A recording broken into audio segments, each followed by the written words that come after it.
Alright. Alright. Alright, get situated. Open up my Spotify. I still have yet to decide if I want to put, like, music that I'll keep, on the VOD on this. So I think for the moment, we'll just keep it going how we've been doing it. Like a little bit of J-Rock, I think. Yeah.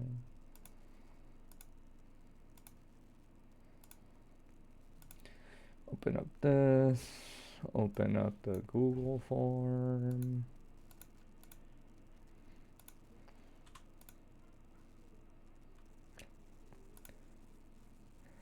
If I'm not mistaken, I messaged people based on when they submitted. So the first person up should be TomTom.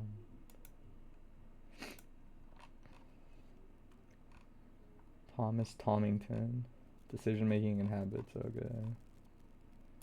I actually did not have time to watch these. Well, that's a lie, but I decided not to watch these. It's probably a more accurate way to summarize how it went. Let me open up Exer while we get situated. Surely TomTom did not forget.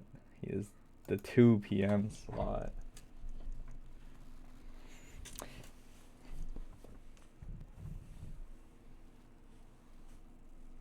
Hold on. Getting situated. Dude, there's surely my cat is not pacing around for food. Hey, what's up? Right on time.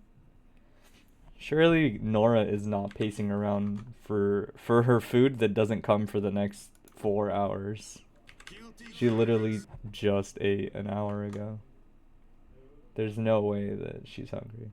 Surely that's not the case. Alright. Alright. In case you didn't read the rules, but I figure most people read the rules are insanely simple. Throw your VOD up. I haven't really been using it as much, but we'll put on, or I will put on my whiteboard in case I end up using it. Let's see. I haven't really been using the whiteboard as much though, so I think there's like a strong chance that it won't be a factor. But yeah, TLDR, these go by kind of fast now, but like in a good way. We're 35-minute timer. We're gonna watch this set. We're gonna talk about it basically. I do remember the set's a little on the shorter side, so we're gonna spend a little more time talking. But yeah, we'll go right into it. Oh, Spotify is set. Cool. All right. Watch right away. I remember watching this live, and I feel like for the most part, it felt a lot to me like, yeah, bad matchup vibes in a lot of moments. But there were like a handful of moments where I was like, I don't like that decision making. Gets the knockdown. Big X is okay. I think I would have liked back turn. At 0 bar, I think I like back turn more, personally. That's a rough trade. Kind of a scramble. I would delay tech. I like that option a lot. Delay tech into nothing is very underrated. It's a knockdown. This is chill. Me personally, I eat this hit. Like, he's gonna force you to eat it anyway, but a lot of people don't realize unblockable scales like crazy. So it's like, it's okay to eat this combo. Like, look how little damage this is doing. Caught by the reset. I'm assuming it was weapon X on the big X input. Just one of those moments. I'm always ready for Zwei to reset, and I just aim for throwing it because there isn't much he can do to bait it in those situations. You just throw him out of the reset. Yeah, like I like this more personally when Johnny doesn't have bar because like he can guess with back turn, sure, but he's limited in the same way everyone else is. Simple confirm, big X Y or C probably, yeah. Find smart, dead, good confirm.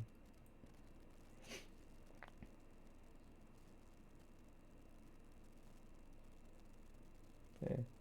That's a bad trade. I would give up space here. Alright, 2D works. Oh, too far for the pickup is unfortunate. I do remember this, and we'll talk about it. Because if we're talking habits, I've noticed that a lot. There's a lot of third Rekka usage. It's not like necessarily bad, but we'll talk about it. 6P gets stuffed because 2 hits.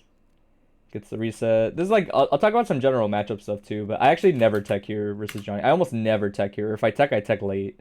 I would rather them mess up their combo. This situation actually, like, I'll talk about it right now because it's not like that important to go crazy about it. But basically, if you get hit here, if that coin hits you and you're waiting for Johnny to pick up, I almost never tech here. A lot of the times it's either they're resetting you or they're dropping their combo, one way or another. I rarely try to tech here, under like tournament context. I almost always take the knockdown because even if you don't tech here, he misses this and he lands and he gets no good Oki. At best, he can space like 2D maybe, but not teching at all, like not even delay teching, just not teching here is surprisingly underrated. Because Johnny ends up in a really awkward situation, and like it's one of those things where if I'm gonna bank on Johnny missing his combo, it's not usually in that spot. Personally, I almost always bank on him missing his combos during the JD sequences in the wall bounces. Like that's usually where I aim to tech and try to get something to happen, or I do delay techs off of like double hit Zwei, stuff like that. But I almost never tech under this context. I think it's really questionable to tech here because giving them this air throw is always bad. Like bad in the sense that it's like they should have been in a bad spot. They should not get rewarded like that. 5H is the GOAT. This is pretty huge. Getting this knockdown is pretty huge. 25 bar makes it annoying. Spend the 25. Disrespects. Here I would wait, personally. Mostly because once he rips this, Johnny is not a threat anymore. I know that sounds silly to say, but level 1 Johnny has torque to open you up again. And he doesn't have bar that it's like... It was pretty fast decision making, but once he whiffed that, I would not have done anything. Like, even challenging, I wouldn't do it. Because I'm going to wait for Johnny to give me a better opportunity, essentially. Like, level 1 pressure is insanely underwhelming. Either he's spending coins or he's spending bar. Right? So getting clipped for free is definitely, like, really unfortunate. This is rough spot because Oki is guaranteed. Spending the meter works out. No knockdown hurts. That, I respect the attempt. I hella respect the attempt. But I think it's one of those where... This is tough. I don't know. I think you have to really know your opponent to do this, in my opinion. Because I get the idea. Like, it's to bait the blitz. But I think you have to really understand the context of, like, it's final. Like, not that many people are locked in that hard. This might be giving your opponent too much credit. It depends. There's only, like, maybe a handful of people I would expect to actually be mentally stable enough in that spot to react and get baited. So it's just unfortunate. I don't think it's a bad decision. I think it might have just been like not knowing your opponent well enough.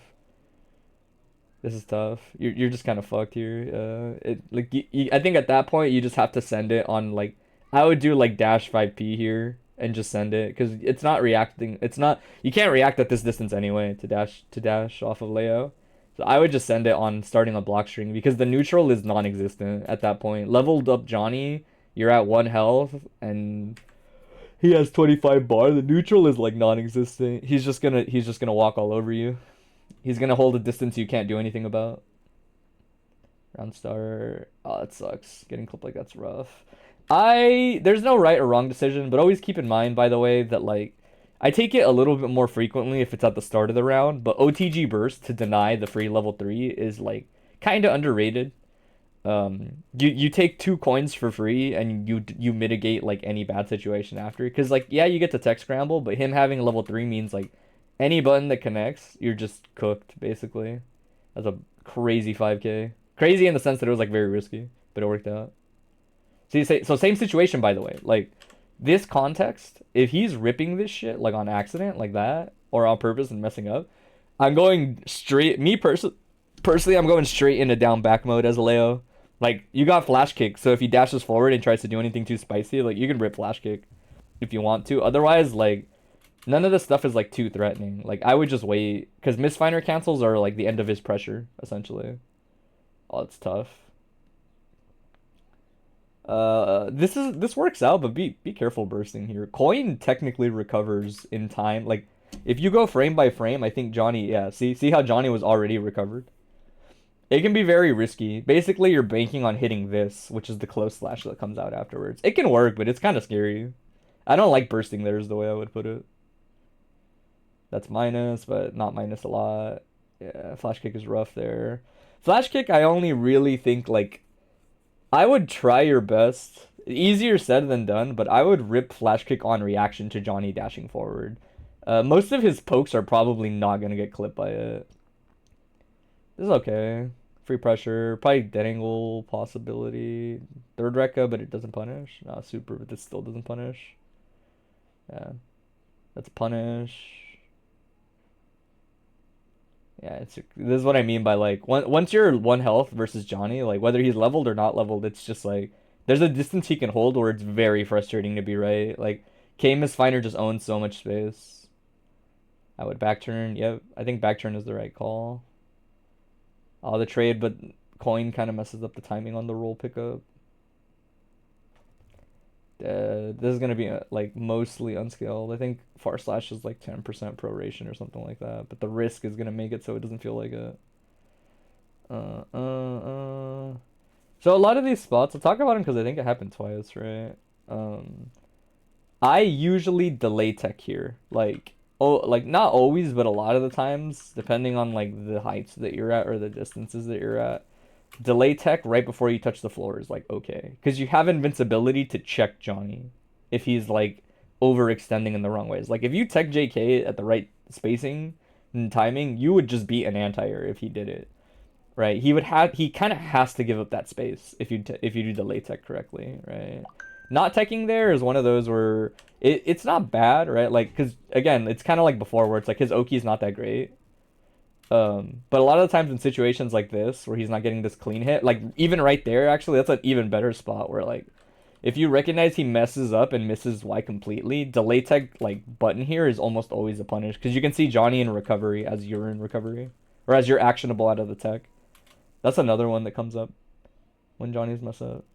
Nah, that's tough. I would jab though. I think you have to back turn K maybe because. I feel like the counter is so obvious. It's tough. It's tough. It's a tough spot to be in. Throw, yeah. Throw again, yeah. Low key, I always count my blessings that you guys keep getting thrown by all this shit. Because every time he tries it versus me, he always gets thrown. He gets thrown in our set at this tournament, I think, out of shit like that. Yeah, it's tough. Throw again, yeah.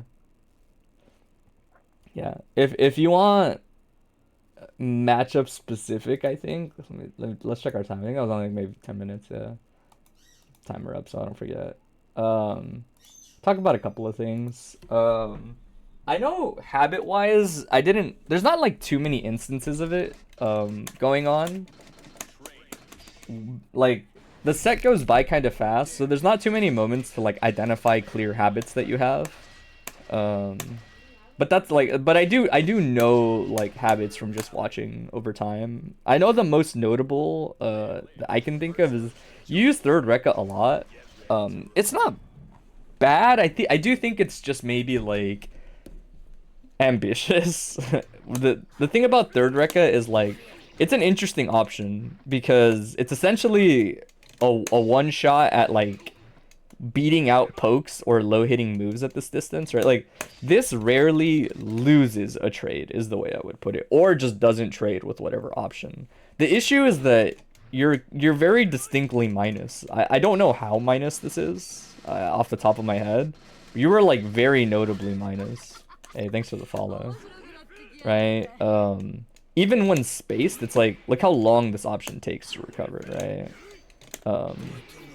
That's a very notable amount of time. It essentially means you're kind of strong-armed into either blocking or backdashing, most likely. You're not the kind of minus where you can get away with, like, doing this. Having it... I can't space it.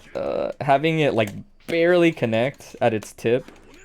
And then go, like, oh, you know what? I'm gonna disrespect and press, like, far slash. You know? Like, you're the kind of minus where you probably won't get away with that.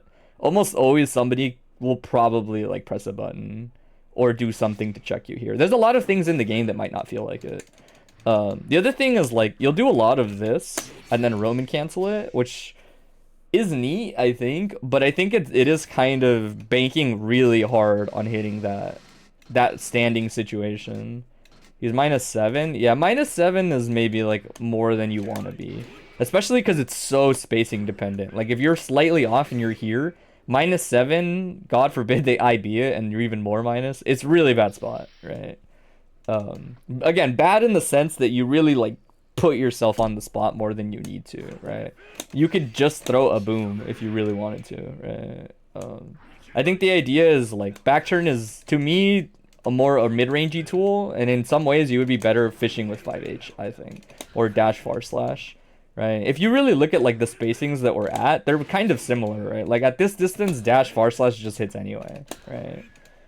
So my argument is like, if you want a bad habit I'm not a fan of, I don't like how much you do 2 and 4.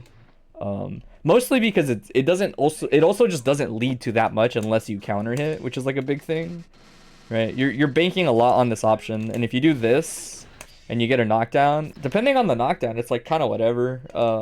It's not that crazy. You're really banking on the counter hit on it. I mean, far slash is kind of the same. The difference is like you get a lot more options out of it, right? You can air dash, you can do etc. The other thing is good players, as you'll fight them, in general, good players will crouch block this. If you crouch block it, there is no mix-up, right? There is no reason that people stand IB it, I think, out of habit, or maybe they're inputting throw at the last second or something, and they get caught standing. But if I'm not mistaken, this has throw invincibility on it anyway, so like most people shouldn't. Yeah, this is Ajikon in the background. Yeah, most people should not be trying to throw this in a block string anyway, because it has, if I'm not mistaken, it has throw invincibility on it, like just a bit. So I would say like preserve your meter a little bit more. I think if you want an option to try to use in meter, I think this is an option you'd probably like a lot. If you start to test the waters out a bit with it. Don't go crazy because YRC resets and pressure really tank your meter gain over time. But I do find that little XYRC in pressure resets is really nice to help you get back to where you want to be without having to spend a ton of resources. Like you normally feel like you might have to, right? So instead of doing this and getting a reset, could just do any like regular block string into I haven't done this in a while. Into little XYRC, right? That's the Tomo, dude. Tomo used to do that shit all the time versus people. I don't know how objectively good it is because it's kind of just like any projectile YRC where you're spending resources. So it's like its limitations are there, right? But it's a much safer reset for sure. I wouldn't say, like I said, I wouldn't say there was too many bad habits in that set. After you got the knockdown, you went into back turn a lot more, which is fine. I think the only time you have to really rethink back turn as Oki is if they have a DP, right? Then you kind of opt more for like the jump S Okazeme instead. If your meaties do not feel very safe off of this, then yeah, you run a safe jump instead. I talked a little bit about like level 1 too, by the way, but if he's at level 1, I don't find Johnny like particularly intimidating. I think if you're like playing as Leo, if you wanted to like drill practicing something, I would drill in like flash kicking after you see him dash in like that. Not because it's like free, like he can dash and block and it should work. If you're doing this on reaction, he can block those. But my point is more like if he's doing something like this, there's like a really strong chance you just don't hit him with like whatever normal or like whatever like flash kick type thing you're like fishing for here. And if you do, it's like, I don't know. I've never been like a huge fan of Leo's ripping this shit at a distance versus Johnny. Ah, shoot, wrong button. Right, so something like this is like what I'm thinking of. Where it's like, if you block like this, and you flash kick, there's like a lot of situations where you like might not hit him. But flash kick is flash kick. I think in my head, I'd rather save it for situations where he's probably doing something, is like the way I would put it. Like, if he dashes up on top of you, it's probably because he's doing a throw, right? Like, if he's doing, he's doing this, it's because he wants a throw, right? So if you flash kick at the last second, you'll usually get the close slash. You'll see the close slash coming out. But the way I would put it is, like, Johnny pressure to me is either you're waiting for him and you're committing like this, you know, or you're waiting for a gamble. Like a gamble as in like if you see him press a button and miscancel, you just do this like right away, right? Zwei versus Jigs is about to happen on TNS. That's pretty funny. I think of it as one or the other, right? Like if Johnny is doing something like this, we'll say, sometimes I will basically advise on one or the other, right? Like either you're sending it the moment it seems like he's gonna miscancel, like you instant block and then you do it, or you're just committed to doing something like this and just backing away forever. Because to me, in my eyes, there's like no world where Leo gets to jump out versus Johnny. It almost never happens because of this button. This button is like king, dude. This button is so messed up at stopping Leo from getting out. Like, it does that in general, but versus Leo and his low jump arc, like, especially, like, it's so rare that you don't have to block this button on the way out, or, like, IEDing out or whatever, right? Like, this shit always clips Leo, dude. I see him die to this button all the time. So in my head, I'm like, fuck, man. If you're Leo, like, you just kind of, in my eyes, it's like waiting for flash kick or waiting for one particular instant block into, like, sending it on dash 5p. Just pick your fastest option out of dash. It's those or it's waiting and doing like textbook things, right? And what I mean by textbook things is like if you see this and you see it go into the startup of 6H, you can oftentimes like react and get this if you're like really hot. I do it with Blitz. I think Blitz is more forgiving when I see Johnny wind up into it. Right? That's also like a really common gap. I like this one because you see it as it happens. You don't have to like guess. When you see far slash, you can just sometimes tell yourself like, all right, he might autopilot and give me the free blitz. It's definitely not something you get away with forever, but I do think it's something like important to remember is that this is like, this does have a gap. It is an abusable gap depending on how you do it, right? Just depends. The gap like any other. I don't think you can really backdash it and get anything out of it. Usually he recovers too fast, I want to say. Yeah, he's just too far. I will say you might have to do a little bit of dumpster diving, but I swear, let me see. There's an F Shiki that you can do on Johnny. I'm almost positive. Like off of third hit Zwei. I think it's just dash forward. Land JS. I wish I could remember. Let me put him in the corner and see if it'll be easier. There's an F Shiki where it's like, you do this. You do like low hit like that. I don't remember what you Gatling off of the JS though. But you essentially hit Johnny really low and do rising JP. But I don't remember how you confirm off of it. I don't think it's off of a roaming cancel. Let me see. Maybe it's rising JK. It might be JP JK. JK looked like it was too far, but this button's kind of crazy. I'll have to see if maybe I can find it. It is neat though. It's matchup specific, but Johnny's tall enough that I've seen Tomo do it when he fights Omito. He'll do low hit JS like this. It might be in the corner. He does low hit JS. And you F Shiki. I don't think he had a Roman cancel either. It was just like a natural combo.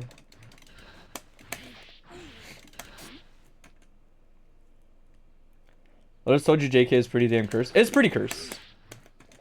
But I like those two things. I would say like for the most part, I thought a lot of the decision making was okay. In certain spots. I think mostly when I watch you usually have this dynamic where sometimes you'll accidentally give people too much respect or like overthink things, right?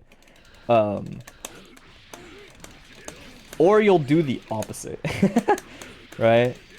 I know a really big thing for me is like when I watch you, there's definitely moments where I think like you don't need to wait for weapon X as much as you probably do. I think a lot of underrated, or it's like really underrated how like solid instant blocking into like jab checking people is. But you really want to pay attention to like why and like when you're doing it. I'm trying to think. I want to give you like concrete advice though. I hate telling people like, oh, you play too hot, cool down. Like, bro, that doesn't help, right? Like, I know if you ask me, I wouldn't do this as much. I would do this maybe a little less. Because back turn has like other things that you can do. You can even do this instead, and I think it's fine. The big thing is that this is not, to me, this is not like a footsies kind of game, and Leo is not enough of a footsies type character to like hang out in back turn here and like fish for this. A lot of the cast is pretty messed up, and they'll just hang out in a range right outside of it and do things like this to you, right? Like, there's nothing that says that Johnny like can't just do this to you when you guys are like playing in this little range, and it's like, yeah, you could try to send it, but like if you're slightly off, it's like kind of scary. I don't like hanging out in back turn like that just for this. Plus, like I said, like even when you get that hit, you have to do like dash jump, and OS and backdash, like throw OS and backdash are obnoxious there.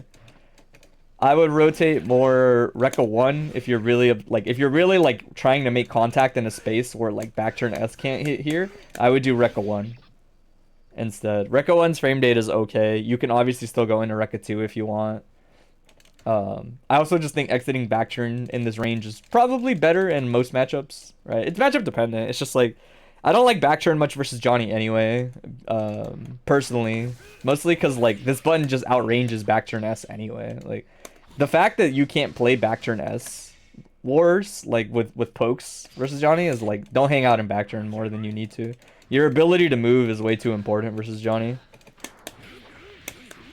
Other than that, I would say there were, like I said, like moments where it's like, I think doing this is, you have to really know your opponent to give them the credit to be like, they're gonna blitz here. I think saving your meter and using it in ways that forces people to be better is like bang for your buck 10 out of 10 times in this game. Like, having 25 to do something like this instead is like infinitely more worth it. I can't think of anything like too concrete outside that. Do you have any questions yourself? You know, like, does anything come to mind? Something that you're like, I don't like this situation. I don't know what to do about this. I don't know how to use this tool, etc.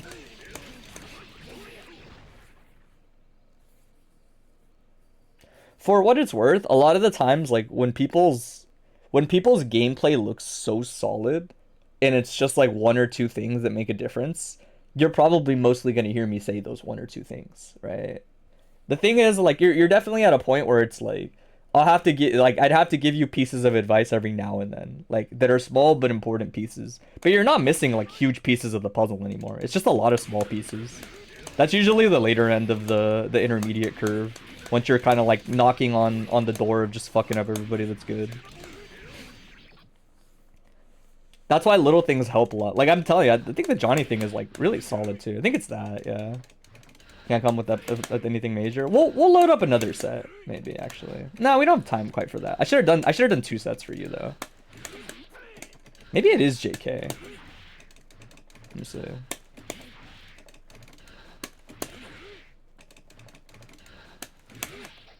No, I think it is this. I gotta find it. I remember watching it and being like, oh, that's a really cool mix-up.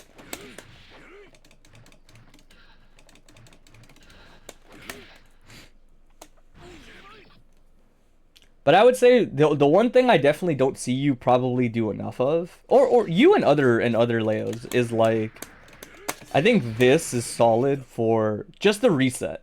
Like, there's some people that aren't good at dealing with offense until they get you at like this spacing, right? Is the way I would, like, some people are better with space and they're bad up close, right? So getting a free reset is sometimes very jarring for those people, is the way I would put it. People can only wait for so long, right?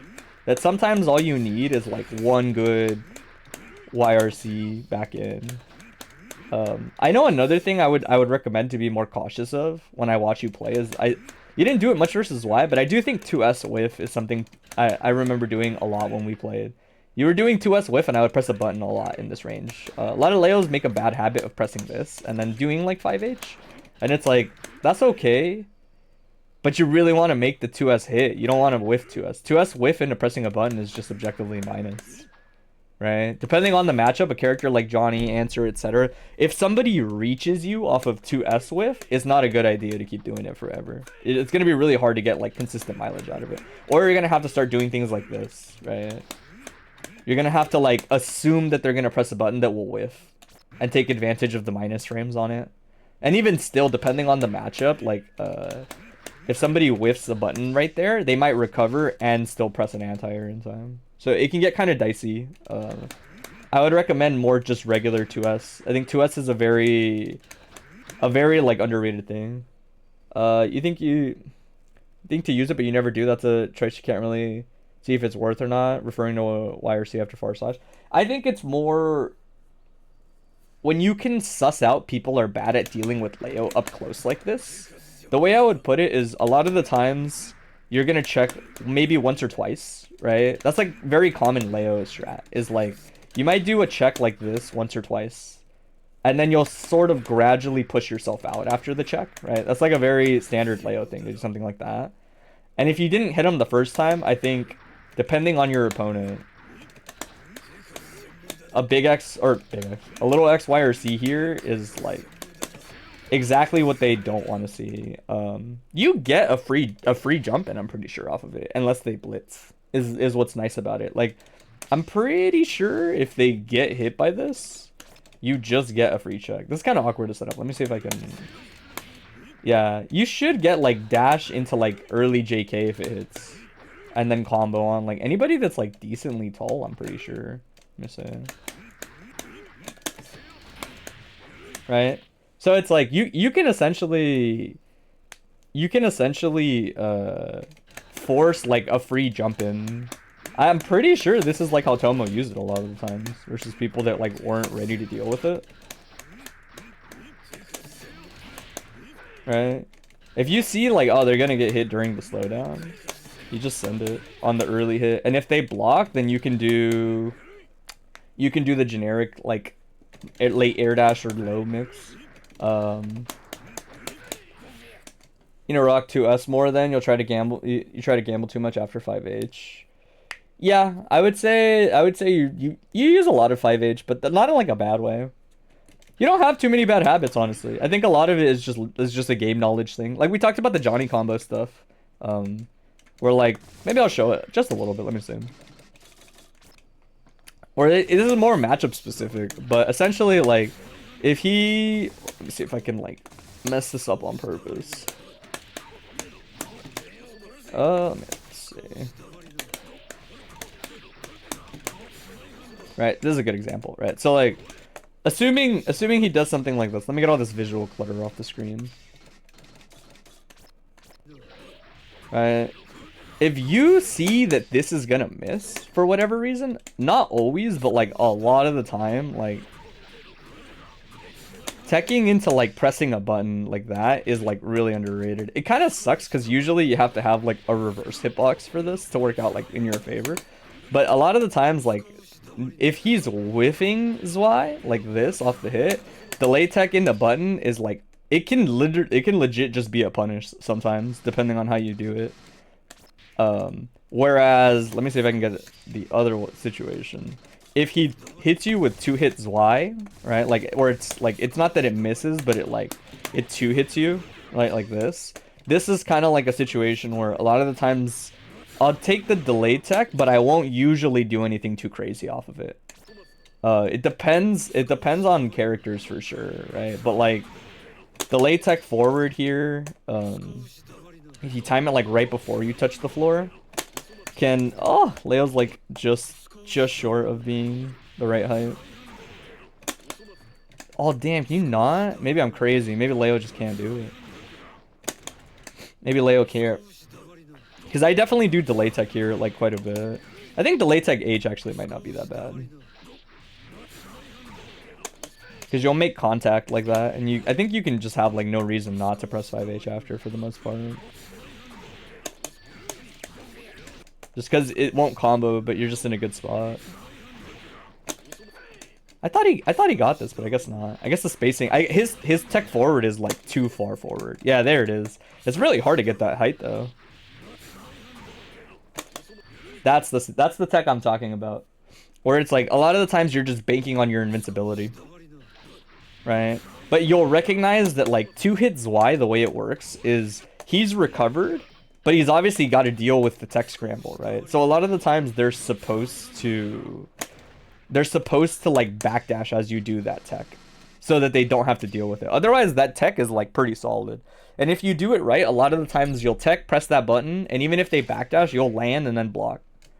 Right? So you force them to kind of respect you. But a big problem that people do is like, one, if you no tech, then he's basically in the exact same situation. Right? As if he had just comboed you, which is like, you don't want to be there. Right?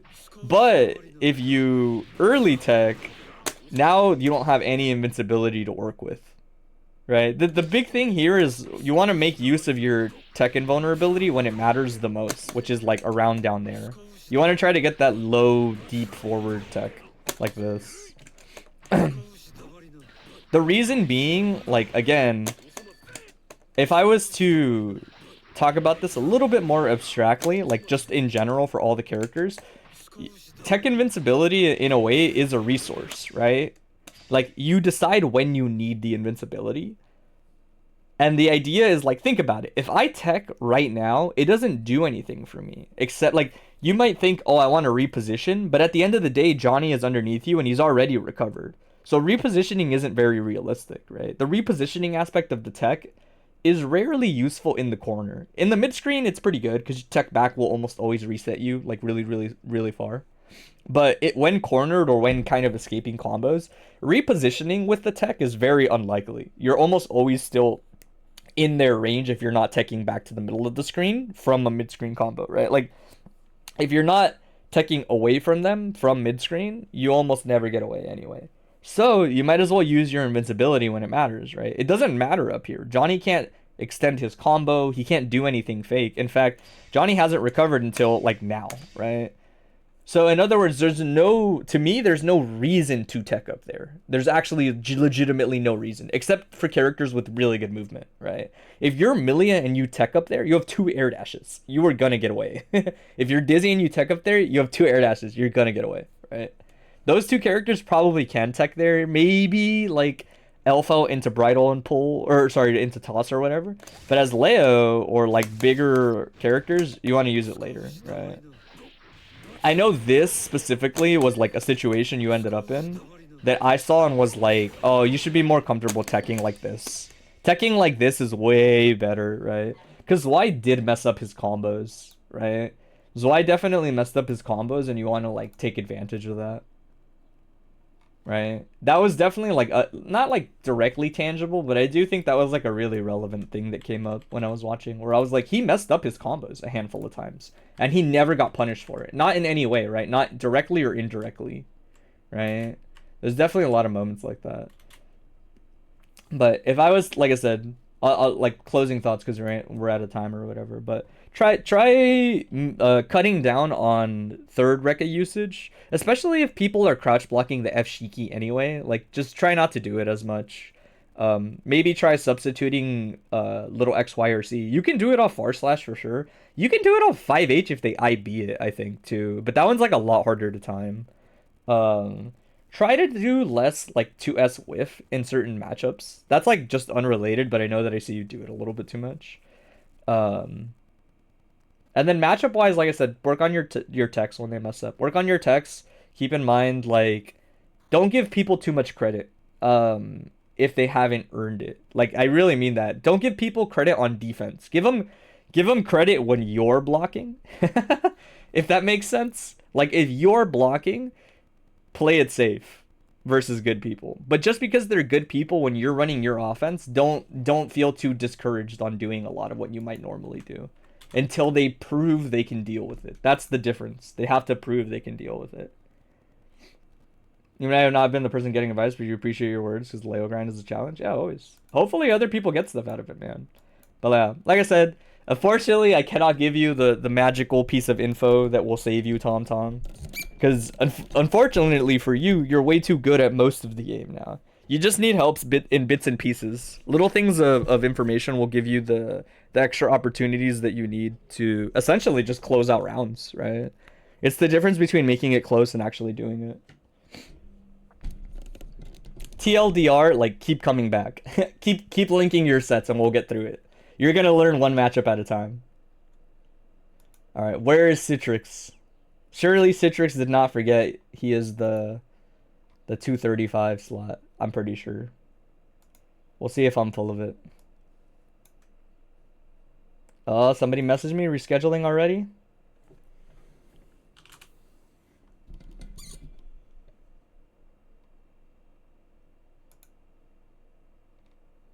Wait.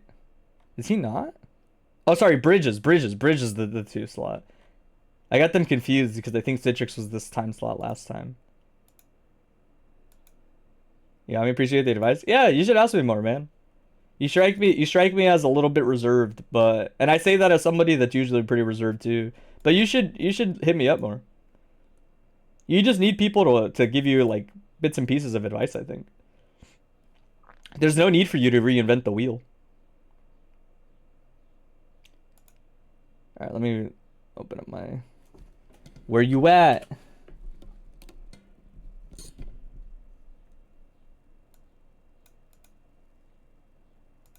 All right. I will start. I do have a firm ruling that I'm going by. So this timer, if it hits 30 minutes, we cut the cord on bridge. But only because we're trying to be more strict about the timing on these things. You're free now? Yeah, I had a feeling some TNSers were gonna overlap with it. All right, perfect then, perfect. Talk about it. I was kind of wondering if anybody was gonna drop the ball because of TNS. And be like, oh shit, I'm in TNS, bro, I forgot. Shit me up. You'll be sure to hit me up more. Yeah, definitely. Just like ask me questions, dude. Do you make VOD review announcements, callouts in your server? No, I do them on my bluesky. I try to keep that stuff separate because the server is like mine in terms of ownership, but I mostly just let it run itself, man. It's more for people to get general matches than anything else. But if you wanna do the at Bike and Player and follow me on bluesky, go for it. I promise I don't post much. It's basically just this and my cat. That's it. But I post the review form there. It'll go up the Monday before. These are bi-weekly. So not next week. The week after that will be the next one. The Monday prior, I will post the Google form. And then you can catch it there. All right. Enough time wasted. Let's get to it. We're on a schedule. Let's answer. Yeah, I remember we talked about this one. I'm actually kind of curious. I think thumbtack is not as good quite yet as like just letting Raven players hang themselves. I love letting Raven players just run away from me. And then get punished for it by me getting scrolls. He tends to overextend a bit. Yeah. So that situation is kind of one of the ones I'm talking about. Where like he got scrolls, you jumped away, but he kind of ends up winning that exchange. Meaty. Nice not jumping. He's going to set high scrolls. This is a tricky situation. Nice job not bursting. Oh, yeah. That situation, it's really tricky. We'll talk about bursting answer a little bit. But that one can be kind of unintuitive. Let's get a kill.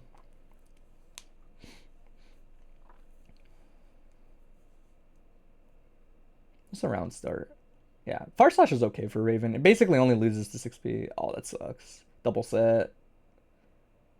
That's a bad trade. Set again. Mix time. Okay, just opts to keep it like super safe. Blitz would have been solid there. I think art stance isn't too bad too, but I think you really have to commit to the wire C like right away, by the way. In this situation. Because you know he's gonna recover really fast. So I think you just kinda like as soon as you hit this, I think you should just wire C and press like jab. Caught on wake up. Probably missed blitz fight, I guess. Missed something for sure. Reset.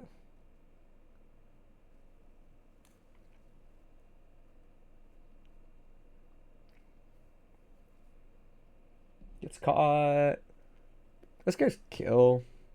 Oh, he didn't even need to do that. I hate doing the third rejump. The third rejump is very stressful. Especially because the super doesn't hit clean. Yeah. Definitely like bits and pieces of what I talked about where it's like resetting just because you're uncomfortable versus answer is rough, but is like, it's not what you want to do. It's very natural, I think, for Raven to want to do it. Wait, let me see. Is that what I think happened? Yeah, that's a classic. We'll talk about that too, actually. That's another good thing to talk about. More answer specific, but it comes up in other matchups too. This is gonna hurt. Oh, keeps it really safe. All right, pretty okay burst point. Again, it's kind of hard sometimes versus answer. Keeps it really safe. Set. Baiting blitz most likely. If he's doing something like that, it's because he thought he'd blitz. Misses the set, but still has scrolls to work with. So you're in a really awkward spot. That's going to be a punish. Oh, no counter hit there is crazy. Okay, no meter to extend. Still kind of a slow pace. 2S is going to cook, yeah. So this, the way that you're playing when you're on a pixel is, I think, a little closer to how you probably need to play in general versus answer. Right? Like we'll watch the last couple seconds. Obviously, this is because you don't have a choice anymore, right? You're going to die if you just opt to zone. But a lot of these moments are actually a little bit more how you want to play anyway.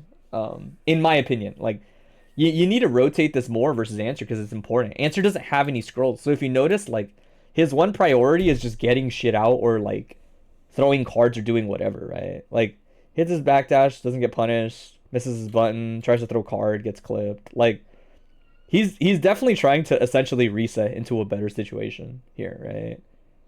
Gets the dead angle, gets a set, right? And there's not much you can do about that. Like, but my point is the rare moments where answer is kind of scrambling and most likely trying to get away from you are the ones where he needs to be checked a little bit more. Card is relatively safe. Scrolls are a free chase down. Oh, this is tough. You don't have the meter to really make anything happen there. Yeah, that's tough. You got to burst. We'll talk about bursting, but it's got to be here. It's got to be when you see that normal, not when you get hit by dash. Or this will just kind of naturally happen. That's not going to, like, kill, I think, now. That's definitely not going to kill. Oh, my man's... Oh, this is tough. There's just so many resources on thumbtack's side. It's just cooked. It's just cooked. Yeah. We'll talk about... I want to cover, like, the general thing first that I saw. This is kind of general for, like, any matchup. But it comes up the most because answer is jumping all the time versus you. And he has a good normal for this. I talk about this a lot with people that play characters that are used to getting throws a lot, right? In other words, there's some characters that have like really solid buttons kind of in this mid-range. We'll say like around here. Buttons that have like virtually no recovery, right? In terms of the range that they hold, this is very fast to recover, right? So when characters have a jump arc like this, it's very standard for people to do. Let me see, do it like this. Very standard for people to do whiff into air throw, right? This is like a very textbook interaction for people that have normals that recover this fast, right? Like he does it, Kai does it a bit depending on the normal he pressed. I'm like struggling to remember off the top of my head, but that's not really the point here. My point is this is like very common. A lot of people will do it. Answer does not have to deal with that the same way as other people. He has a button that comes out is really active, or comes out beneath him and is really active. So the moment you whiff this button and he kind of like sees this interaction coming, he'll press this. I press this button right away, right? Because I know I'm susceptible to air throw here. So I'm pressing this button early, and honestly, it's not that big a deal because this button is really active anyway. It's gonna hit anyway, even when if I press it that early. But I'm specifically pressing it all the way up there because look how high I'm pressing this button. I'm pressing this button all the way up here because you can't air throw me now, right? That's a really common interaction a lot of people have. And the solution is actually like really straightforward. If you have noticed that for whatever reason, someone is like stopping your air throws in these situations with buttons like that, you're like, huh, I can't seem to get this air throw. With this button, press your anti-air. Right? The reason this is going to work now is they don't have any interest in like trying to avoid your anti-air. They're trying to avoid your air throw. You can't do both. In this context, you cannot do both. Right? So you essentially have to just give them the benefit of the doubt that they're not going to get air thrown there. That they're not going to let you get the air throw, and you do something like this. This is a very like standard rotation of options to keep in mind, right? And the thing is it's not like this is one-dimensional, right? Depending on the matchup, right? Like, answer can do this, right? So, depending on the context, like, you really want to be careful. Damn, that actually hits. Word. Actually, wait, let me do this, like, correctly. I want to see what the timing actually lines up as. So if I do this, I do that. It might hit him. Let's pretend it doesn't and see, like, if I get punished. We'll do it from, like, a little farther so it doesn't hit him. That's fine. I think that's fine. I was pretty worried that you would have to get hit by the scroll dash. Having the ability to block is actually not that bad there. It would have been way, way, way worse if you react to this and you still get clipped. Right? That would have been bad, but this isn't too bad, actually. That means that you can basically make the assumption that I'll do the jump S to not get thrown sometimes. And if you're right, you get a free counter hit 6p and a command grab, right? And if you're wrong, you have to block, basically, right? But if you think about it, that's the same as where you were before, right? Like, that's not different from doing this. That's the exact same... You're in the exact same situation as the other one, right? You're blocking when you're wrong in either spot. The difference is you never rotate the command grab. So I always see you blocking this. This never changes, basically. This option is never contested. So Answer just gets to keep doing it to you every time, right? You want to keep this in mind versus all the matchups this comes up in. It's hard to remember off the top of my head who has, but like Soul kind of does this too sometimes, where he becomes hard to throw behind like JH and stuff. Another thing, by the way, Answer specific, is if you really want to keep gambling, you can just assume that they're going to try to whiff punish you in this situation, like this. And just aim for the, like, last second blitz. Like that. I don't necessarily recommend that, because there's nothing that says Answer has to dash into you there. But my point is, if for whatever reason you want to believe in them that they're going to try to whiff punish the 6p, or they're going to try to start their offense, period, if you're recovering in time to block here, it also means you recover in time to blitz. I'm not saying to do that. I'm just letting you know this is an option. Also, the fact that this can hit up close is pretty nice, by the way. Even if it's non-counter hit, that's pretty nice. I just assumed it would whiff, period. But it looks like it's a distance type thing. Right. Definitely keep that in mind anytime it comes up. It comes up more than you think. Another really common thing is somebody might jump and they might do this to you. You think you can get anything there if it was counter hit? Word. I figured command grab still reached all the way up there, but maybe not. Another thing in this situation is you really want to keep in mind. Let me see. Did I change the recording or is it the same one? No. Let me see. So another thing people might do, and you want to keep this one in mind too, is like sometimes people will double jump in these moments like this when you try to air throw. Depending on like the timing, they'll get it like that. That's another good way to escape air throws as the defender there. And you really want to keep that in mind in that situation too. This one isn't as big a deal because if you whiff JH, a lot of the times it's either like still hitting them somehow like this, or you whiff, but you kind of like whiff like this, and it's not a big deal most of the time. But do keep that in mind. This is similar. A lot of the times if you're like, if this is going to happen, the counterplay is to just jump with them.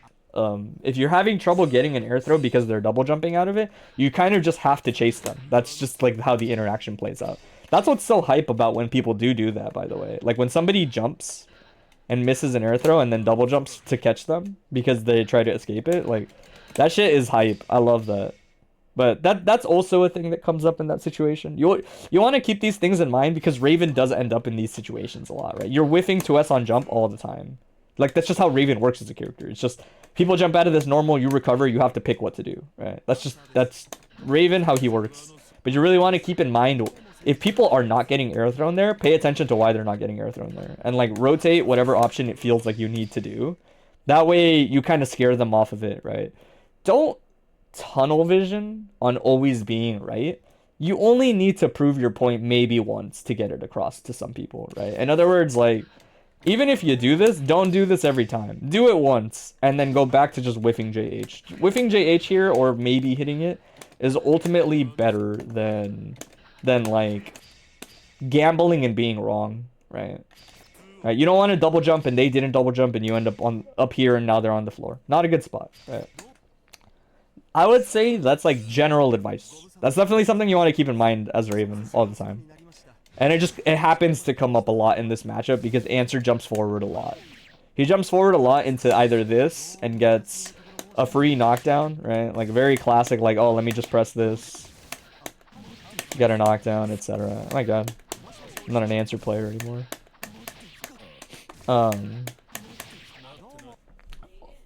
I would say matchup specifics, if we're talking about it. Something to keep in mind is like, when you see these things happen, you jumping away is not a bad thing for answer. He just put on screen the things that he needs to put on screen to chase you down from virtually anywhere, right? In other words, like, you don't want answer to always get away with this stuff, right? It might sound kind of insane, but I've talked to like Babaloo about it, where it's like sometimes you might have to do shit like this if you anticipate special cancels, right? Not always. In fact, I think a better version of this is like if you high jump into it.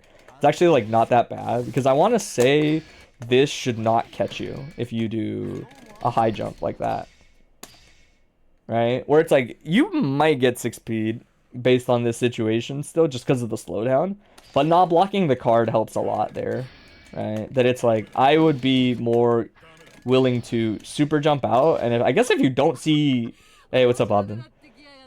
If you don't see that shit right away, like the slowdown, then I would glide, right? I think the slowdown actually gives you time to decide whether to glide or not. I don't know. It might take some labbing. But really my point is like, you have to consider answers options here. I'm gonna like record a couple of answers meterless options. Alright. Let's make this the block string like the same each time. Alright. What even is there besides that? Card, Resho. I think that's it, right? And then set. Alright, so these are answers options. And the reason I highlight them is a lot of times people don't realize if it's not card YRC, it's not that big of a deal. Like, it will... My point is more like, answers offense is less intimidating than you think when he doesn't have the stuff up on the screen already, right? So, option 1 is Resho, right? Resho is actually pretty solid reward if you gamble, right? So, like, if I were to say instant block this last button, make a gap, oh my goodness, and press it, then he actually does get a knockdown off of counter hit, but it's no damage. Meterless, it's like no damage, but he does sweep off of this. He does Resho, 5p, 2d, double set, right? So he gets value out of it, but you don't immediately die, right? And the bigger thing to keep in mind is if you IB it, 4p is what, 4 frames or 5? Is this 5? I think it might be 5, right? I always forget the number on this, but I want to say it's 5, not 4, right? It's 5? Oh, that's tough. Because I was going to say if it's 4, this is a punish. But if it's not, then you just get a check. Because he's -3 on this. Or no, sorry, -4.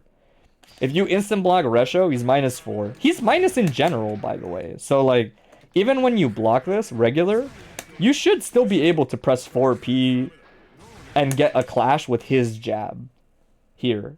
Like, you should just be able to get that, right? So, like, if I was to... what's the block string? Is it 2p? Yeah. If I was to, like, record it and do this, like, we should clash here. Yeah, see? Because he's minus, and that's his fastest normal there, right? So you're actually not, like, despite how it might feel, even if you block Resho, you're not in a bad spot. Like, it's okay, right?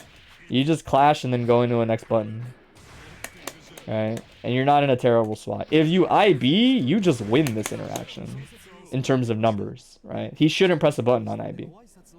He can counter or do whatever, but that's kind of a different story, right? At that point, it's kind of just him trying to do shenanigans, right? My point is that Resho, even if you mash into it, it's not that scary. If you block it, it's definitely not that scary, right? That means the next thing is card, right? Card, first of all, depending on the distance, is not a true block string, but if he does it correctly, it'll catch your jump start up. So even if I'm holding up like this, see how it catches me, right?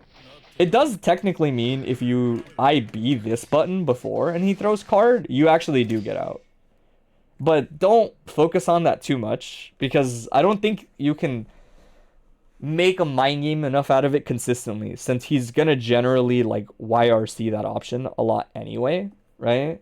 So it's like you don't necessarily always want to jump there. But do keep in mind, right? Like, it's not the biggest deal if you block it. It's also, I think, like -1 at this distance. It's -1 or it's 0 at this distance on regular block. The other thing that's important is even if you mash into it, non-YRC, there is no combo. There is nothing he can get after regular card hit, counter hit. There is no conversion. It quite literally leads to nothing. That's why you have to YRC it, right? Right? Which means, like, even if you were to, say, do this, which, by the way, I hate when they do this. Right? You kind of start sneaking in, right? Even if you were to commit on this versus Resho, and you get hit trying to jump, that doesn't combo. Right? You might get hit crouch, and I think on crouch he's +1, but there's no combo. You have another opportunity to gamble however you like, right? The thing with answer is I don't like to pretend that you can't be wrong twice, right?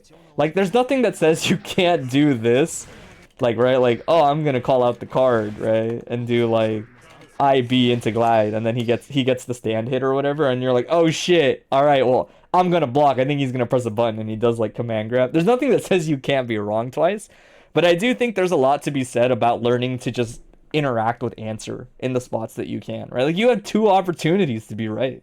You had an opportunity to be right on the 5H, and you had an opportunity to be right after Resho hit you, right?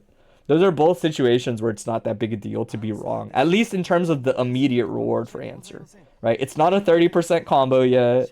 It's not some high-low for the game yet, you know? It's all the shit that adds up to those situations. But the big elephant in the room is like, why do I keep highlighting both of these 2 options? Well, it's because you can't do this. You can't let answer get away with this all the time. It doesn't matter how or like where you want to do it, right? But him setting all the time is not good. Raven can't move forward well, like in terms of air movement. So he usually moves backwards, but you're landing right into the space I just put up my scrolls, right? This is a terrible feeling, right? It's important to, like, even if it seems crazy, like, you might need to just gamble in these spots and do things like scratch immediately, right? 2 H's and punish, maybe? Damn, you have to IB to get the punish? Word. That's not bad, though, right? Again, my reasoning for like, why would you want to gamble here? Why would you take the chance? Is because it's usually not that bad if you gamble here and you're wrong. If that makes sense, right? Counter hit leads in a sweep, but not that much damage. Card counter hits you, but into nothing, right? Right, counter hits you into nothing, right? The idea is, like, the reason you want to remember to try stuff like this is because the scrolls are so oppressive when he gets them up that you can't always let him do it for free. Oh, whoops, wrong button. Alright, you need to, like, look for opportunities like this, or gamble on stuff like just immediately representing your offense so that he can't be near them, right? Essentially, I find that most Ravens don't feel comfortable enough. Damn, that doesn't counter hit. I forgot. That's funny. Godlike, dude. It's so good, dude. They were so woke to make scroll set not counter hit state ever. It's so good for answer that he just gets them up all the time. Right? But you can do this in different ways, right? Like, as soon as you suspect these are coming, you can even do this, right? Right? The idea is, like, you need to learn to fight out of your offense a little bit more as Raven. Because escaping is not what Answer cares about. Answer is worried when people try to fight out of the offense when he's setting it up, right? Once he's already here and you block a button, it's defensive time. You are not winning these exchanges anymore. None of your options there feel like they actually do anything. When you say do anything, what do you mean, you know? Because I think of it as, like, they all lead to your offense, right? And, like, normally when you run offense versus Answer, you look fine to me. Like, you just run offense the same. He doesn't have a good DP, right? He doesn't have a backdash that's good at escaping, like, situations in this range.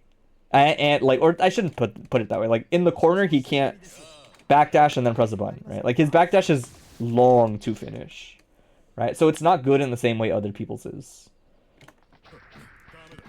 But I think about these situations as less about, like, oh, am I actually punishing Answer? And more like, I'm not letting Answer just set things up all the time, right? Because, again, I love seeing Ravens jump back here. I cannot emphasize that enough. Like, anytime a Raven jumps back here, I feel complete relief as Answer. Because, one, jump back takes a while. So I'm probably going to get the other scrolls I didn't set. right? I'm going to jump to the scrolls that are higher up where you can't really reach me as easily anyway. And now any hit I get is either a combo for like 30%-ish or a block string immediately, right? And I get to do it all over again. That's like the big thing, right? Like it's not necessarily like, if you want to call it maybe a bad matchup, sure. I don't know if I'd go that far quite yet. But the way I look at it is like, whether or not you feel comfortable or think these are like doing anything doesn't change the fact that jumping back is objectively worse. In my, like, it's just worse. It doesn't lead to anything. You're in a really bad spot. Answer's movement off the scrolls is way too unpredictable to like comfortably wall him out with like this or this, right? That it's like this is definitely just worse. Like, if I was to go back and reference like probably the first 2 seconds of the match where thumbtack makes contact, you'll see exactly what I'm talking about. Because we'll walk through it. We'll walk through it and I'll show you exactly what I'm talking about. Right? So this situation, he sets, by the way, 5H set at that distance is not good. Like, you can definitely mash on that shit and get away with it.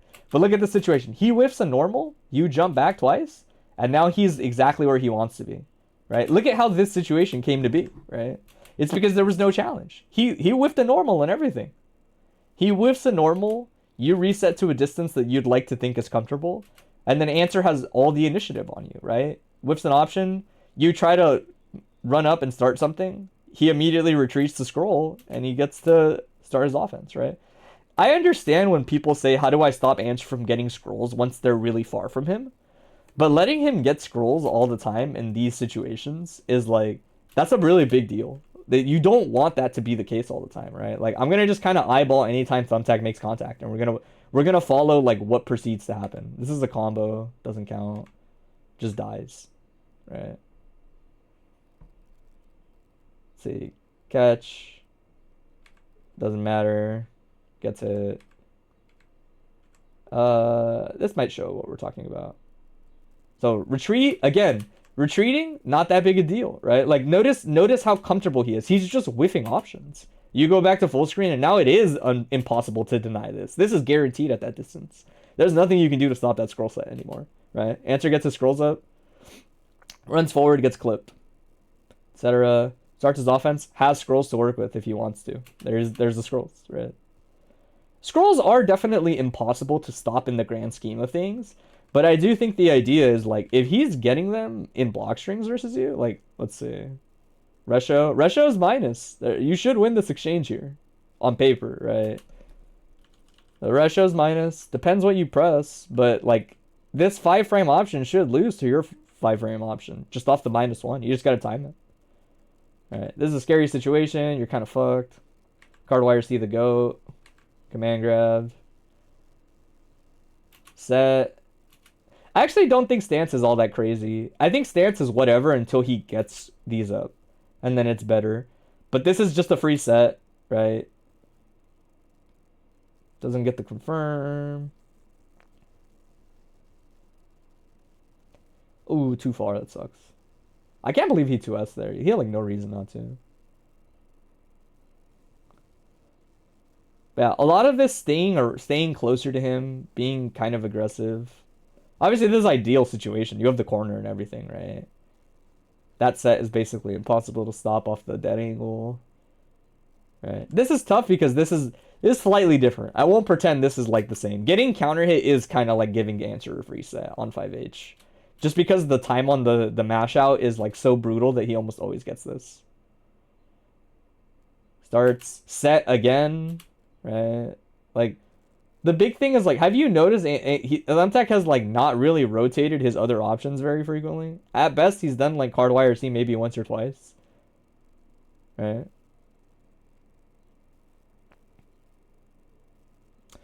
The way I would put it is, and I think this is important, I'll actually make this distinction right now, is I'm not actually suggesting you react. I guess I didn't clarify that necessarily. I'm not actually suggesting you react to scroll set. I'm suggesting you be preemptive, right? And the way to be preemptive is understanding what buttons answer probably does it off of, right? If you see this button, answer has to special cancel, right? Scroll sets are probably what he would special cancel into. He has other options, but 2D, special cancel, right? 5H, if you see this button, he's probably going to special cancel, right? He might jump cancel and then do something, but more likely than not, he's going to special cancel. He has to special cancel. There are no more Gatlings after this button, right? He has to jump or he has to special cancel, right? So you want to like react to this normal happening and not the scroll sets, and just assume the scroll sets will probably happen, right? Similarly, forSlash is kind of the same. forSlash is different in that it actually has like a reverse Gatling that you can use to create space for answer, and it's pretty good because of that. It also goes into 5H still, right? Goes into 2D still, right? But I set off of this option a lot because nobody else reaches you here usually. Some characters do. Raven reaches, Kai reaches, Sin reaches, but a lot of characters don't reach off this, so I'll do it, right? My point is, like, if you're gonna learn to kind of try to get more aggressive on scroll sets, get better at recognizing the button that answer picks right before he sets his scrolls. And take the gamble. You have to take the gamble, whether or not you feel comfortable, right? Like, it's an interesting conversation I'll have with people. Because, one, I get it. Card YRC is a factor. And it will happen sometimes. It absolutely will happen. But the way I put it is never taking a gamble, never interacting with other aspects of a character's toolkit, because one potential option can happen, is like, you don't want that to be your mindset in some matchups, or just in general, because you're essentially tunnel visioning yourself into like never interacting with them, right? This guy is basically just running around doing whatever he wants because he might do this, right? Not because he is doing it, because he might do it, right? The brutal nature of fighting games sometimes is like, and this is a little bit more abstract, is like sometimes you have to interact with things you don't want to, right? And sometimes you're just wrong, and sometimes you get hit by a card projectile YRC that leads to like 30%, right? You have to keep it in mind. Like, he has to spend that resource. And sometimes getting better at your bursting, which is like the last thing I'll talk about, is a good way of mitigating, right? Like, learning to take risks when you're allowed to take risks is a big deal, right? You might eat card YRC, but go, all right, well, it's time to spend my burst, right? I don't have a choice. Right. Talk about answer bursting, right? Oh, it's been a while. Don't mind me, I'm on different characters all the time. Right, so bursting this, etc. So standard answer B&B, right? Boom, boom, boom. Sometimes people will want to burst here, and it's not a particularly great idea. You don't want to burst answer when he dashes into you if you don't know how answer combos work, right? If answer is going to land and then re-jump and pick up, it's just going to automatically bait your burst. It will just happen. That's just how it times. It's not even on purpose. It just naturally does it, right? Like, he's just doing this timing in the combo anyway, right? If you're a midweight, it's actually not that good of an idea to burst this option all the time. A lot of people will tell you to burst answer 6k if you were on the ground and he did 6k to launch you, because he usually sets his scrolls off of it, and that's usually true, right? But answer does have a burst save route. I do it all the time. If you do 2 hits like that and you do this is a burst save pickup, and it works on basically all the midweights except like answer, I want to say, right? So that burst point is also not real. Like, you can't burst here if you don't know that they're gonna set scrolls. If you know that they're gonna set them, yeah, you can do it, and it'll work out. If you do it on an airborne hit, if you're in the air and they're doing 6k, right? I'll give you an example, right?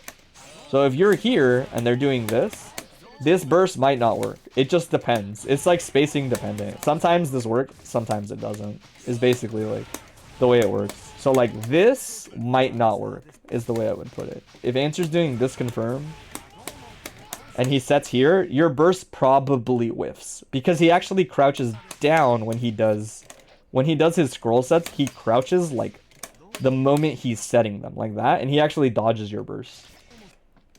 Anytime you've been told to burst is react to getting hit by JH after the first jump, but it feels like it's not always working depending on how he dashes. That is kind of true, but for the most part, if you actually do react to jump H, it should work.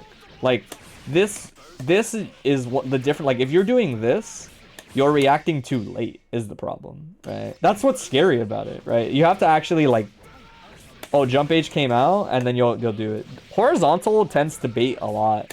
That's why I say you have to know answer combos. I'll give you an example of one where it's just like, in the corner, he doesn't really do horizontal dash, ever, right?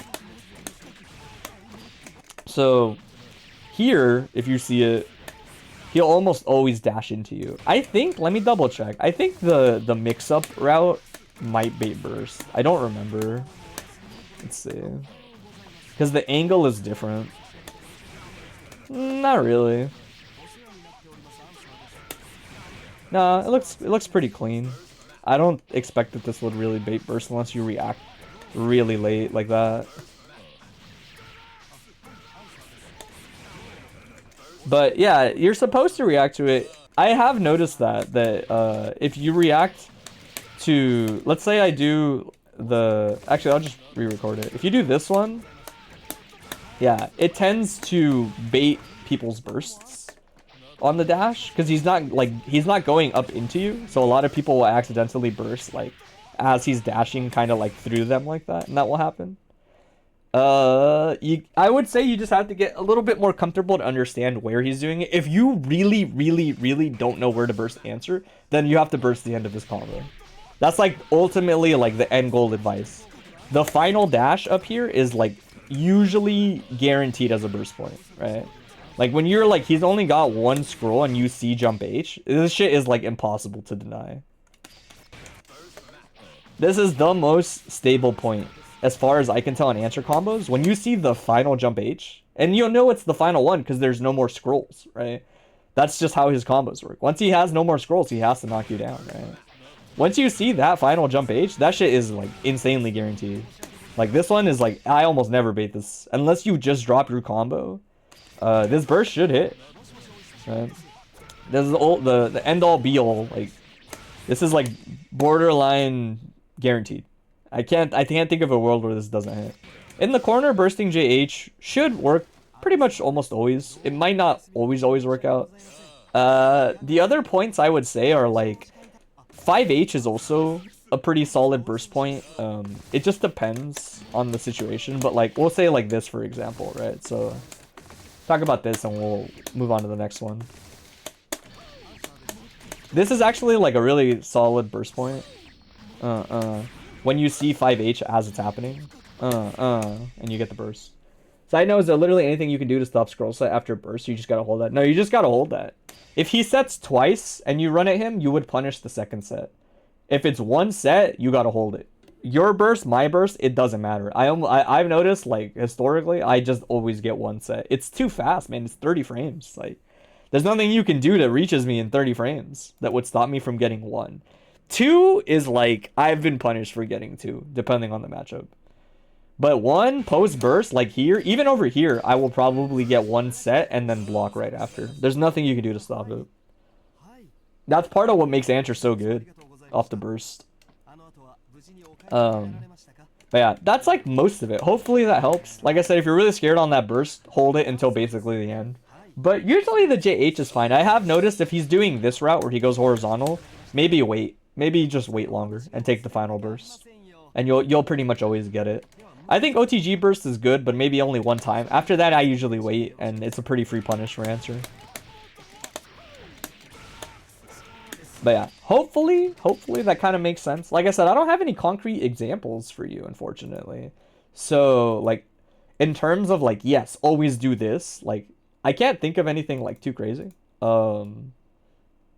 The biggest thing for sure is, like, you have to experiment with contesting scrolls. The next time you play casuals, you have to start to test the waters and see what's working, what isn't, and when it's not working, what's happening. Like why, like what is killing you? Because depending on how bad the punish is, like it'll tell you whether or not it's worth taking the gambles in certain spots. You'll just kind of learn over time. Like, you know what? I lost half my health. That wasn't worth it. This is one of those matchups where, like, no Raven players really know how to play it, so it's hard to find things to do. No, I mean, it's not a common matchup. It really isn't. And I like this matchup. I think it's good for Answer, and until the Raven really learns how to play it. I think if we both play the way we want to, Answer wins. is the way I would put it. If we both play the way that we're used to playing and want to, answer wins versus Raven, right? I also think I didn't talk about it, but I will say, like, for real, closing thoughts are like, people forget Answer is supposed to die. He's supposed to be like Chipp in a lot of ways. Like, he's not supposed to just live forever. He's supposed to get clipped one time, knocked down, and then if you have good OSs and stuff, like, kind of just die. Like you really like suffocate him on the offense, and then don't let him play the game anymore.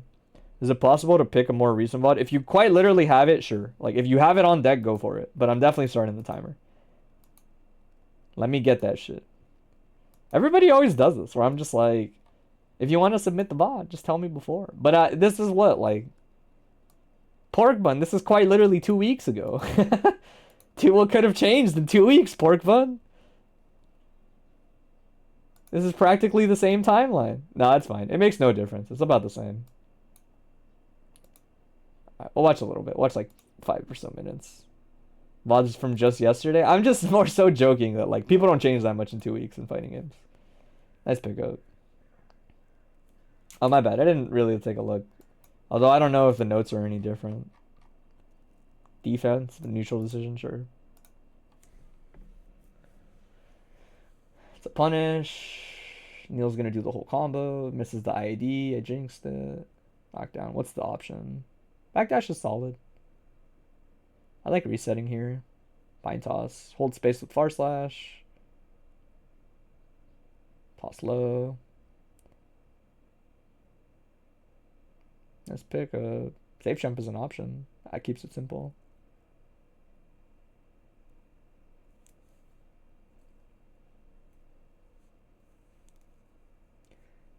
Keep it safe. Saw Soul, you got excited thinking it was you. Yeah, default Soul got you going. It's punished. This is like really high up. Anyway, he would have had to do DP under. Oh, that sucks. Getting clipped there's rough. Yeah, this is still a disadvantageous position. Yeah, still kill.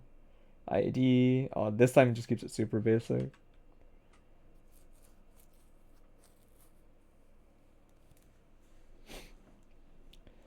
That's safe, I think. Yeah.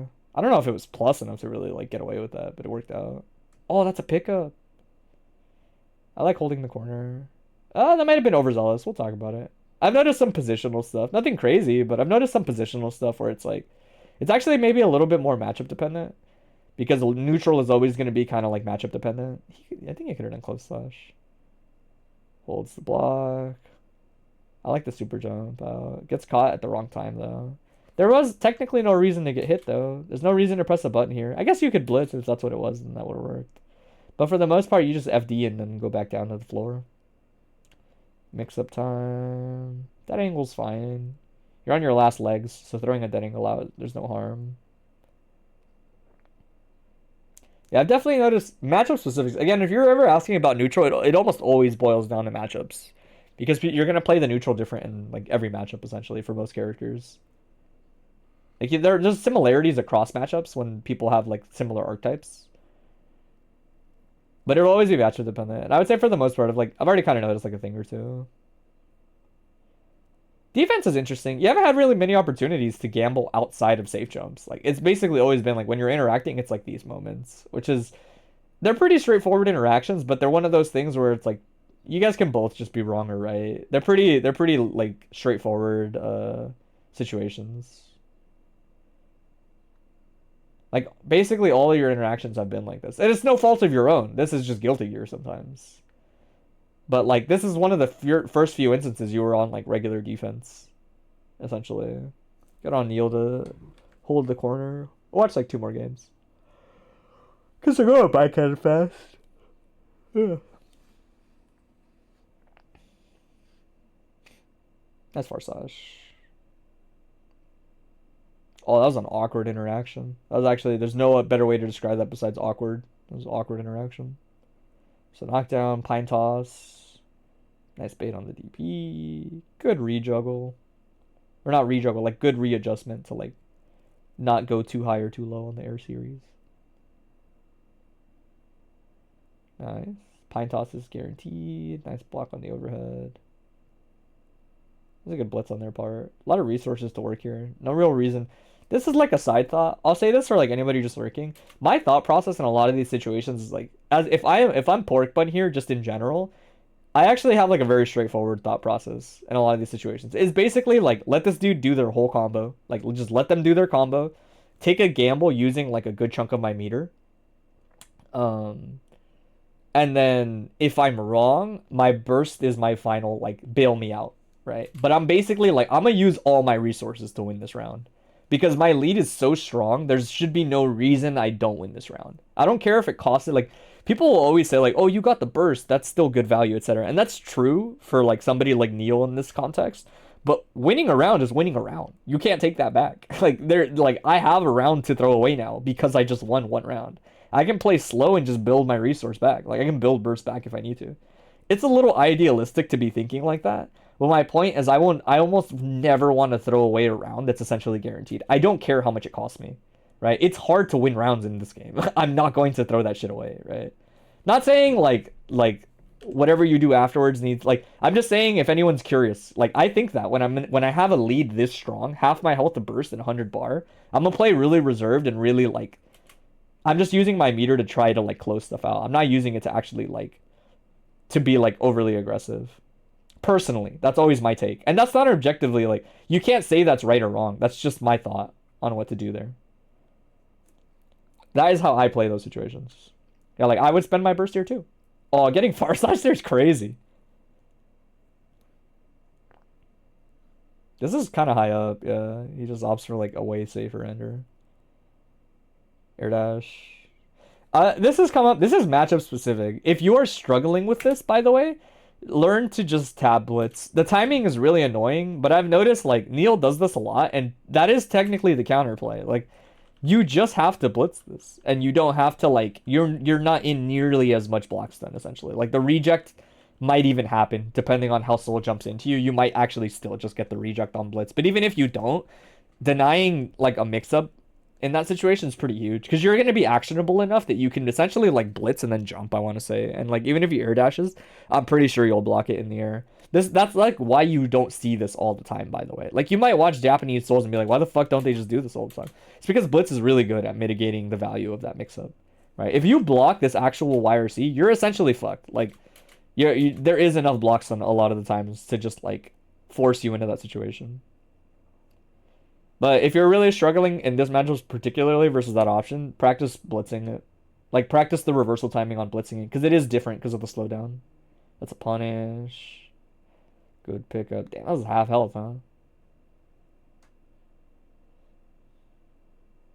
Talk about the OS thing. I'm not too big on always telling people to do the OS versus Soul, even though it's good. Because it's like, anytime you introduce something that's, like, kind of hard to do versus people, you're introducing a lot of potential error. And it's like, sometimes it's a question of, like, is it relevant before? I like that 6H.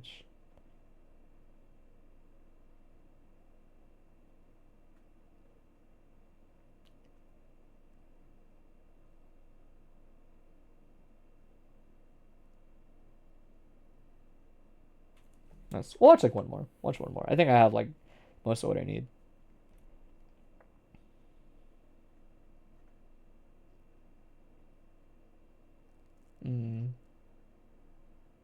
Damn, what an anti-air. TD's a good choice there. It's got just an honest guess. I will say, in this situation, close slash, I want to say wins. We'll talk about a little bit of the defense. But close slash option select, I think, might have been actually fast enough to trade there. Depends. Depends on his frame advantage in those spots. Good redashes. Good pushback. This is fine. I would super jump. Risk is a factor. Yeah, we'll definitely talk about escaping the corner. Alpha is pretty good at doing it in this matchup. So kill.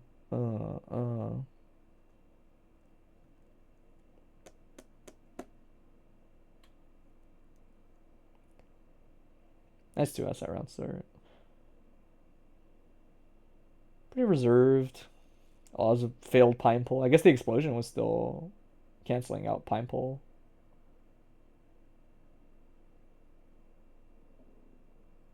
What a trade. Yeah, that's fine. Getting hit's kind of rough, but air blocking in those situations isn't as bad as people usually think. It's not good. It's not as bad as people think. It's definitely better than just getting hit. Nice air throw. Oh, just short of the confirm.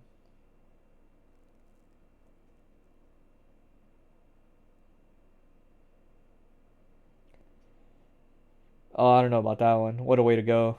I respect the idea, but I will say it was kind of unnecessary. Unnecessary is the wording I would use. Not that it's not a valid option. Probably just unnecessary. We'll say. I don't think you needed to go that hard. Alright. Alright, we'll talk about it. We'll do a little bit of, like I said, we'll mostly have to do. YRC is actually probably more questionable, I'm not gonna lie. Well, I guess JD YRC is okay there, but ironically enough, I actually think Blitz is a better option than Air Dash YRC there. They're both okay though. I was gonna say defense, like fair warning in general, and I assume people have probably already mentioned it to you, but defense and neutral are matchup dependent. Like all that shit will be matchup dependent, right? I talked about it a little bit like last time or the time before, where there is sort of like a general defensive psychology. That's a fancy way of putting it. There's like a good like flow chart for defense, kind of in general. Right? Like I'll record something like something like this. Right. Where it's like usually, oh my god, so S. Right, usually you want to do kind of something like this. In general, like this is a solid defensive game plan to try to do, right? Matchups ultimately define what you should actually be looking for on defense, but like pushing out, right? So pushing out on the first 2 hits or so, like this, into focusing on like IBing. Oh my goodness. Oh, why are my instant blocks so off? His timings are like so fast. There we go, yeah. Right? Like focusing on pushing out a little bit into instant blocking later hits is like usually what you want to go for as the defender. So like, dang, the push block is crazy here. Him missing there in general is like fucked up. All it takes is like a little bit to produce a whiff on Soul. That's nuts. Anyway, I'll do 1 hit so that he's in range of this. Alright, so push block a little bit. And then IBing the later hits of things will generally... Dude, that's crazy. His push block. Do this. Right. So you want to have a situation kind of like this, where it's like the initial pushes make it so that you're more likely for them to not get easy tick throws, easy resets on their pressure unless they're really committing. And kind of like strong arm them into pressing their slash and heavy normals. And then you instant block those normals. They tend to have a higher attack level on them, which means the difference in frame data on the IB is a lot bigger than it is for like jabs, right? So without talking about it for too long, the frame data changes on instant block are dependent on attack level. Generally, the higher the attack level, the bigger the difference, right? So Soul's Fafnir, if I'm not mistaken, is attack level 4. And it's +2 on regular block. And if you IB it, it's -2. It changes by 4 frames, which is like, what's like big deal, right? And it's like, well, it is a big deal. He went from being plus on block to being minus on block, right? But my point is, that's true for a lot of normals at a distance, right?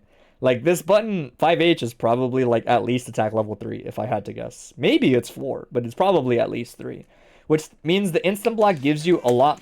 Not a lot more room, but it gives you more room. It gives you like somewhere around 3 to 4 extra frames of room to jump out, to press a button, etc., right? To super, like pushing out into being more plus is like, that is generally just solid, right?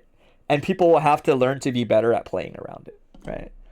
That's always a good idea, but you'll find that this kind of strategy tapers off as you fight better people, because better people are better at recognizing that stuff, and they'll do like redashes, right? So if this guy does, right, like if he does and then he does this, like suddenly he's back where he started, right? And I lost a little bit of meter in the process, right? It sounds like, oh, what's the big deal? But it's like, I lost a little bit of meter and nothing changed, right? Nothing changed, like cranked my risk a little bit, etc., right? So resets are like a really obvious way people will stop that, right? I'm not going to talk about this too much because this is kind of like a thing you could talk about for a long time. But just know that my point is that, you know, you're going to find outside of that, it is a lot of learning to interact with each individual character's tools. I'd rather talk about the neutral first. I would say versus Soul, I can't really imagine a reason Elphelt needs to move to him. There were like a handful of instances I saw you approaching with IADs or jumps or you name it, or like retreating. She's actually just kind of a moving fortress, in my opinion, versus Soul. If you hold this distance versus Soul and you kind of crouch every now and then, it can get very difficult for Soul to sneak up on you, right? An option like this might feel oppressive, right? Because you're just like hanging out in neutral and it's like, oh man, like dude just pulled up on me, right? But it doesn't hit you crouching. And you have a great button to practice against this, right? Like, that's a really big deal. That his fastest option in neutral is the IED, right? And if you crouch it, you have a perfect button for it. As long as you're hanging out in a general range where it's going to land, you almost always just kind of like get to press a button on Soul, right? Just depends on the button, depends on the range. But crouching means that even if he does like this and he recovers and opts for like this, doesn't really matter. A lot of the times you should be able to crouch under this and like just win this exchange. Elphelt close slash is fast enough that tends to be true. That's why you don't need to be pressured to take the initiative, right? He can't approach you quickly in the air if you're crouching at the right times and you kind of snipe out those approaches. Similarly, he can't really play the dash up far slash game super well because yours is about as good as his, and yours actually leads to stuff when it hits. So like, if I do this, I get bridle, right? If he does this, he gets nothing, right? So you're playing a risk-rewardy type game with Soul a lot of the times. Your far slash just outvalues his far slash. You can press it a lot on reaction to his moving forward, and you tend to win, right? Even if he blocks it, you're at its max distance, it pushes back into a range where he can't really do anything, right? So like, again, if I did this in neutral and it pushes and nothing happens, his fastest option is this. So he doesn't have a good way of winning the situation, right? He essentially has to kind of move even deeper and just commit, right? So like, if I do like this, he has to do something like run up out of that situation and just commit to far slash, right? So you don't have to feel very pressured. The way you were playing it in some of those situations is fine. Throw your Pineberry out, maybe check with the shot. I know like go-to, the GOAT is, what is it? ID back pine pole toss, right? Yeah. The GOAT is like, this is the classic, right? That's a classic Elphelt setup. They all do this shit. Like, it's so good. It's so fucked up. That shit will carry you for a hot minute. I haven't seen you do it. You should do it more. It's good. It's really good in matchups where people can't, like, easily deny it. If you want a trick in neutral that you don't do yet, this is it. Essentially, you IED back, you pine toss. The moment you're landing, you high toss, right? You high toss, and then I think you can even micro dash bridle to get more distance, but regular bridle is fine. The idea is, like, you can go from playing neutral with somebody to, like, now Pineberry is in front of you. It's gonna roll a couple of hits, right? Like, so even if we're farther away like this, you'll toss it. Let me see. I want to be, like, kind of farther from them when I do it, right? Pineberry is gonna keep on rolling. It's gonna own the space in front of you, and you kind of get a free approach, essentially, right? A lot of people early on have a really hard time dealing with this out of Elphelt because the bridle is, in order for you to take all the space back very quickly, the Pineberry protects you while doing the bridle, essentially, right? And even if people back up, the distance this thing rolls is crazy, dude. Look at how far this thing goes. Like, that's the thing people don't realize about why this setup is, like, so obnoxious. Look how far this Pineberry goes after I toss it. It goes full screen, bro. Like, it keeps going. It owns massive amounts of space. So yeah, that's why you see Elphelt players opt for this. Like, there are ways of playing around it as the defender, but, like, look at that shit. It's essentially a guaranteed Marvelous assist, right? That's exactly how Marvelous work, dude. But yeah, do that in general, not just in this matchup. But yeah, I didn't see you do it at all. I haven't seen you do it much. It's like fairly easy to pull off if you're already comfortable, like, moving around with Elphelt and pulling pine and stuff. Do that. I didn't see much 6H. 6H is actually very good in this matchup because we can stand at this range where, again, he can't IAD, right? Like, he can't close this distance through the air because it's very risky. If he doesn't guess correctly and you're crouching for whatever reason, or you backdash at the right time, he's just going to whiff, right? So he's kind of like, I don't have shit to hit with here. You have 6H, right? Like, at this distance, you can 6H. 6H is very good in this matchup. Right, it hits a lot of Soul just like jumping around. It hits him like up here, etc. Right, like 6H is good. It owns a lot of space that Soul wants to be in, and is like not punishing on block. On block, you pull Pine, and you're at a distance that Soul can't do anything about it. In fact, to a degree, sometimes it's worth not even doing some of the textbook like I said, like the textbook like IAD back, Pine toss, this. Because sometimes it's better to just have a guaranteed pine pull off of 6H. He can't do much about it. Right? Like dash 6H, backdash 6H, both of these things can get very obnoxious for Soul as he's trying to hang out in this range. Remember, like he needs to get into this range. This is where his far slash hits. So he can't hang out here versus you forever. He doesn't want to be here, right? And yet you kind of just want to keep him there a lot of the times and get these for free. He has to like... He essentially just gets walled out by Elphelt when they do it right. It's really obnoxious for Souls to get around when they know how to do it correctly as Elphelt. Because the best way I can summarize it is it might feel like you're kind of doing a lot of nothing as Elphelt, but that's kind of the point, right? Like, I don't know if you... This isn't quite like a one-to-one, but have you guys ever seen Chun-Li in Third Strike going ha, ha, ha, ha, and just whiffing, what is it, crouching heavy kick? It's crouching heavy or crouching fierce, I think. I don't remember. It might be crouching fierce. But the point is like that. Yeah, she is obviously doing something because she builds meter. But even if she didn't, I can guarantee you that character would still press that button in that range. Not because it's leading to anything, but because you can't stop it. And it leads to something if you run into it. Right? Elphelt, to me, in this matchup is kind of like that. Where you're not getting a lot of immediate value on stuff like this. But it's fine because...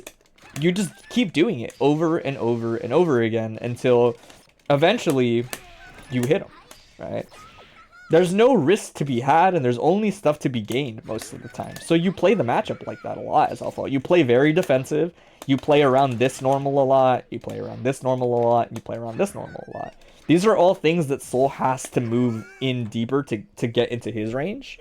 And anytime you start to kind of get into his range, stuff like backdash into 6H, stuff like backdash, super jump back, IAD back, like all of these things are things that Soul has to chase down.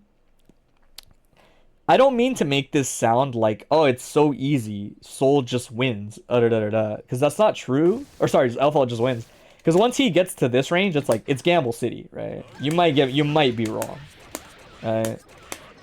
But the point is that if you're asking how to play neutral, that's how you play it.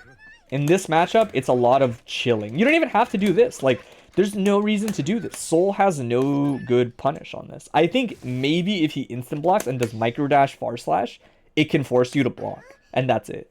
It's not even a punish. Like, it's not even a punish. If you do this and block and he does the micro dash far slash, it doesn't even punish, I'm pretty sure. It's just, it takes too long. And the frame data is too good. That's a cute frame. I've like never seen that frame. I'm trying to think. I would say mostly that, right? My general tip is learn to do this more. You're already good enough at a lot of the other Elphelt things that you will benefit from doing this just passively. Do more far slash.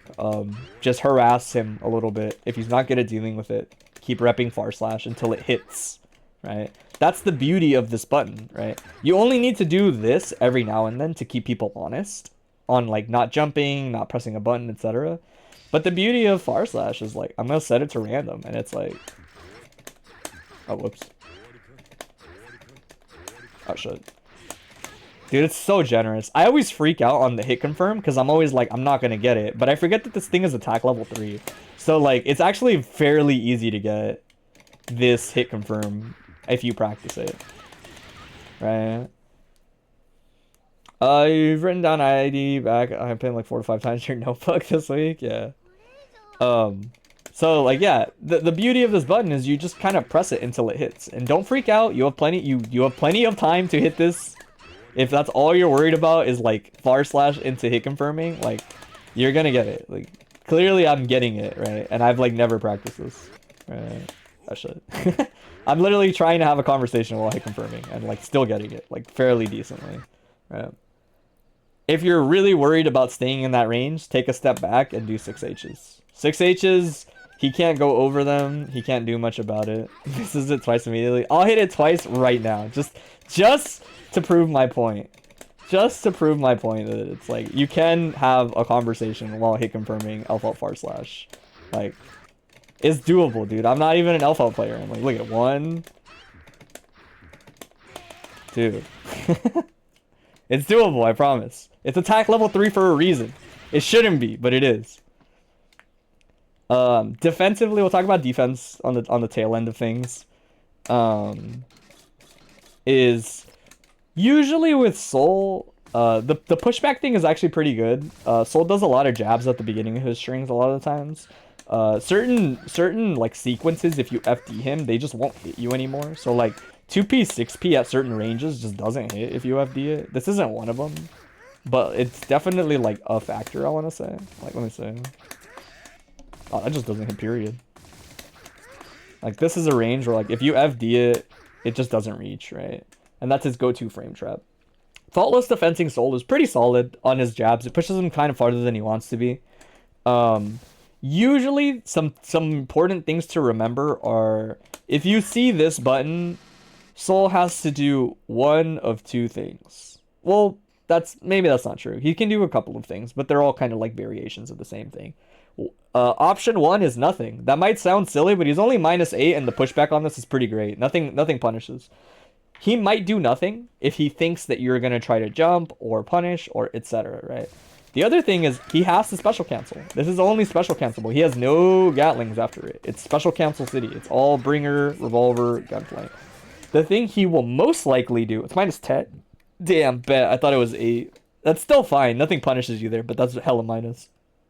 The other thing he'll probably do is this. And that's fine. That's not a big deal. It costs him bar to do it. Like, if you're really worried about stuff like this, then a lot of the times what I'll do is I just won't jump. Like, I'll wait.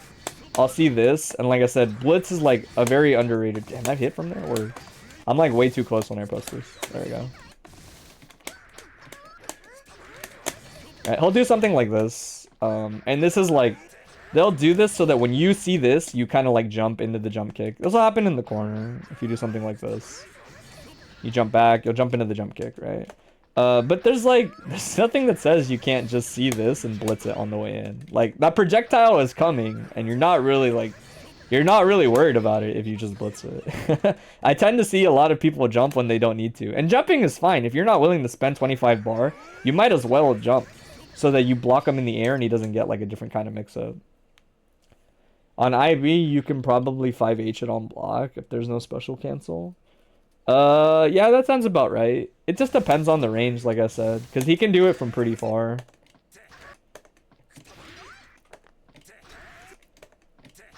Oh my goodness, this is so delayed. Yeah, it looks like a punish to me.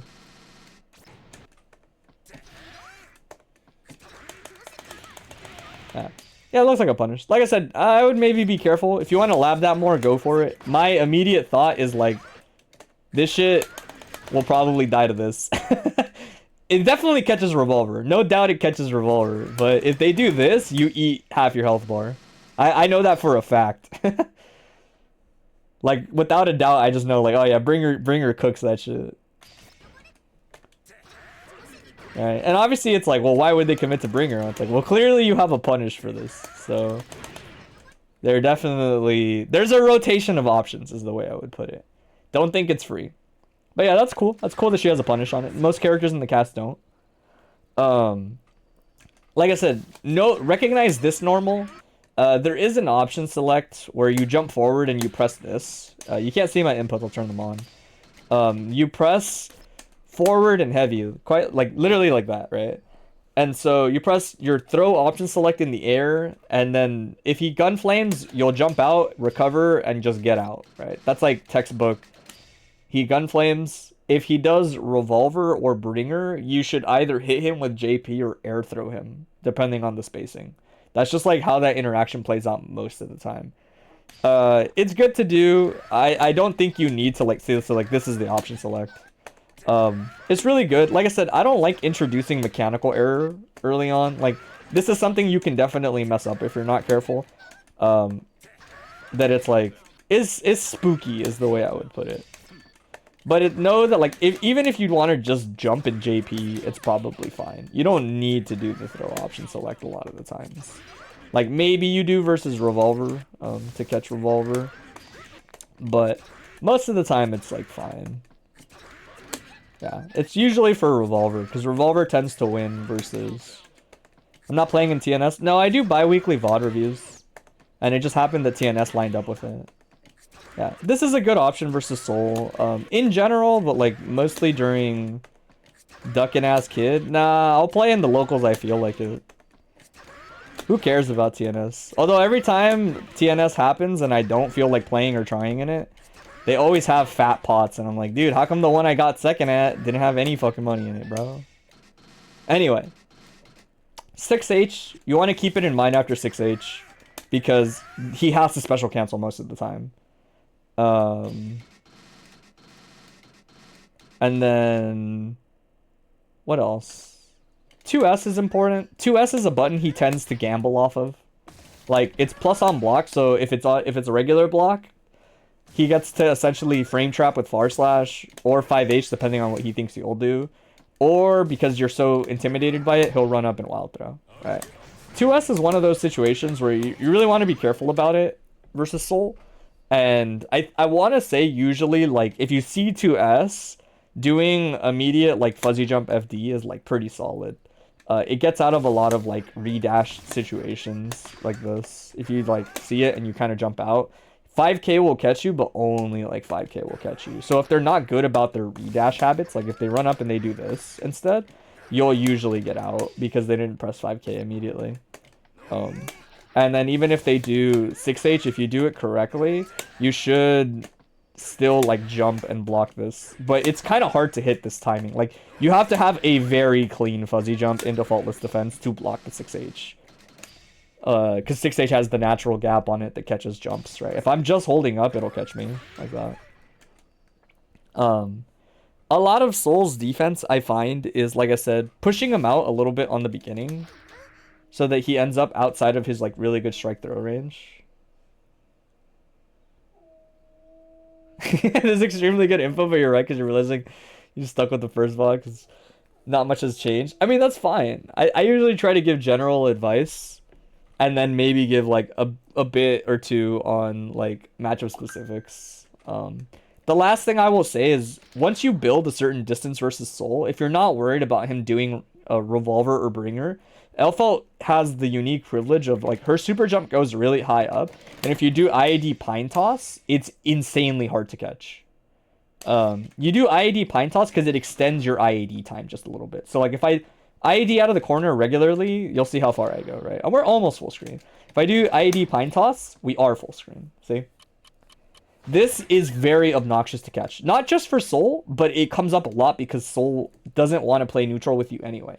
So once you push to a really far distance and you have the space to do a super jump into pine toss, like IAD pine pull is like really good at getting you far away. Regular IAD will also get you pretty far, but the way that Pineberry like pull loads momentum and then gives it all back essentially is the reason you basically shotgun out of there and you end up full screen again. Which again, we already kind of talked about how like on paper you shouldn't be too scared. Just have more faith in your normals, and if you're uncomfortable, retreat a little bit. Yeah, she goes much farther on IAD pine pull. And then think about it. You already have everything you need. Like, if you do this, bro, you get out of the corner, you pull, you IAD back toss, bridle, like, all the pieces of the puzzle, dude. Look at that shit. IAD back toss. People think I make this shit up, dude. People think I don't know what I'm talking about. But yeah, keep that in mind. It's a really good escape option, specifically versus Soul, but versus everybody. There were a couple of moments you had the space to do it. I don't think you should really fight out of the corner unless you're pressing 2S, by the way. I'll say that as like my for real last thought. If you're gonna mash, if you see 2S and you think that they're gonna be like running up or whatever, etc., and you want to press a button and be disrespectful, you're not worried about dying to 6H, press 2H, or 2H, 2S. 2S is a really good bar in normal. It's got a great hurt box on it. It's decently fast. I think it's like 10 frames, which is like more than enough. It's gonna catch a lot of people, and it staggers on counter hit, which means it always combos into the 2S, which I think is normally not the case, right? Yeah. So if you counter hit, it staggers, and you actually get a combo into a knockdown. And it's just the world is your oyster, basically. Oh, the time is up. But yeah. Hopefully that gives you a couple ideas. It's 6 frames? Bruh, no way. No way. I thought it was like 10 frames. There's no way that's real. There's no way, dude. There's no way. It's not. Okay, it's 8. Yeah, 6 is ridiculous. Even 8 is a lot. I deadass thought it was 10, dude. That shit's so fast. It's 8 frames? It's 8? That's so fucked up. That's so fast, bro. 6 active is pretty good too, yeah. 6 active is a lot, actually, yeah. In the context, a lot of far slashes are only active for like 3 or like 4 or 5, I think, right? Right? I don't know. I'm making up numbers. It's been a while since I really looked at a lot of this stuff, to be honest. Yeah, and actually, no, that's pretty standard. I think a lot of stuff is about that much. Anyway, moving on. But yeah, hopefully that gives you some stuff to think about. Like I said, try to focus more on tangible things. Try to maybe focus more on like tangible things that you can do with Elphelt. Defense and neutral are always great to keep in mind, but you're gonna find that you're gonna do a lot of matchup specifics.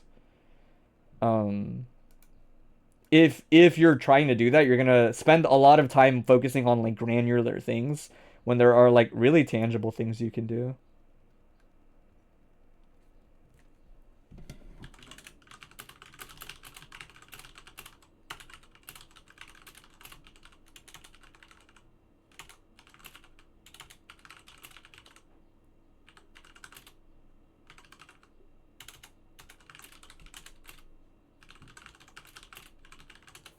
Alright.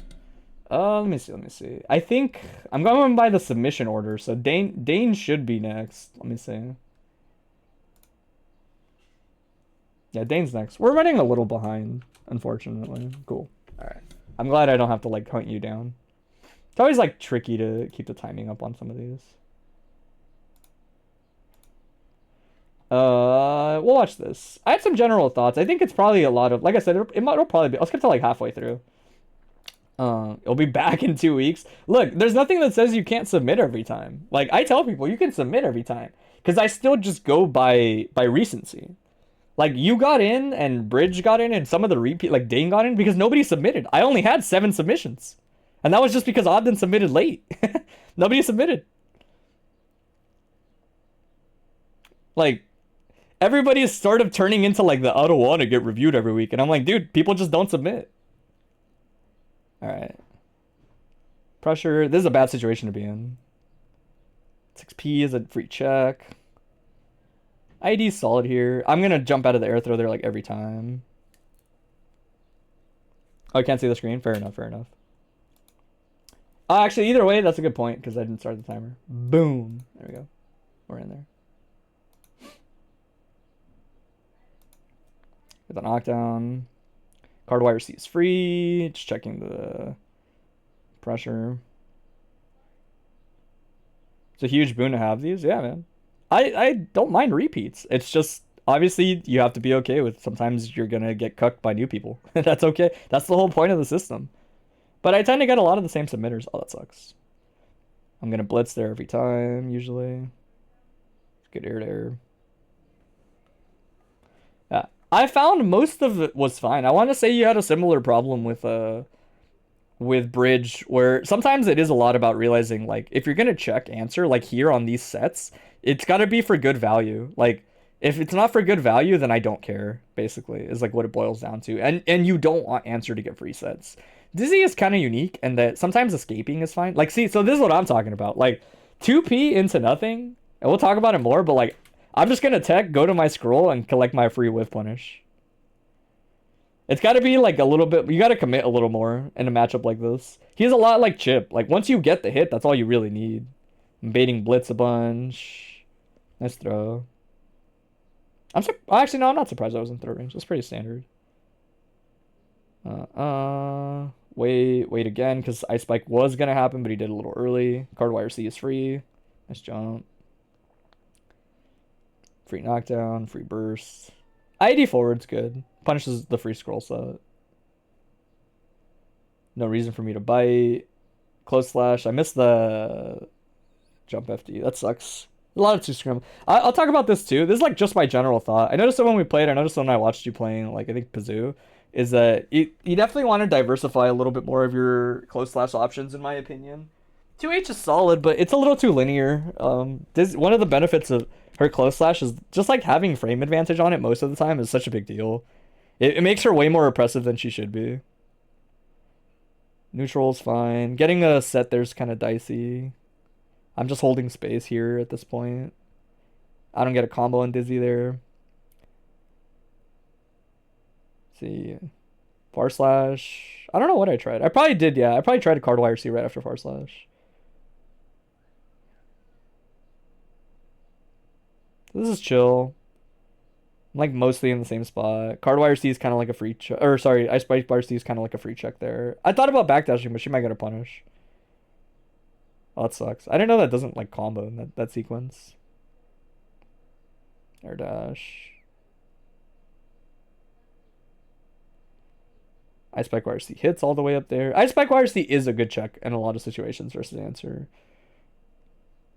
Hey, what's up, Lauren?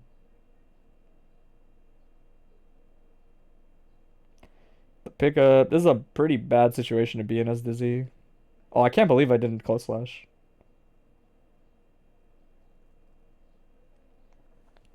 Alright, watch like two more. I haven't seen some of the interactions I was waiting for. I think they happen more like towards the later end. This is chill. I never mind eating this hit as answer. It's a lot better than eating certain other hits from Dizzy. Double set. Double set, we'll talk about it very briefly. Double set is fake in the sense that, like, if you did wake up 2p here, the 6H is not meaty and would get contested. But if I do, like, run up 5H, it, like, just destroys the 2p, but would lose to backdash, etc. Like, double set and to run forward for answer is essentially, like, guessing between, will they do blitz or button in place, or will they backdash? But you can't really catch both super easily. He can do 2k, and it's pretty safe, but you'll backdash and recover a lot of the times. I'm not advising people to gamble all the time, but it is one of those, you don't have to hold the 6H, technically. Pressure, pressure, pressure. These are all rough. Like, point blank, regular block. What's up, Noah? Point blank, regular block 6H into dash is not always, but often, like a true block string. This has a gap on dash into stomp. Taking a midterm? Damn, taking a midterm while stream monstering is something else. But yeah, I being scroll dash essentially almost always guarantees that the stomp has a gap, which if you have a DP means DP is fair game. If you don't, a lot of times it means you either backdash or you blitz if you want to contest. But you never want to press the button there. It's just a built-in frame trap. It's like very autopilot-y for answer. Knockdown, but I have double counter to get out, potentially. Scrambling is fine as answer. Yeah, you gotta know. I think as soon as I saw the bubble, I was like, ain't no way you can do that versus answer. 6p is like free as fuck there. Dizzy's too light, you don't get a knockdown. Sweep. That's like another thing that's kind of tricky to remember is like, most of the time people get caught here a lot by lows, trying to hold up, which is fine. But if you really got to be more disciplined about doing it as like a fuzzy jump, because I almost always just go for my immediate lows here. And when they hit people, I'm like, oh, sick. That's just free value. Like, this can kill if I do it right. Oh, I did not do it right. I should use more regular 6H. Is that 2p? That is tough because it's just like, you just didn't expect me to be airborne. But the 2k was nice because it would have led to a knockdown under a lot of contexts that weren't that.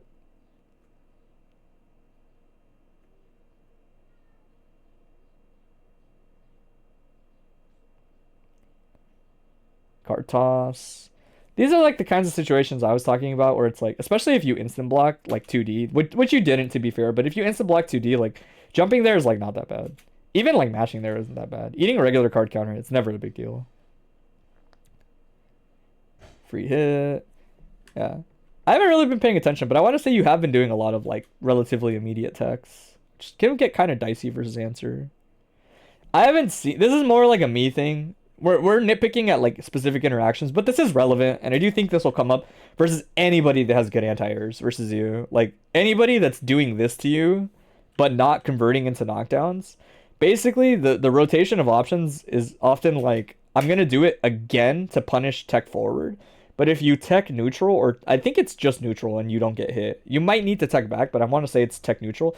Tech neutral into like Ice Spike YRC eats people alive for doing shit like that. It's so fucked up. Like you just here, you tech neutral, you land, and you actually 2D just works. The idea is basically I'm already committing to this option. So I'm committing to tech forward, but if you tech in place and land, 2D is a punish, right? It's one of those things where it's not guaranteed. You're not gonna tech, realize what's happening, and then press 2D and get a punish. Like that's not really gonna happen. But if you lock in that option in advance, then you'll just win basically, and it'll make me think like, fuck, maybe I can't do 6p every time. Because essentially, like if I do this and it's not getting contested in any way, I have no reason to stop doing it. That's a really huge thing for me, like on a character like Answer. All the characters that care about stability and like just spacing out their anti-airs and their normals and shit until they get where they want to be, if you're not directly punishing or rotating options versus that kind of thing, it gives them no reason to rotate. That's like the mindset of these characters, right? So I'm gonna keep doing this until you represent like tech in place into punishing it, right? And you have invincibility there, so it's usually not like that big a deal. Jab to check the backdash. This is still chill. That's a good trade. I would probably set, yeah. Set again? Nah, just wait. Yeah. Air throw here is fine. I think air throwing Answer in scrambles is like pretty solid. Most of the time he's just gonna go to his scrolls. Specifically the context you want to be careful in is like, you always want to be careful. Also I think this is kind of unnecessary. I don't think you needed to do this actually. I think you can just do single air dash, land, and do spike YRC. You definitely have a lot of moments where you interact with people a little too directly instead of like, if you do no air dash and just do spike YRC, you will win essentially no matter what happens here, right? Because if I backdash, sure, I dodge it, but now you have all the slowdown in the world to run up and try to continue your offense on reaction. If I wake up blitz, it doesn't really do anything.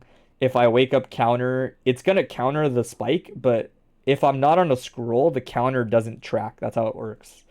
It has to be during like the parry on the scrolls is what tracks the people. Otherwise, I'm just going to counter the thing and then go straight down and you just press a button right away, right? And if I block it, that's free plus frames. But at this distance in my head, like I was actually surprised. I did the 6p and I was like, that shit should not have worked. Because if you land and do Ice Spike here, you destroy people for doing Wake Up Throw Us. Like, it's just the freest punish ever. And the big thing about Dizzy is, like, you shouldn't worry too much about, like, do I need to keep my meter? Dizzy is not a character that cares about holding on to meter.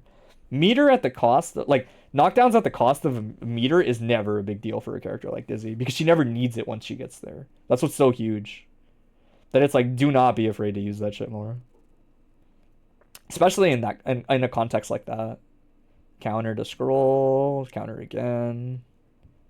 This happens. My advice in these situations is basically like, if you're kind of thinking it's gonna like, if you think counter is gonna track to you, you can opt to just like try to block it, blitz it. I think maybe 2S beats it, but counter is really fast. Like a lot of the times it'll just stuff whatever you're doing, even when they're anti-airs. But blocking it is fine. Counter, the frame data depends on how tall you are. So like technically you're supposed to crouch block it to have worse frame data. But let's say you crouch block it, it's like, or sorry, stand block it so that it hits earlier and it's more minus. He's usually like at best even on block, but a lot of the times he's -1. It just feels like he's plus because his jab is so fast. I'm just holding space. Again, so like, these are the situations I was kind of talking about, where it's like, you don't really want to try to air throw answer in these spots. This actually could have and maybe should have worked. It looked like maybe you just missed the timing or the input. Because I was doing one of the follow-ups, but this shit is risky. If I'm just doing a scroll dash, I'm throwing bull the whole time, essentially. It's gonna knock down 4S. Oh, you need one more hit on 4S. Yeah, 2H. 2H, by the way, the reason I'm not like a huge fan of it, depending on the context, is like, I don't like that it doesn't lead to like a consistent knockdown if you're not ready for Dizzy. The last thing you usually want for Dizzy is like scrambles. I think this one was fine because I beat it, but like under this context, stuff like this, it's like, I don't know. You don't usually want to do too much 2H. I think it limits Dizzy a lot for a character that does not have to do it. JD. Oh, dang, that comboed. I'm kind of nice. Oh, the classic. I was in my bag. I was like so desperate when I pressed 5D. But I'm also like, I gotta use 5D more. 20 minutes? Alright, we'll only watch the rest of this match. So there's me jumping out of, double jumping out of a 2S. Damn, that countered from there? Holy, that wasn't even on purpose. I wanted 2P. Card, because I see it's bubble, and I don't want to interact with that. I'll take the scramble, because I don't get a combo. Ice Spike, yeah, I would Ice Spike too. This is fine. Take a spear. I would take a spear. I think Ice Spear is like, it's really hard to go wrong with Ice Spear here, bro. Like, it just tracks. D is good, but I'm gonna do shit like this if I see like fish coming out. Yeah, this is what I was talking about. We'll talk about it more like when we're looking at the actual interaction. But like this into nothing is like, as soon as this happens, I'm almost always, without a doubt, gonna jump to scroll. Like, it's so likely I probably missed it. I'm almost positive I wanted super jump to scroll. Because in scrambles, that's all you do as answer. You just jump to scrolls because you're throwing vulnerable and you're plus. So it's like, that situation is really good. You want to make sure when you're checking, it's more like that. You want to make sure you get value out of it. You need to get value out of it. Ice Spike, yeah. I wanted a card anyway. It wouldn't have worked. I don't think I had the time.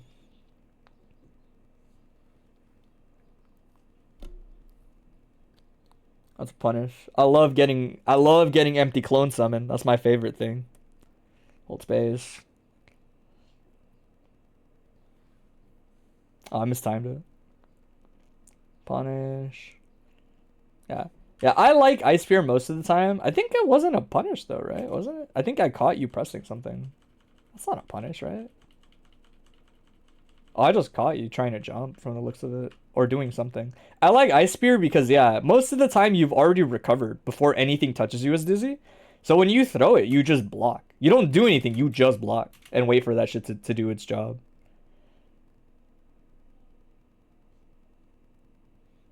Super baits the fake mix-up. I don't get a combo, so I'll take the knockdown. Probably a Miss Blitz. 6H is the safe jump super. Dead. Yeah. Yeah. This matchup is funny to me. People have asked me, like, just as a side thought, I'll talk about it while I change scenes. People have asked me if I'd rather play that than Biken, and the answer is basically always like a resounding no for me. Let me see.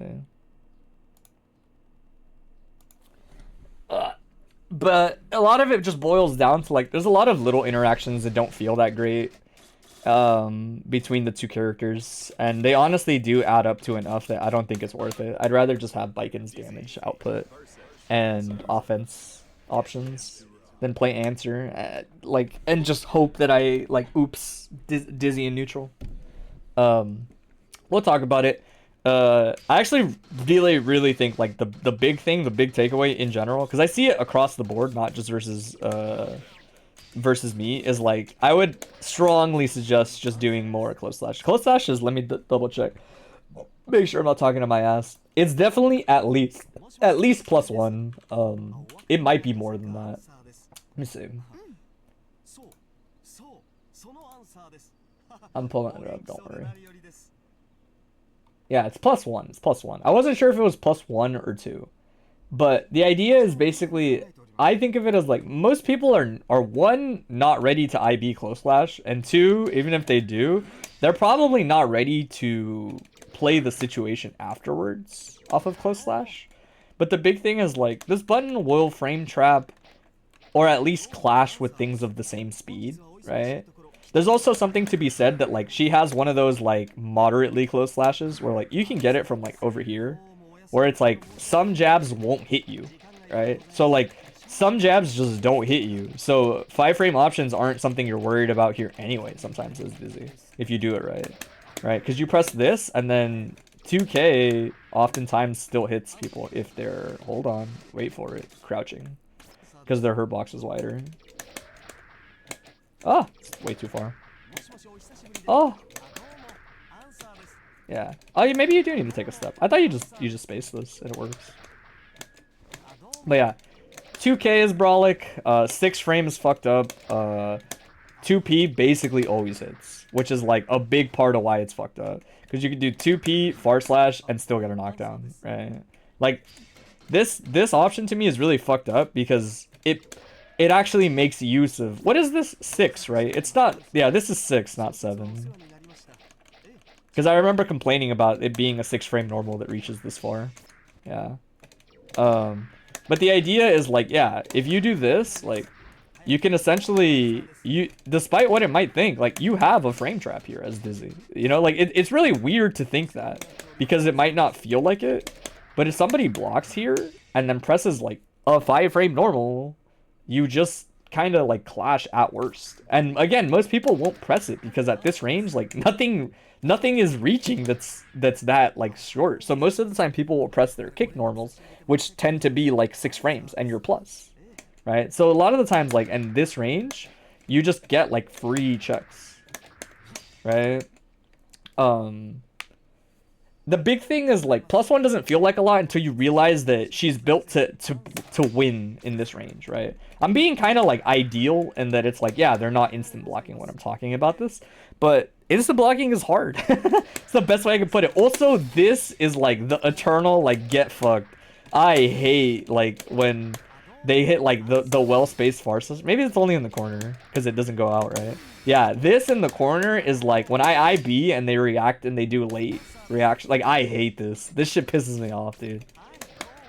When you're like, oh, they IB'd, let me do this uninteractive, like, no hurt box ass option.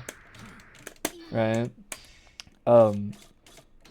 It's more just like, it's right there as an option, and you gotta use it more. You gotta reset your pressure more on close slash. Because close slash is like, that is how you get your tick throws as Dizzy. Like, there's nothing that should scare people besides close slash. But close slash should scare people. Like, you should get a sequence like this as Dizzy a lot of the times, right? Because you can also just do that, right? And that's, like, pretty common. Is you'll see this into, like, oh, I'm only +1, but this dude's scared. So, free tick throw, right? Or frame trap, right? I think, let me see. First hit only. This is a true block string, right? Right. These combo? Let me see. That I don't actually know. I always figured they did. Yeah, it does. Well, hold on. Maybe not on regular hit. No, it does, dude. Come on. I was kind of hoping I would be wrong, actually. Despite what you might think.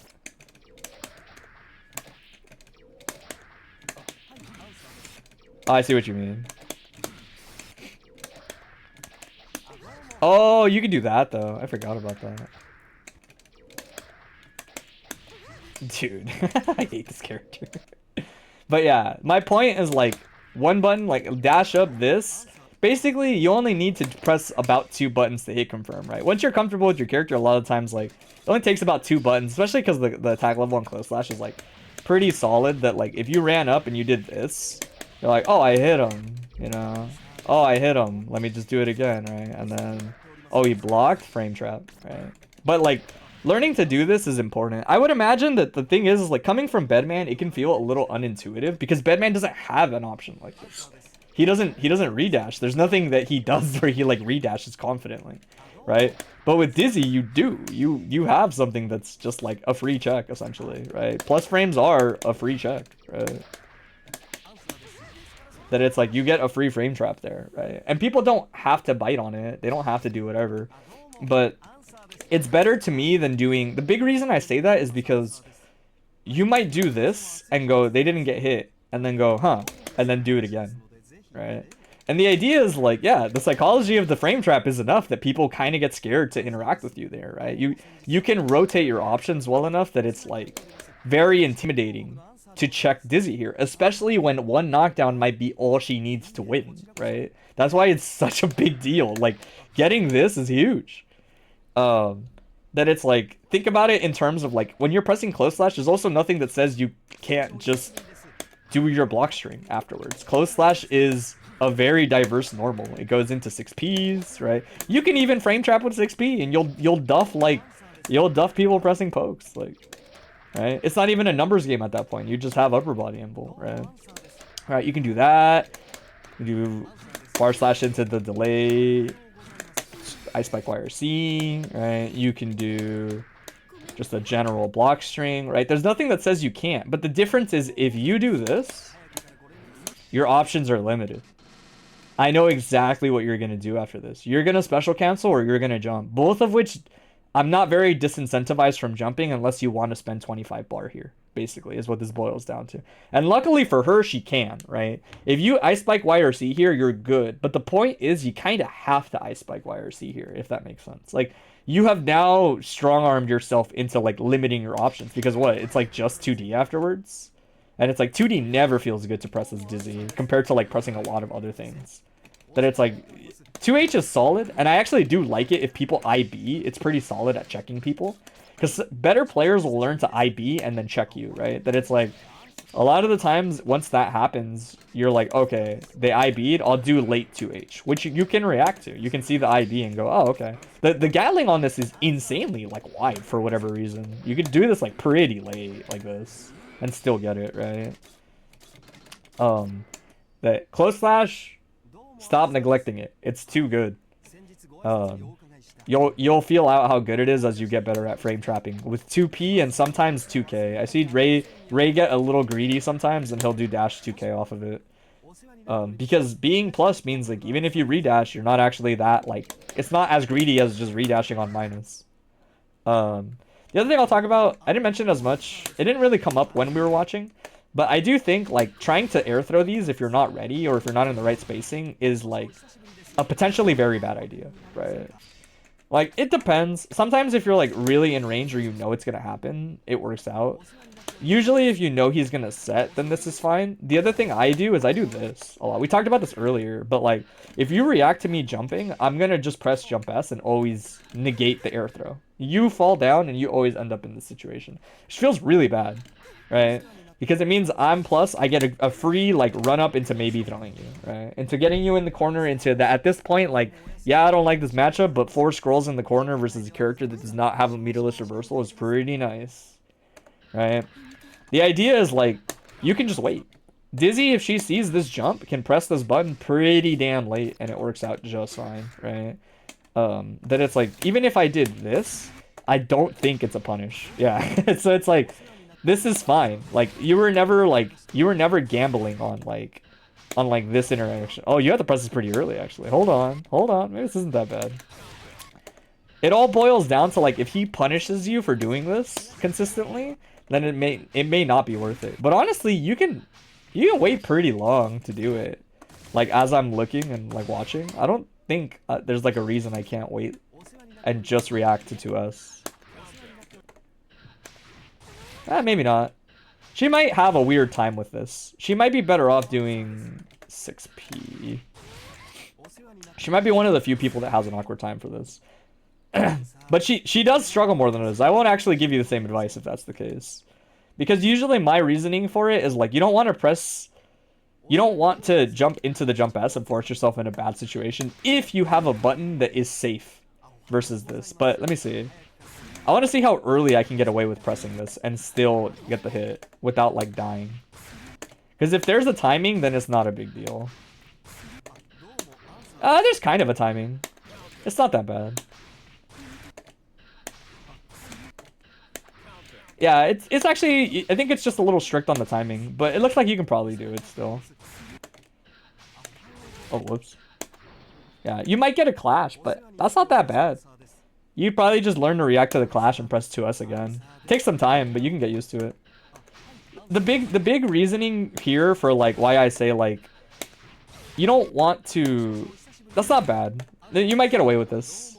Again, the hardest part is definitely learning to react to that clash. Because I know Ray gets this like end blocks like quite a bit. And again, like even if you do this, if the fact that you recover in time also just means that you can, yeah. Yeah, this is okay. 2S is not putting in as much work as I thought it would here. But this is not bad. I'm not advising you to blitz here, by the way. I'm just showing that, like, yeah, if you can block, you can blitz here. If you're, like, that confident. Yeah. It's a weird little, like, delay timing. It's, like, right as he comes down. It's literally right at the peak of his jump or so. Like, you press 2S. Anyway, I don't want to fixate on this for forever. But my reasoning is, like... And I think this is true in general. We'll talk about this. It didn't come up as much. But the power of 2S is that... it rewards you for just being patient. That's all it is. It's just you're just patient and it rewards you, right? So like for example, I'll give the most obvious example, right? This is like not everybody will give this to you if they know how Dizzy works and they value their life, they won't do it, right? So like obviously normally a pretty oppressive reset for answer, right? But you can just crouch, right? This is true, I mean, for everybody, right? But this is true at a lot of different distances, too. This means, like, if for whatever reason I thought I would get away with this, I won't, right? There are a lot of distances and spacings where right around here, I could summon, but I might get hit, right? If I summon around here, depending on the summon, right? We'll pick Firefish just for, like, demonstrative purposes, right? I might get cooked, right? It was not a safe place to summon, right? But if you want to disincentivize that shit, sometimes all you gotta do is crouch. Dizzy to me is like fucked up because you can stand in this range where people's fastest option for most of the cast is air dashing, right? Air dashing is your fastest way to get to Dizzy, and if you wait, you have a button built to punish it. Like, and it rewards you in a way that's nice because like you'd rather do this crouching than standing, always, always, always, always. Because if you're standing, then you don't have time to react to this. You just don't, right? Like, you have to be really far to react to stuff like this, right?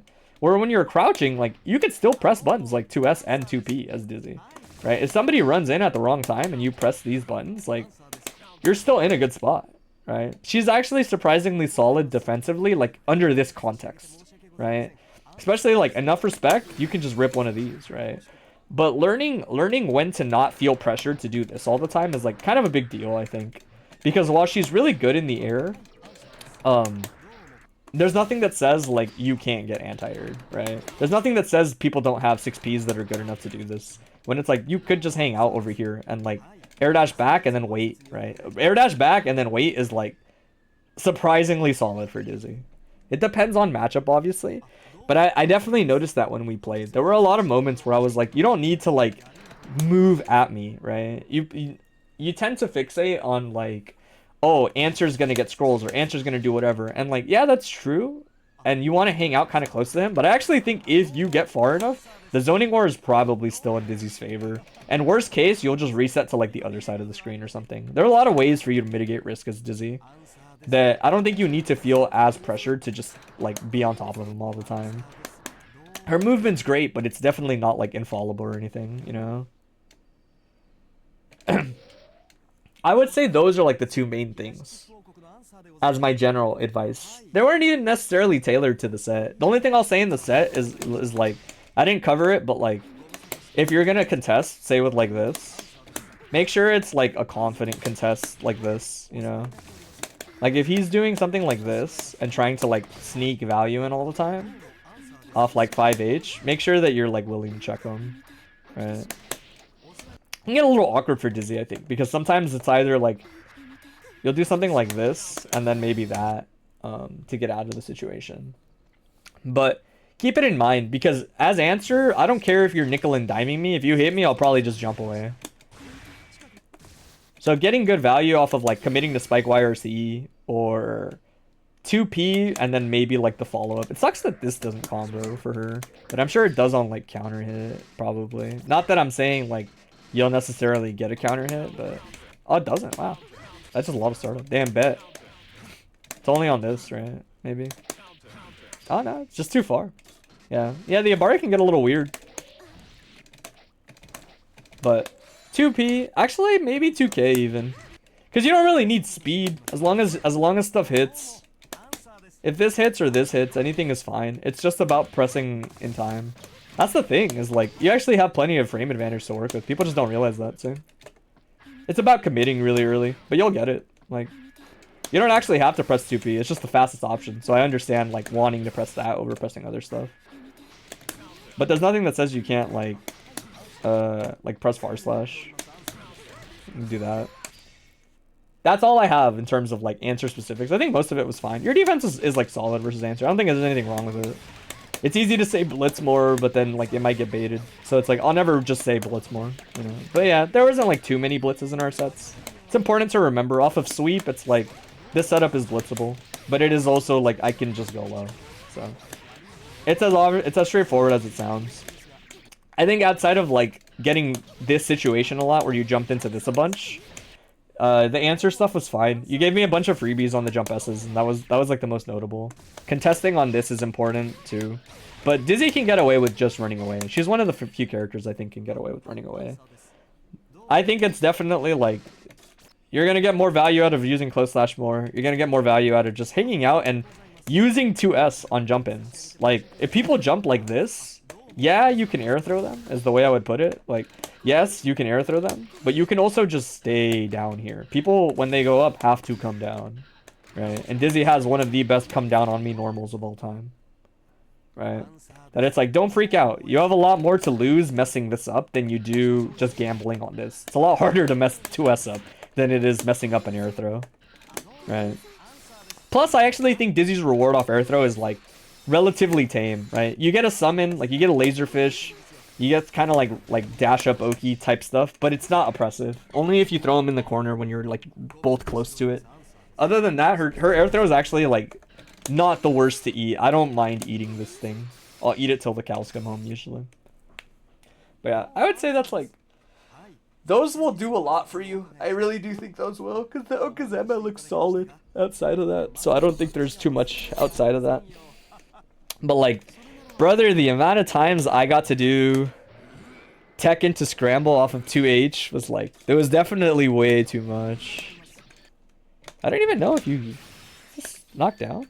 I've like never seen what her confirm is off of this. I'll be honest, I like don't even know what it's supposed to be. Damn, that doesn't even combo? Yeah, I don't know about this one. You might need to like wane yourself off of 2H. Just a bit. Maybe like, might be time. I didn't know that didn't combo on regular hit. That's actually not that great. Telling me they gotta be like what, crouch? Yeah, they gotta be crouch. That's tough, man. I would chill on how much that's used. Other than that, I think we're good. We don't really have time for questions, but I don't know. I feel like I was kind of succinct this time. I feel like it really is just those two things will do a lot for you. Yeah, the thing about 2H is if you want like my input on it is like, you're probably right. There probably is more things you can do, but it's kind of like you have this much better option available. And while it'd be cool to discover more options, she doesn't really need it. Honestly, outside, let me see. Cindervision DM'd me. Their vids. 2 sets? Alright, we'll watch 2. Should be fine. Chip sets go by like mad fast. Hey, what's up, Cinder? Yeah.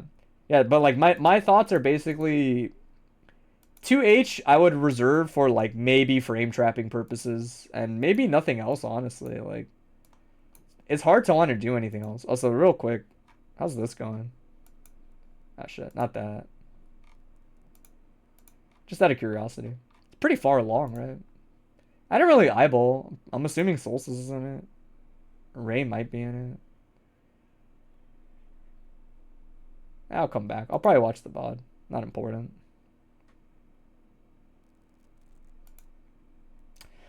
Mentioning moments to chill instead of always moving since you've been doing for a while. You'll write that down. Focus on that for a while. Yeah, I think Dizzy is different from Bedman in the sense that, like, her reward in those situations is a lot more inconsistent. Like, she has godlike air movement, but there are godlike anti-airs in the game. So it's like, learning to be stoic is, like, important. Alright.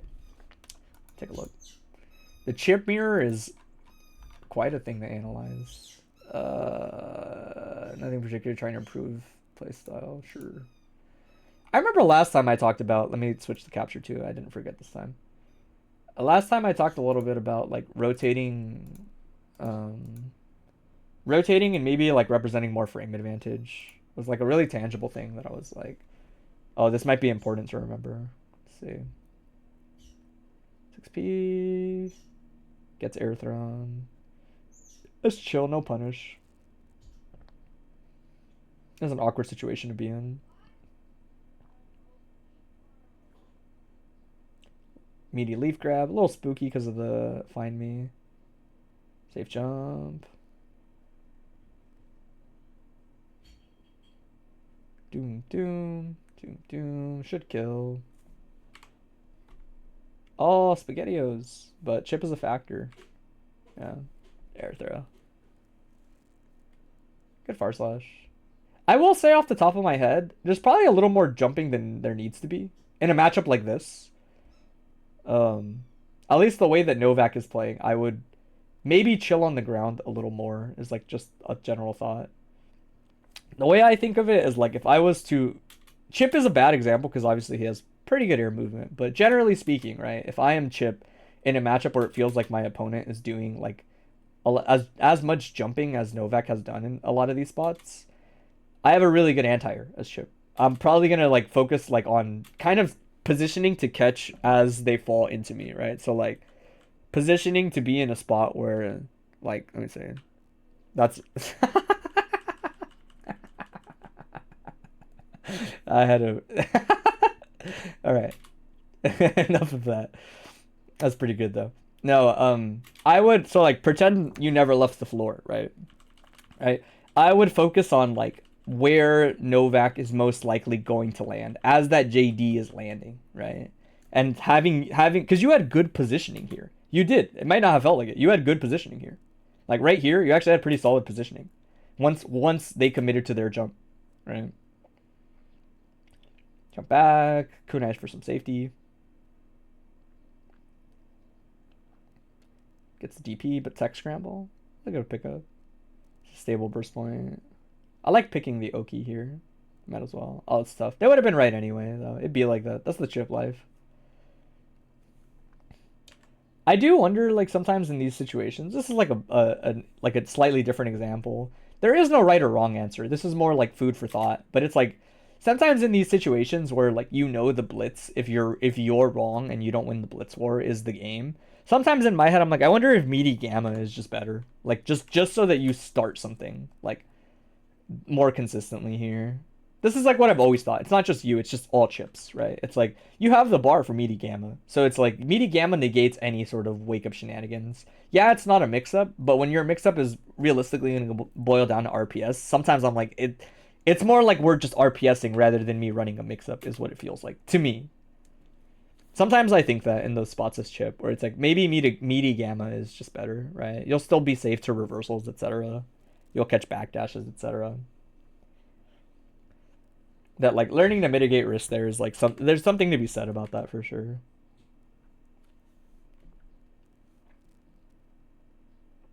Just teleport.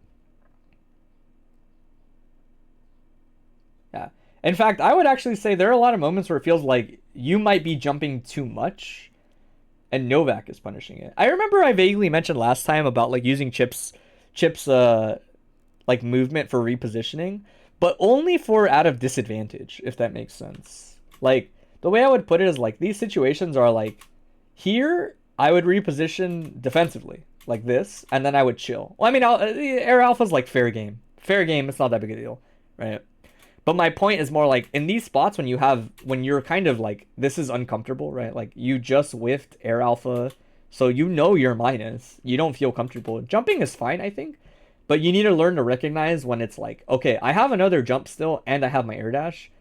I should be more reserved about like letting them catch me. Chipp versus Chipp is a rough example because it's like obviously he has the speed to catch you, but you kind of got to make it harder than that is the way I would put it. Novak is doing a pretty good example of like punishing that kind of thing. Like right here, see?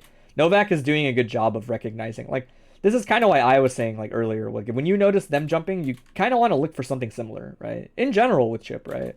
This gets harder depending on their options in the air, but like Novak recognizing the positioning you're in is like, this is a pretty rough to contest 6p. Most things in the game are just going to get duffed by that 6p from Chipp, right? And you kind of want to like look to do the same. Air leaf grab hits. Nice jump on the game, Rosaya. Oh, that might be too delayed. Oh, never mind. Never mind. Oh, that was a good contest. Yeah, see, so like, again, you really want to be careful like how much you're jumping. And in a matchup like this, for sure, that it's like, there is something to be said about, it is scary. It is scary, but it's like, there's something to be said about like, in these spots, you are just as fast as Chipp. You can run forward and also take space.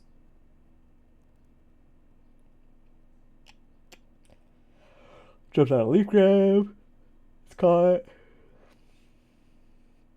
Oh, scramble and a blitz works out. Nice catch. I would wait here. This is not a bad spot to be in. Despite what it might feel like, this is not a bad spot to be in. You crouch here, you hold space as Chipp. It's not that bad. You have really good anti-airs.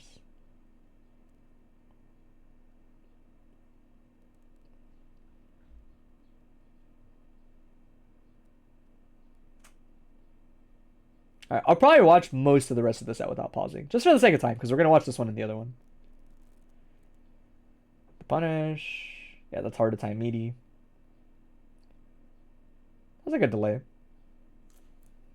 Maybe blitz something on wake up. Throw us. Oh, a little late on the timing, but it worked out. Let's get DP on their end.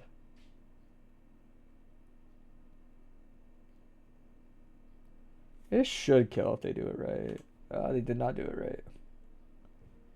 Let's pick up. See if you get the confirm. Keeps it safe. I like it. Bait splits. This is good decision making. It's all very solid decision making. Blitz is a factor. Nice.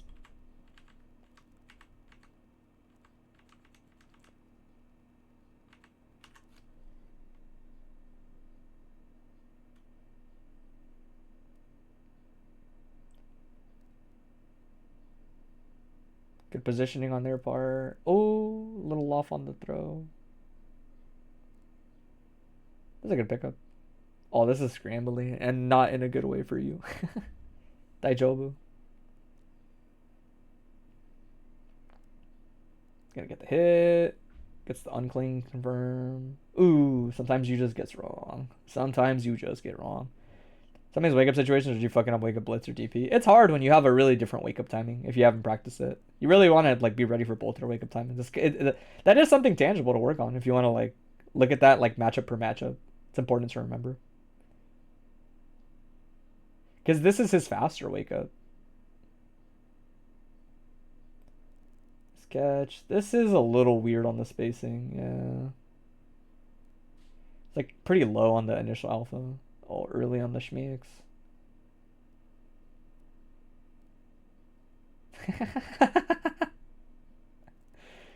Oh, it gets caught jumping a lot. Nice. Alright, alright. We're on the other one. I think we have just enough time. Yeah, we have a little bit of time. Watch through the other one.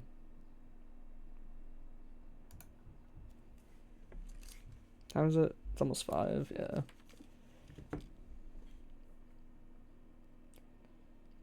This one will be interesting because this one has a much slower pace, so you'll get a better chance to kind of like show off what it looks like when you're not in a matchup that's like as scrambly. Nice. It's good walling. I still think maybe you might be jumping a little too much just in general.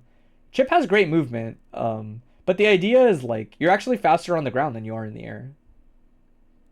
Nice bait. Pick up. Opt for the damage. What's the scramble? Oh, this is bad, potentially. That's a good burst point if you do it a little earlier. I was about to say that too. If you do burst as Riot Stomp touches the floor, like you got to do it as it happens, not like after. It's a pretty good burst point. DP is an option, potentially, if you're like willing to rip it. Oh, getting caught late is rough. RC, that's around.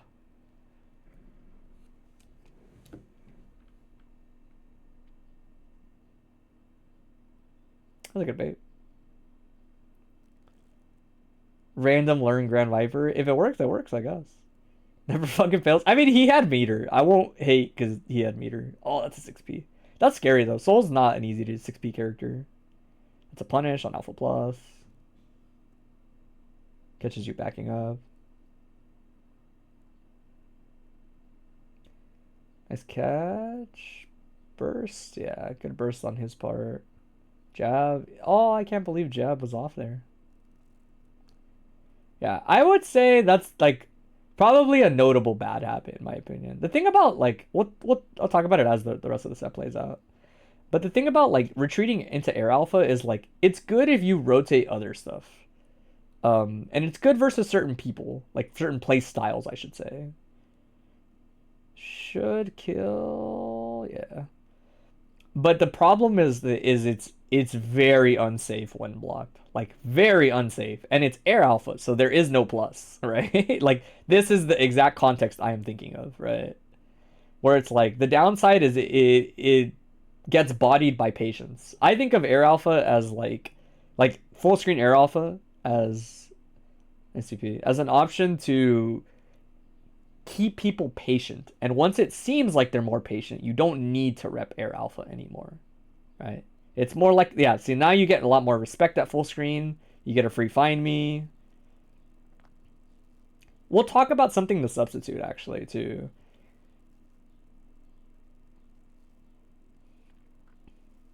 Because don't get it twisted. I would love for Chipp players to keep doing full screen alpha into me getting like 30%. I would love nothing more. Nice CP. This is an awkward situation. Yeah. Kind of weird anti-air soul at that range. Yeah. Yeah. Well, we'll talk about it. It is less about like I'm not gonna give you like a one-to-one substitute, but I'm gonna talk to you about like some other stuff to consider is the way I would put it. Air alpha is a unique option in what it does. And nothing will substitute for it. But I think it's about learning to do other stuff. Nice uncling off the wall. Oh, you're dead. Oh, you would have been so dead. Safe jump. Into reset. Into this is hard to burst. Messes up the B&B. But this is like, you're essentially toast. Yeah, we'll talk about it. Alright. I would say the first thing I'll like definitely make a note of is like, let's see, readjust the characters. We'll pick Soul. I don't want to pick like the Chipp mirror for the characters. But oh, I was about to do it. No, I already pressed the button. Fuck. Yeah, whatever. I was talking about how like the thing is being in the air can feel more comfortable because Chipp doesn't have like crazy range, right? I remember this because when I played Chipp a little bit, like out of curiosity for like a week, I hated how short his range felt. I've never played a character with short range. Not like that. Soul is the shortest it gets, and Soul has pretty solid range on this button and this button.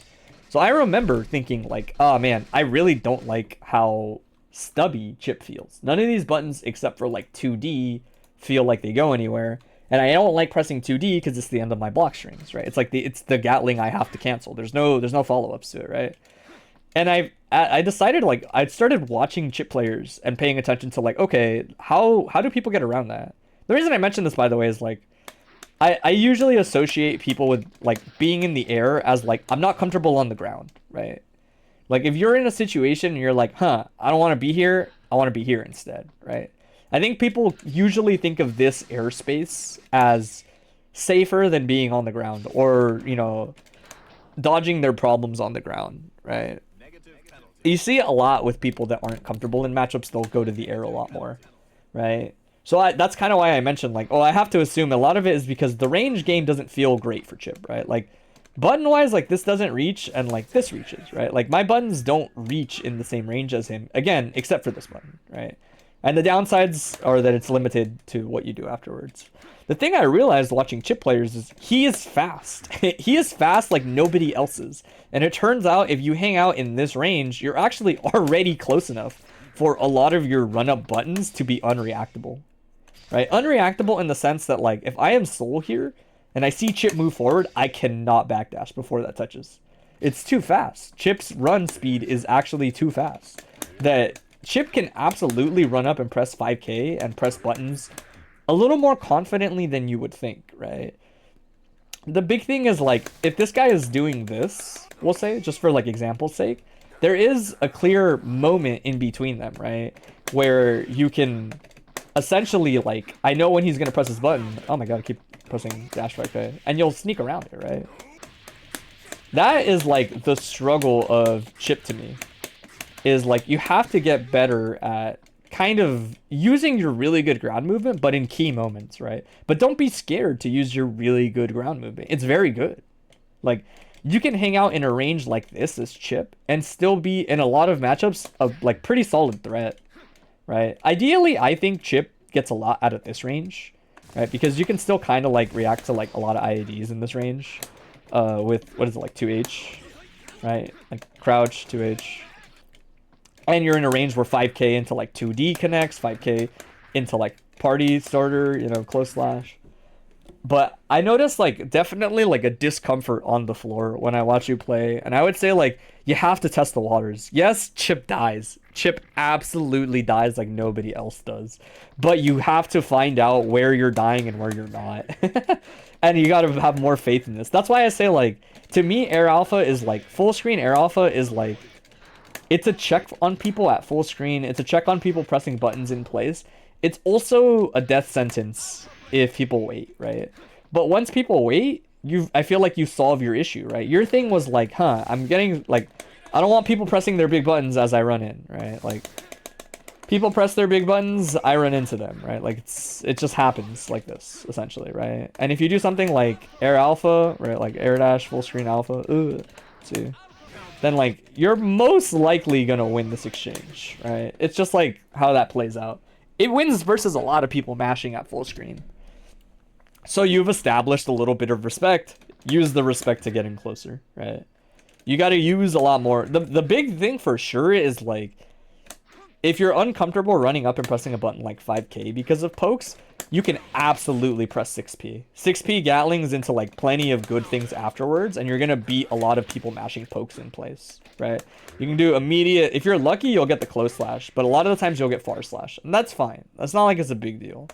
But my point is, like, if you're gonna run up and press a button, 6p is also really good. A Gatling straight into close slash. It beats a lot of upper body, or it beats a lot of pokes because of the upper body on it, right? That it's like, even when you kind of run in at, like, a certain timing, we'll say like this, you'll still get the hit, right?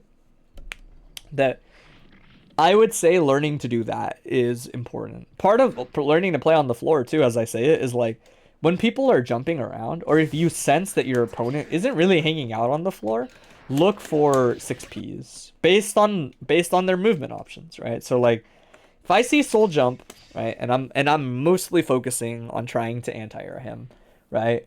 Chances are, if I run forward in 6p, there's not too much of a downside here. In fact, 6ping in place has very little downside, outside of, like, dive kicks. But if you're like, yeah, this guy always air dashes back, right? Then this is, like, a very solid pressure starter. Might actually anti-air. Depends how good the button is, right? So, like, Soul, JH, God, like, very difficult to actually anti-air, right? Similarly, like, 6p in place is fine. 2H here is not that bad. You're fishing for a specific thing, and, like, they might bait it, but fighting games are about not avoiding these situations all the time. Sometimes you have to, right? And like I said, Chipp actually has a pretty damn good anti-air game with 6p. But if you're in the air, you'll never get to experience it, right? But that's why I say I don't have a concrete solution for what to do instead of this. It's more, if you already hit it, don't feel like you need to do it anymore. Just don't. Just don't. From this distance, you have a bunch of other options. You can gamble on this if you really think that they're not good at dealing with it, right? You can do teleport into like a late JH.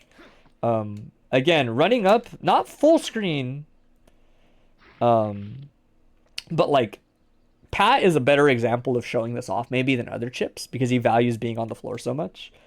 But the big thing is, like I said, you're not reactable in this range, right? This is a range where like neither of our buttons hit anymore. Even this doesn't hit anymore. But only I can run up and press a button in a range that's not reactable, right? Again, like if he's waiting around for this, only I can win here. So if you're all the way over here where you're doing air alpha, you can't actually run full screen. That is reactable. So learn to sort of like fragment your movement is like what I would call it, right? Don't think of movement as all at once. Think of it as, I know the range I want to be in. How do I get there, right? This is the range I want to be in as Chipp. So if I'm over here and I want to get to that range, it's only one dash and then I FD break. And I'm essentially in that range where I can run up and then do like dash 5Ks and they connect, right? But does that make sense? I think it can get really scary as Chipp when you think of your movement as like all at once, right? Because you might be fast, but full screen distance is full screen distance, dude. Like, it takes a minute. It takes a while for you to get there before you can press this button. So learning to fragment it is important, right? This distance is solid for you, right? We already said, like, the air alpha is an option. If people respect you, then what is it, like, 214? Yeah. Find me is a good way to sneak in value at full screen. In fact, I was talking just yesterday or the day before about how nobody ever does, like, I think it's really underrated that nobody ever does find me into teleport. I think find me into teleport is so fucked up. People do, like, find me and then they'll, like, run up. And I'm like, dude, you're on the ground. I don't care. If it's not 6H RRC, I don't care. But this, I hate this shit. You can't see him. But find me is other good value. The other thing is, even if you do this, like I said, get into the range you want to be in first. Get into this range and then play the interactions, right? This is all such, like, easier said than done stuff because gear is so fast, right? It's not like Street Fighter. You don't have time to, like, see and process everything all the time, much less on Chipp. But I do think it is worth, like, focusing on where you want to get to and trying it more. Again, because I see a lot of jumping, and I would not advise that much jumping. I think jumping, like I said, to reposition defensively as Chipp is really good, right? Because you can do something like jump back, air dash back, JD. And it's really hard for a lot of characters to contest. Even if they run forward with an anti-air, they might not beat that, right? So, like, if you're, say, in a situation like this, and you're, like, uncomfortable versus Chipp, or versus Soul, right? You might do this, and that's fine. Jumping back and repositioning there is a good idea, right? But if we're feeling it out in neutral still, like no one has clearly established advantage over the other guy, just hang out in the ranges you know are good for you. So like this range, sneak in occasional jumps when it feels like things are uncomfortable, right? But don't just jump and then like air dash back in, right? You're actually, like I said, despite how it might feel, other characters have to do this, right? Other characters do actually have to do like jump back, air dash forward stuff. Because if you were to say compare, like, so if I do jump back, we'll say like, I do jump back, air dash forward, and it reaches, right? If I do jump back, run forward, like, I forgot you have to whiff a normal. I know that sounds weird, but you have to whiff a normal to not have lag. So if I do jump back like that, and then land like that, it's actually really fast, right? Like it doesn't take long for me to get back to him, right? Similarly, like, they're not that far apart in terms of like how quickly Chipp gets to them, which is why I say like if your reasoning for this is like I want to catch people off guard, you're actually putting yourself in a unique disadvantage, right? Like other people have to use air movement to quickly close gaps like that, and yeah, that's how they stay unpredictable. You actually don't have to do that as Chipp. As Chipp, you can oftentimes give up space in a lot of matchups and use your natural speed to close gaps in a distance that they still can't react to, right? The same way that you might think like, oh, I'm going to catch them off guard with this. You actually might just catch them off guard running up too. But I can't emphasize that enough. I was actually really surprised at like how little you trusted Chipp's ground movement, because again, he's got some of the best movement in the game on the ground. He's so fast, right? I want to say outside of that, I didn't notice anything too crazy. Part of getting better at the ground too is like you really want to get to a spot where you can press a button like this, in my opinion. Because this is the few times that Chipp kind of gets to do either like a tick throw with the walk up, close slash into close slash if they're really respecting, close slash into 2P for a free frame trap, right? But if you're kind of doing like this a bunch, even when you get hits like this, if you're not ready for them, right? Like say you do this, you might not actually get a good close slash. Like look how far that close slash hit, right? Where it's like sometimes you have a better shot at it getting it at this distance, right? On the ground, that you might not like appreciate how solid it is. Again, I get it because Chipp dies so easily, but for now I would say that's like a big thing. I'm not sure if that's clear enough, or if you have like any other questions you want to introduce. I want to say other than that, I didn't notice anything too crazy. Mostly because you didn't have too many ground interactions. A lot of your interactions are very scrambly, which happens with Chipp. That's just how it is. I thought a lot of the confirms were actually fine. I didn't question much of the decision making. Oki is Oki. A lot of the times you were just like, sometimes you're just wrong. But I will say, actually, out of curiosity, let's look up Pat the Flip Chipp, because we have the spare time, and I actually would rather just point out examples of like any situation that I can like find. Let's see. Right, we're gonna watch, and Pat is more grounded than other Chipps, so this is kind of me like cherry picking.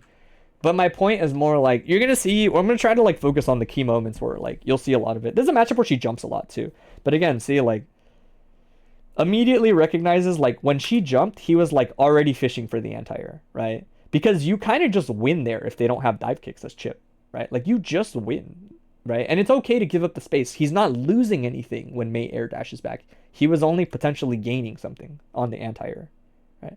Gets the find me, uses the space. Mix-up is now a lot scarier, right? Right? Resets, repositions, etc. Again, you're going to catch Mei in the air a lot, so you might not see as much of the ground interaction stuff. Resets again. H teleports to catch her.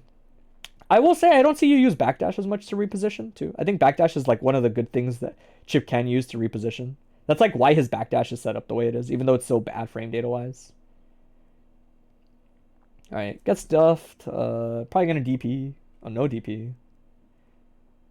Alright, gets a little awkward. A little scrambly.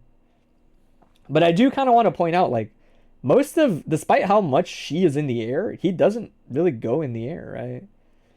A lot of redashes, a lot of pressure checks. These are all sort of like confidence. Right, confidence and faith in your opponent. Pat is essentially saying, no, I don't think you will immediately mash on plus frames. So I'm going to re-dash in really deep and do it all over again. Eventually, you're going to get checked, right? So he mixes in like things that are not technically frame traps with things that are frame traps, right? And it's all based on his opponent. Right? It's all based on like, I think you're going to finally press a button. I think you're not. Like very fighting game decision stuff, you know? Like gets caught by the mix-up, probably bursts, or doesn't, right? See what I mean though? Like, so he resets, right? Like he recognizes when he's not in good situations. He uses Chipp's air mobility to retreat. Still not in a good position. Uses air mobility to retreat, descending JD.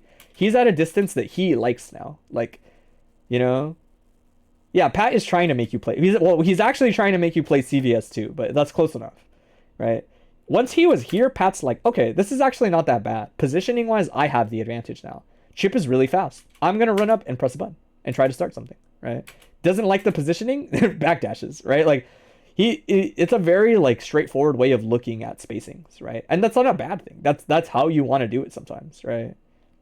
Runs offense, probably doesn't like his positioning, repositions, does it all over again. This time he reps air alpha. Good on him to react in time to know that wasn't going to work. But do you see the pattern of like how he's recognizing situations? He recognizes disadvantage and he kind of backdashes or jumps and goes to this distance where only his character can close the gap and theirs can't anymore, right? Like all these spots are like Chipp is faster spots, right? Whether it's off of teleport or whether it's off of run up, that's how he's like recognizing and putting himself in a lot of these positions, right? But it's very clear. It's very obvious when he does it. Doesn't like the positioning, repositions. Air Alpha dies for it. It be like that. It's kind of a lucky hit. Gonna get some pretty solid Oki. How did this go? Oh, tech. Doesn't like the spacing. Just gonna chill. Just gonna chill. Right? There's a lot that goes into it. There's also something to be said about people you do not have to approach if you have a health lead. But that's like kind of getting more into the nitty gritty. Right? Pat's definitely the type that's like, I got a health lead, bro. I'm not extending. I'm not overextending. Yo, that caught his backdash. Right. Run some general Oki. Nice. Yeah. Hopefully, like I don't wanna like watch this whole set forever because we only have what, like 5 minutes. So we'll like kinda like we'll kind of like eyeball like a little bit of it, right? And you'll see how Pat essentially resets him to this. He resets into this distance where nobody can get anything. And then he goes to try to set himself up in a distance where Chipp can get something, right? Very quickly, right? Yeah. I would say, like I said, the big thing is like, don't worry about the life lead thing. I'm just like sprinkling it on because it's like, yeah, you can play slow and defensive when you have a life lead. There's nothing that says you can't. Doesn't like the positioning resets, right?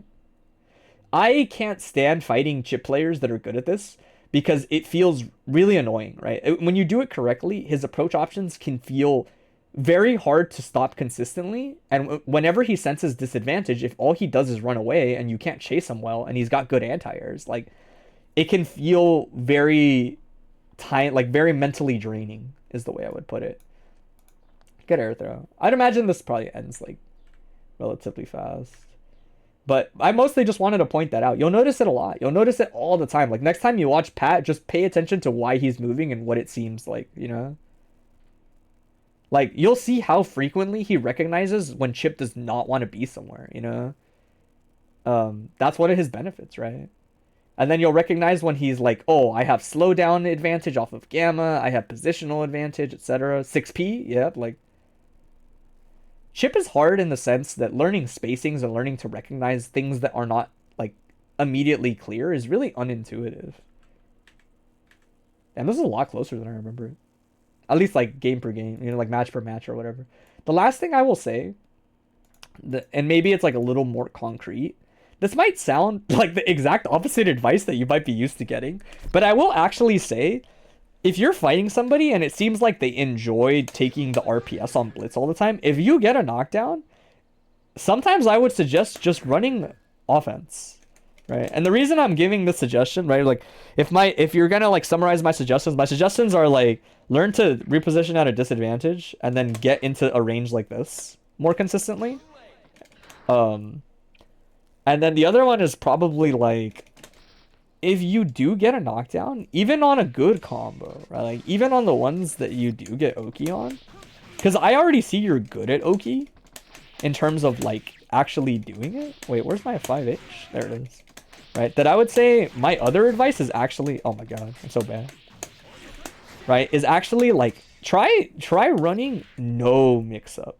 I want you to, and hear me out, like I want you to get comfortable doing Chipp's offense, right? Like not worrying so much about always hitting your mix-up, because I see you hitting the actual input a lot and doing the mix-ups every now and then. That I think it's actually time for you to focus on, if you get a knockdown like this, take a step back and press like 5k close slash and start learning to play with frame advantage. Because the way I would put it is like, you're going to end up here anyway if somebody blocks your mix-up. The problem is you have to get good at recognizing the hit confirm situation. And the best way I can put it is, to me, that seems like putting a lot on your plate all at once is like my thought, right? Where it's like, to already do the mix-up correctly is such a pain. To hit confirm into the right combo is like, you're still in a stage where it's like, you could easily drop that if you're not ready, right? Good Chipp players drop that under pressure, right? That it's like, to say like, oh yeah, now get good at hit confirming into your pressure. It's like, that's kind of a tall task to me. You already know how to do your mix-ups. That I would say like, if you do hit your combo ender, do more actual pressure. Like don't like forego the mix up entirely, just so that you get a clean opportunity to practice your pressure, and you don't have to worry about nailing a mix up and then hit confirming whether or not you're gonna practice your pressure. I just want you to practice your pressure, right? I want you to run up and do close slashes and learn how to recognize hit confirms, right? So like example, we'll say like really quickly, right? So like first hit only, right? So I want you to learn how to get good at recognizing situations off of close slash into close slash again, right? Especially if they're crouching and you get that extra like fancy combo where it's like, I think if they're crouching, this combos or whatever. Gamma wire C Oki is fine. If you really want to be safe, then yeah, Gamma wire C Oki is like, that's what you do versus reversal characters and you don't have to guess period. But honestly, if you fight anybody like without a reversal, any of the ones that don't have DPs, run your offense. Practice that shit. Because Chipp is very scrambly, and I think unless you kind of set aside a little bit of deliberate time to work on it, you're not going to get too many opportunities in a match. But you do have the unique... Hey, there's a timer in my ears. You do have the unique benefit of, like, you're actually good at hitting Chipp combos now. So, like, when you do, like, you know, wall like, gamma into, like, 5H pickup into IED or whatever, it's like, that's a clean opportunity to get a good meaty, right? That it's like, try that more. That's actually my other piece of advice. Learn to do that more so that when you are in situations when your mix-ups don't hit, you're a little more practiced in it. Yeah. It's essentially you're learning different parts of the character at once, right? You're already, again, you're like pretty solid at mix-ups, which is dope. So I'm like, all right, it's time. You gotta, as painstaking as it is like, you already got all your hard work, time to work on like another aspect of your character. And it'll reward you once you have to put the pieces together. It really will.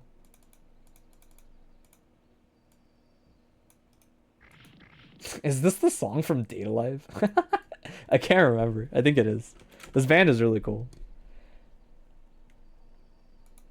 Yeah. Yeah, that's definitely the way to put it, I would say. Is definitely like, it's just a good opportunity to work on it. You've been training the hit confirms in the lab too, like Pat recommended. Yeah, your hit confirming was solid on mix-ups and combos. Like I said, I think the big thing is you haven't practiced your pressure. So when they block, you're really uncomfortable still, right? That I would say my takeaway, my two things are like, learn to watch Pat and how he positions and what his intentions are, like resetting and the positions he puts himself at. Run up and press ground normals. You're fast. It's okay. Like, you're gonna get them a lot of the times. And when you're getting knockdowns, practice your pressure now a bit more.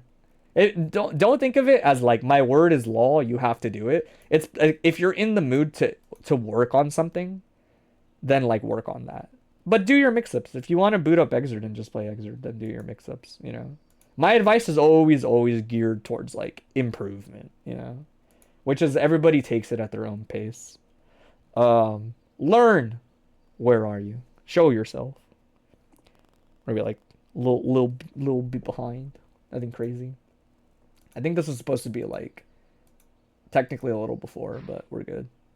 I gotta get better. I might have to figure out a way to give like a good 5-minute buffer on these or something so that I'm not just like gradually falling later and later on people. Nothing crazy, but it is kind of annoying when you tell people when to show up and then you're late on the timer. Nice 2H. This is an interesting one. I know that this matchup is frustrating for like a handful of reasons for Soul. Yeah, no problem, man. I hope it helps.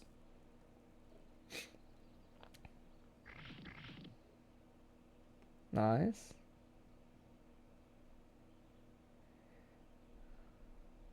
This is pretty chill. Bait the dead angle. If you hit this combo, that's it. But you gotta hit your combo. Oh, you don't even have to. That's fucked up. You run late, it's whatever because you're chilling listening to advice for other people. Yeah. I try to give general advice every now and then. So there's definitely like bits and pieces to remember that are like good. Some things are just universally good. Yeah, noticing. Dude, what is noticing from? Do you know what it's from? Somebody else said that shit yesterday. I say it too because the YouTube Pokemon content creator I watch does it. You have no idea? We all just don't know where this comes from? That's great. Yeah, I guess it is an internet trend. I like the escape attempt. It doesn't work out, but it's good. That was technically not the DPOS, but I'm assuming it was an attempt at the DPOS.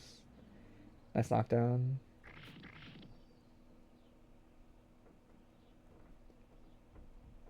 Scramble, gets free set. Yeah, it's kind of tough to check 5H there. I think 5H hits revolver too. It's a knockdown. This is tough. He has no reason not to save jump you under that context. Oh, that's it.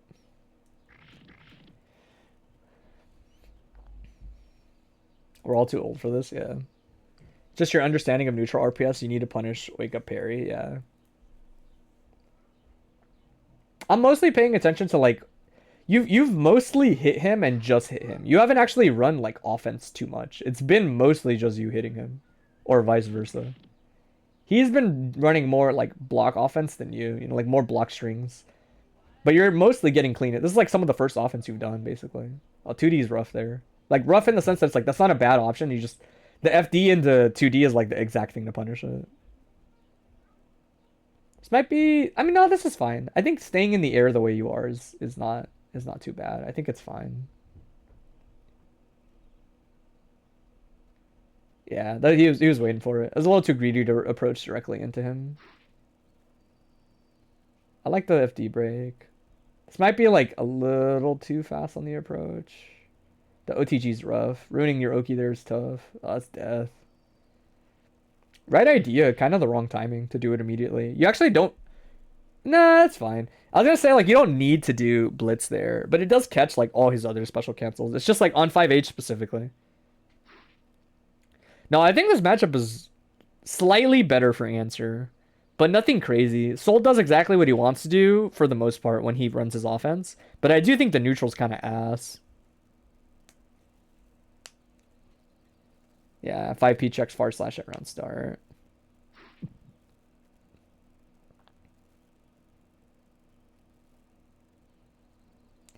I like the FD. FDing, this is like a minor thing we'll like kind of like address. I think this is like really like solid. By the way, like don't never forget, man. I think if I had to guess, if I'm Soul, by the way, I think you get the upper body or you know like the low profile fast enough. I think you might need to double check.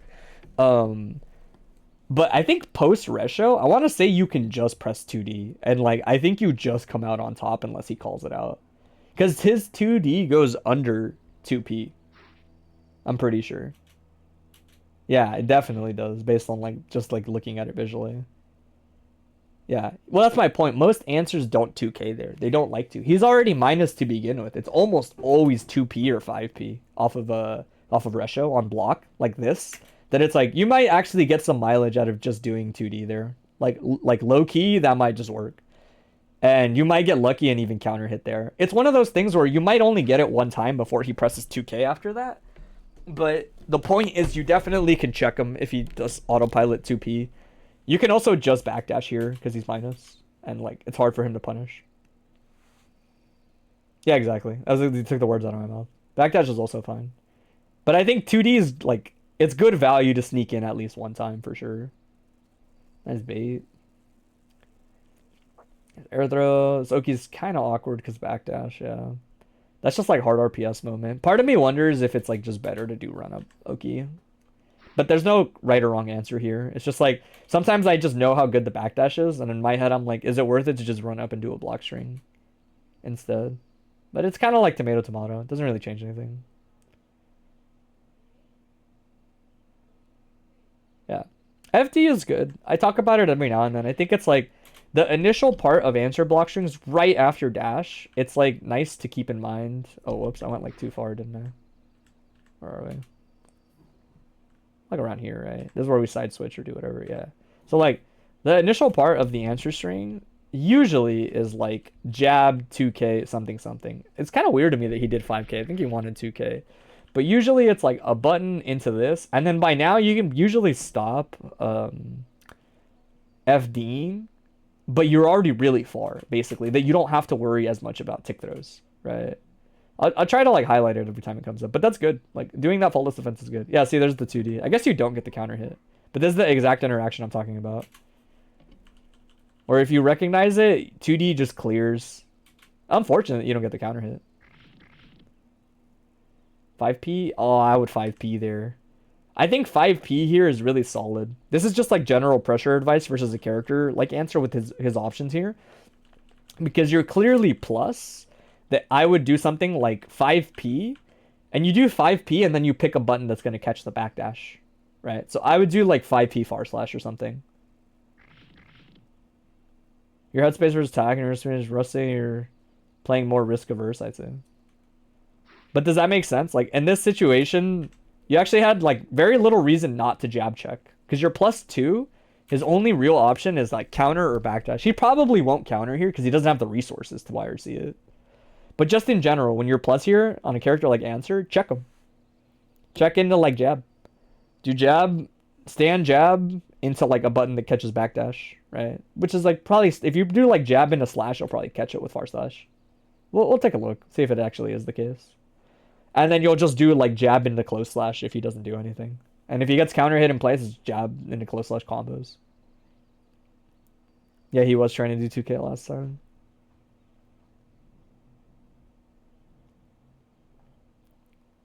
Yeah, that was mad lucky that the run went right under it. 6p, yeah. Thumbtack's definitely like a 6p merchant. I don't look for nearly as much 6p as them. Alright, we gotta keep it a bug, dude. Like, you guys can't let this shit happen. Just delay tech. There's some situations where you can't get a Zunid. Like, you just can't get a Zunid, like, falling down there. Like, it just can't happen. Once he did that, like, this into this is like, if you tech right around there, like, you can't get a Zunid, dude. The angle isn't even there for Answer. Like, he just can't get that shit. But Azuna is scary, but it's mostly scary like on like these situations. Like right there, you might get a Zunid. But once he hit you into like this, you're probably not getting a Zunid anymore. There's no need to eat like 8 extra hits. Jab to command grab, full screen, set card YRC, probably. Oh damn, safe jump. It's like that. Nice bait. Gunflame. Oh, that's a huge punish, potentially. Close slash into rejump. That keeps it safe. Yeah, counter can get awkward there. Clone summon. I like jump out. Nice. He gets caught flinching. I'm surprised he got caught flinching there. He had like no reason to block and not just block in dead angle.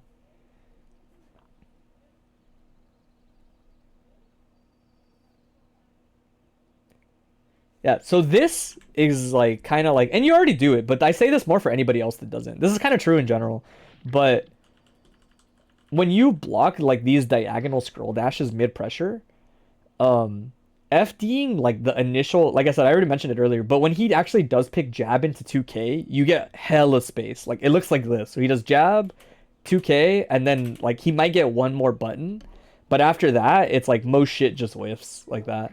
It really forces him out of the strike throw. He still has all of his long-ass normals at his disposal, but you mitigate a lot of the strike throw there if he doesn't immediately command grab you, and you just FD him out.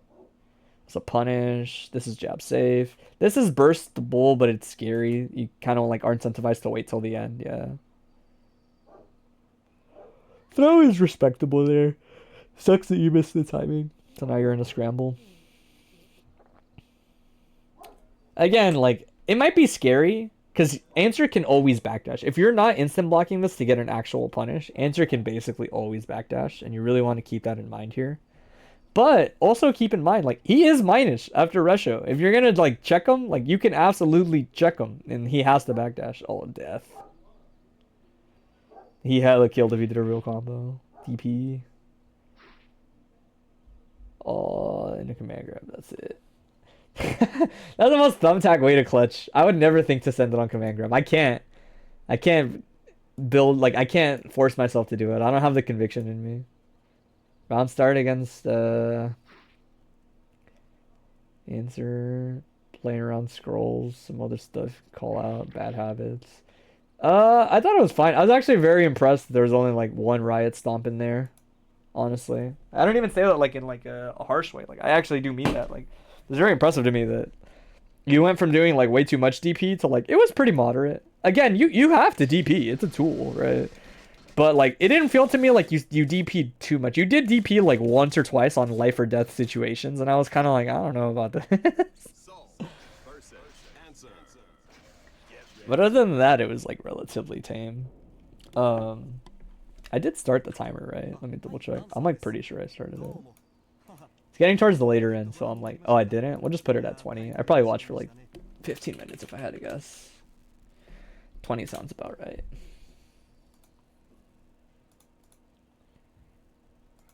I'll put it on real quick.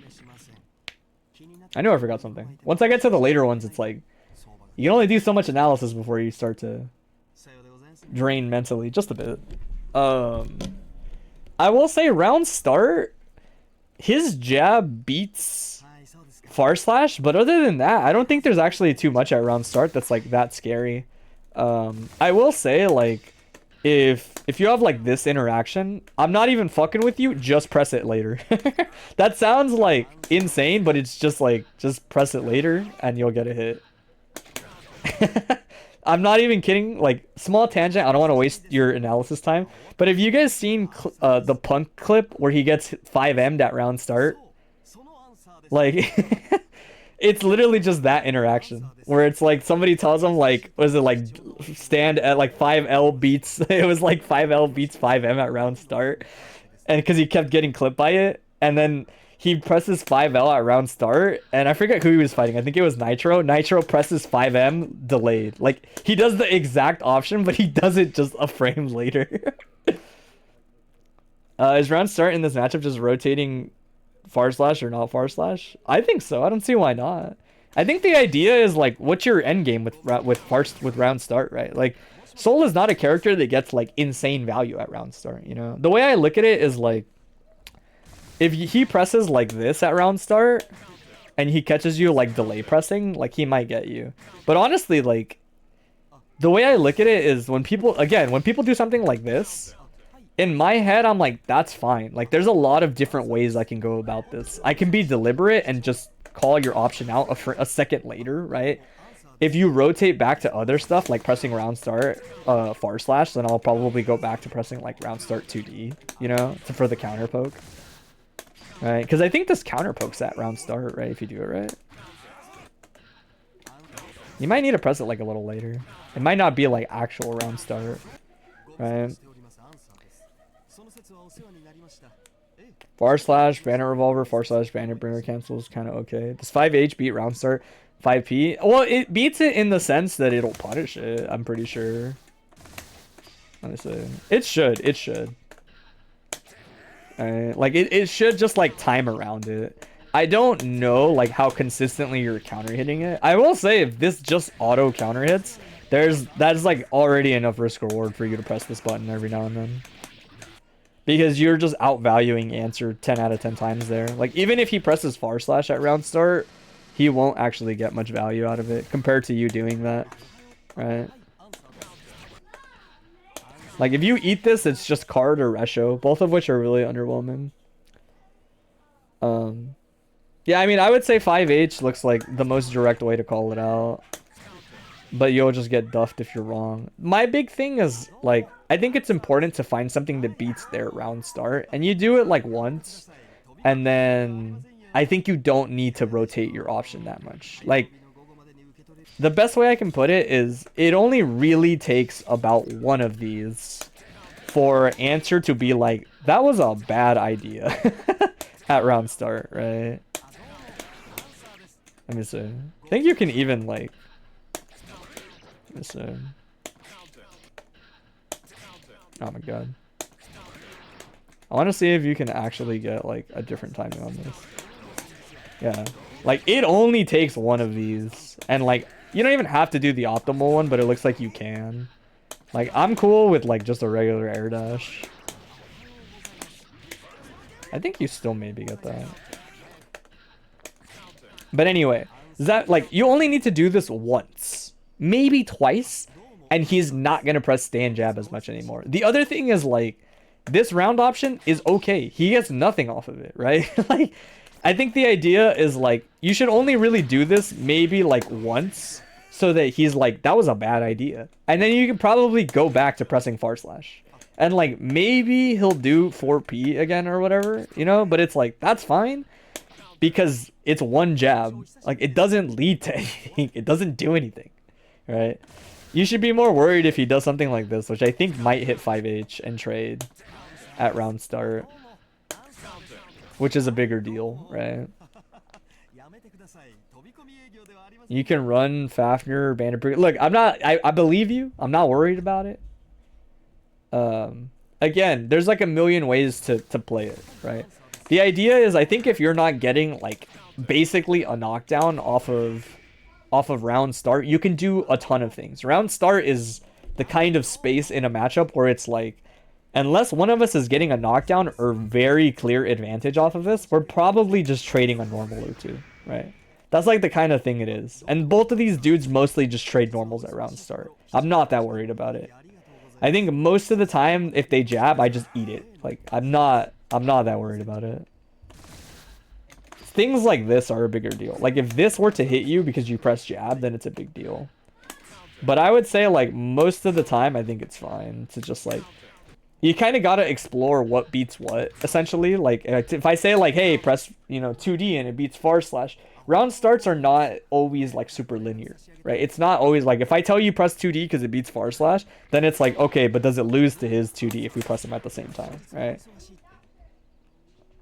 That it's like, you might be overthinking it when it's like, / beats most things, right? Does that make sense? Like, / beats almost all his buttons at round start except jab. You only really need like one option to check jab. And then you can basically rotate back to pressing that one thing again. Alright. Tunnel vision on round start, answer 2S. I think answer 2S just loses to /. Right? That it's like, I would just, like, send it. I would just take my free gunflame. Right? Does that make sense? No, I think answer 2D also loses to /. Right? Like, this just loses, I'm pretty sure.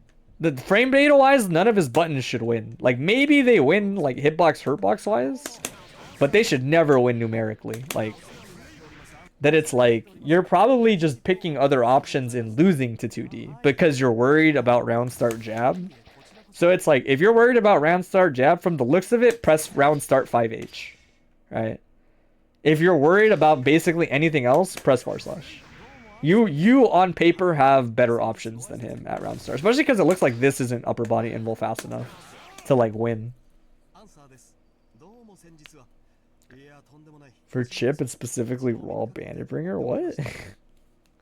But yeah, does that make sense? You only really need the option that stops /. As silly as that sounds, you only need that one option, and then you can go back to doing this all over again. You should have the advantage for the most part at round start. Again, like numerically. Most of the time, I just backdash versus Soul because I know what my mission is versus him. I'll take a look and see what your notes were. Round start options. RPS in neutral. I think there isn't too much RPS in neutral. I would say, I think you have the right idea. I think a grounded game versus answer feels pretty bad if you're not good at it. Because 2S is such an easy button to press. And it's crouching, so it goes over IADs a lot of the times. I think you have the right idea. I would say maybe the one thing you could try more as a thought is like, if he's hanging out in this range, I would say like, Fafnir, when he finally wants to play like a grounded anti-airy type game, is like making contact with Fafnir is a free guess. It's not a good situation, but it's a free guess is how I think of it, right? Like if you're in a range where like he's just kind of hanging out because he wants to like anti-air you doing something like this, right? Which again, like you can kind of do it, but then 2H explodes you or whatever, right? Like you essentially want to sneak into ranges kind of like around here off of your jump, like doing stuff like this, where you're still in a range where you can kind of like represent something that's like godlike on trade. Like if this trades, you do not give a fuck if this trades, right? And if he blocks it, it's kind of like, is he going to backdash or is he not going to backdash? And if you're like, this dude is going to backdash, Bringer destroys answer there, right? But you're kind of sending it, right? But Bringer absolutely catches like the tail end of answer backdash there. Like if he does like this, we'll hit it from like over here where I'm saying to do it. He does like this. Ah, come on. Why didn't that work? Let's see. If he does it from like here, Bringer ends him like every 10 out of 10 times. Like, but my point is that's a hard read, you know? And like to a degree, Soul is very much that kind of character where it's like I made contact on Fafnir. I think you're gonna backdash. It's like it's Bringer time, you know? Like get a good instant dashner, yeah. And then obviously the softer call out is like Fafnir into Fafnir also catches backdash. I kind of like Bringer because Bringer is like at least you're not like right there when it happens. Right, but I would say I think that's fine. If you're looking for RPS, then I would say like I think Fafnir is okay RPS if he really wants to hold this range, right? Because it's like Fut says, Dashner is like it's pretty far reaching, right? So at this range, you actually have an option to represent. The problem is that Answer doesn't frequently stay on the floor anyway. So it's like I would struggle to see you to get too many opportunities to do this. But there's a lot of ways to play this situation. You can even do Fafnir contact into Gunflame YRC is like a classic, right? And if you see the backdash, then you chase it. Answer is uniquely in a bad spot that his backdash is actually not particularly great after Fafnir. It's bad in the sense that if he backdashes and you read backdash, he dies. Like, it's long enough that you get the punish, right? But he's still like in the same spot as everybody else where it's like he could press a button, he could do something else. Like, you shouldn't gamble on Fafnir or Bringer to call it out much, but you should make contact with the button like this and just check him, right? Like, it's your only option that reaches from here that he should give a shit about, basically. Right? And there's like a million ways to play it. There is no right or wrong answer, no pun intended, in this situation. Because I did notice, like, while the air movement is good, it kind of leads to nothing. Which is like, I get it, that's just the matchup. 2H in combination with 6P is like very hard to deal with. I've talked with people about this before where it's like, unless you get really good at like making RPS out of it, like if I'm in this distance and we both jump, it's like he usually will do his 2H like around now, but he has to do it around now to trade, right? So if he does it like there and I do this, it's a punish, right? A lot of people don't know that about like, or not know that, but think about that with buttons like 2H, right? There are certain distances where if you're over here and you air dash, like he doesn't have a reason to like not do this because you're too far. Like, from here, even if you did, like, Fafnir, it might not even, like, hit. Or it might not even lead to anything, right? That it's, like, you really need to learn to get into a range where it's, like, yeah, 2H it will beat you, but it'll lose to just, like, landing in place and running up and pressing a button, right? Similar with 6P. The thing with Answers, he makes it really hard to get there. Like, his buttons and his movement make it so it's, like, kind of annoying to get there. But I think that's like the way to do it a lot of the time. I do think the air movement's fine though. I don't think I noticed like anything particularly wrong about the air movement. It gets you out of card YRCs. It means you don't have to block a lot of his ground normals.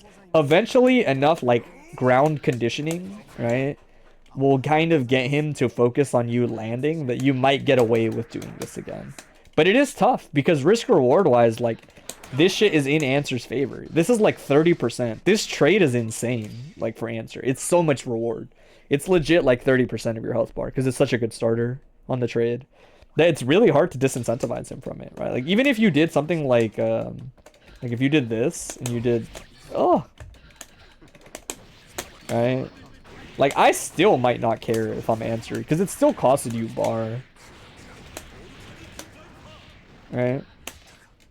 That I would say, like, I think that's fine to like play that game.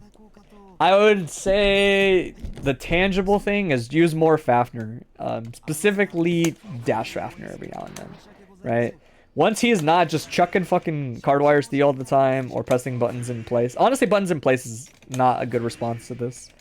You get a Fafnir, Fafnir will give you an opportunity to RPS. Right, and you can commit about as hard as you want to. It's in your control, right? If you call out backdash and you're wrong and they press a button, you lose a lot in that situation, right? So you really want to like consider the risk reward there. The other thing I'll say is I haven't labbed this. I will say Actually, you know, I won't talk about this because I'd rather talk about the thing that you're wondering about, which is like, how do you play around scrolls? I think once you're at a certain distance, once we're like over here, he just kind of gets them. I do think there are some contexts where like him more than others, like if I'm like him and I block here, you know, if I'm Soul and I block this situation and I IB it, I'm probably DPing here most of the time. Not all the time, but the idea is like certain IBs, once you recognize his limitations, are like the DP is like he has to backdash this shit or block it, right? Like this is a good sequence to show like as long as he's not crossing through you, even if he clings to this scroll, it doesn't really matter. Like I think at worst he might be able to cling and then counter and then hit you with the counter and you eat 10 damage and a bad Okazeme knockdown. Right? That it's like I know when I've fought Marlin, just off his awareness alone to recognize like these situations, it can get kind of frustrating. That like all it takes is one IB for him to be like, oh, I'm just gonna DP, and you like have to respect it, essentially, right? You have to respect it, or you have to give me space. That it's like tough. But I want to say, let me see. I think this is close enough, but it might not be. Let me see. I might be full of it. It's a tough task, like really learning when DPs are legit and when they're not versus him. It might actually be when he crosses through you, now that I'm thinking about it. I think actually I have it backwards. It is when he crosses through you, isn't it? Because those are the contexts where I think he can't dash away in time. Right? So, like, let me see. If I IB here, he still dash. Yeah. I think this is the one where he gets caught still. It's been a while. Yeah, it's when he crosses through you. My bad. I thought it was the opposite. Because he's trying to dash away. Like, he's recorded to dash away here, right? That it's like, if you hit this, you get this IB. A lot of the times, like, sending it on DP just cooks. But you have to send it. Like, I do not react in this situation frequently. Almost always send it. Not that I literally told you to DP less, but it's more like, this is an option. Other than that, I mean, that's the thing, though, is it boils down to a lot of basic shit for him. You can also try like jabbing sometimes in these ranges, and the 4-frame normal can really help out. I know Soul's jab is also like pretty good at at like helping in the spots where it's like if you IB right when he clings, a lot of the times 4P is also very good. Specifically like right as he clings into another scroll and pressure strings, 4P is like oftentimes solid. I'm saying. Damn, is that actually that much block stun? Fuck. That's what happens when you block it that close. This is why it's also tricky to give people like consistent advice versus answer. Because this frame data changes so much based on distance. Like if I block this over here, I probably don't have the gap anymore needed to like jab with this. But there are other situations. Like this is like a really common one. This is like level 1 though. It's kind of tough because it's like level 1 type check. Where if they do dash into dash. Oh, dash into dash is like a really common like people with 4-frame jabs can check it and risk getting frame trapped. Similarly, I think another situation where like DP is like kind of obnoxious here. I think even if you dash away here, I want to say. I think this is like one of the times where he just like he like dashes too deep into people. That if you like IB this, he oftentimes gets hit. There's definitely like a nuance to it for when DP is better and when it's worse. It's kind of hard to tell. Like I said, my general advice is it's still kind of like you were already doing it. I think you do it just fine. It's like blocking and then pushing him out so that this string puts him really far is like pretty solid. The FD will mitigate a lot of the immediate risk on blocking diagonal scroll dashes. That's the safest way to deal with him. You only need to push him out at the beginning, and then at the later parts you can IB him a lot to create gaps for DPs or blitz, etc. Other than that, I think it's fine. I mean, I think JP is really solid in a range where like he like is gonna run into it. So like it's funny because the way I would put it is like Answer shouldn't get hit by this, But you can definitely like do it in a range. You can do like jump H and JP's in a range where he'll like run into them. But I don't really like telling people to do it. The trade is like inconsistent. Answer really shouldn't be running into these buttons too much anyway like that, but it can happen. Like the hitbox is such that like if he runs into it as it's happening, like Soul should win this interaction like that. So it's like you're already doing it, but like JP is like a good way to like JP and JH when done correctly are like a good way to check. But like look at how hard it is to like end up on purpose in those situations. That's why I say like I think your responses were fine. Right? Like these trades are just like kind of inconsistent, kind of weird to time. You don't know when he's doing things.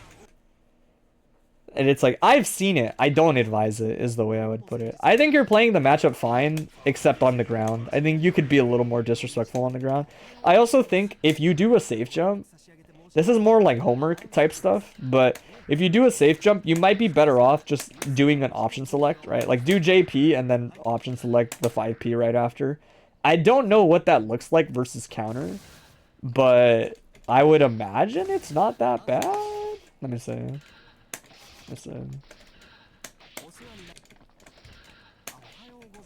Because the other thing is when people finally do rotate backdash, you should just go back to option selecting. That's okay. Not getting counter hit there is actually not that bad. But the idea is like the reason you do it is so that this happens, right? I actually think he has a unique benefit versus answer, and that like doing the option select is not very punishing, even if you're wrong, and because he's gonna trigger the counter, and it's like you're gonna do the option select and you're gonna get hit, but it doesn't look like a counter hits you anyway, so it's like that's fine. There might actually be like OSs that are like really fucked up that you can maybe sneak in there. Like you might be able to OS like 2H and trade. I've never labbed this, but it's just like I've always thought it, where it's like you could probably like find an option select that might come out like and be solid. But I think that's fine, because you think about it from a risk reward. If you're wrong, you ate one non-counter hit scroll thing. If you're right and the answer backdashed because they couldn't stop themselves, you get a full punish instead of like safe jump into nothing, right? Oh, they already finished. Word. Damn, they're doing 2 brackets? TNS is different, bro. These motherfuckers don't quit. Alright. But yeah, that would be like a homework type thing for you to do. But otherwise, if you can't find anything magical, just do safe jump into 5K. You'll option select every time for the backdash. And it's not like you're like safe jumping, you're still gonna lose to the counter anyway, unless you're like explicitly waiting for it. And like blitz will still just beat it anyway. Like you're basically just adding the ability to catch backdash, which I see like no downside to, really. Alright. A little bit late, but it's time. I feel less bad because Obden was the latest response. Obden actually only got in, high key, because the forum closed. But I'll probably announce that next time. I didn't say it explicitly on the bluesky post, but I'll put that next time. That like I'm gonna actually just close the forum. And like if people didn't come through, they didn't come through. That's fine. I think it was like defensive stuff versus Chipp was all that was written, right? Guessing make a form decision, yeah. Yeah, I remember watching this and thinking that a lot. Let me change the capture, don't worry.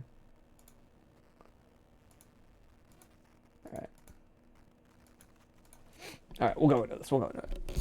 Check round start. Go back a little bit. Whoa, this is like halfway. Oh wait, this is the wrong. Wait a minute.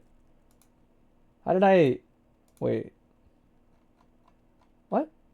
Did I clip the wrong thing? Am I tripping? Did you mean to link me Learns VOD? Is this on purpose? Did you link me the wrong Soul versus Chipp?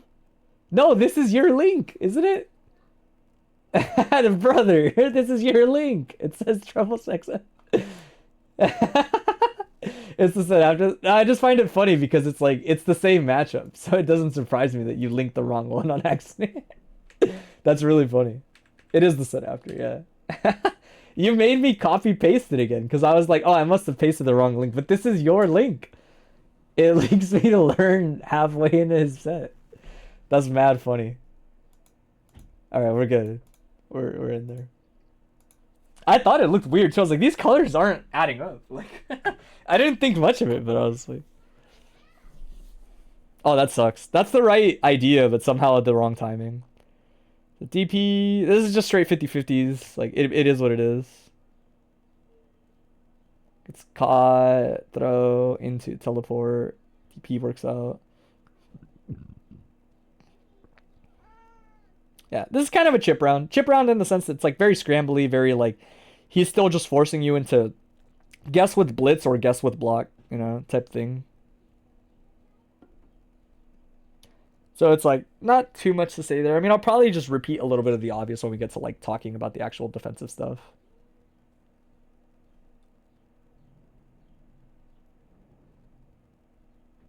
This is fine. Oh, bring her OTGing there sucks.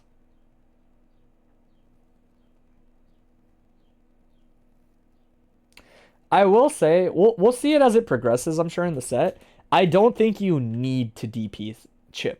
That might sound weird, but I actually think you have to think about it from the perspective of the Chipp player. And we'll talk about it more when I'm actually like looking at the game, not the set. But you actually have more to lose on this being wrong than just getting hit, usually. It depends. Like, that's not necessarily true, but on average, it's true.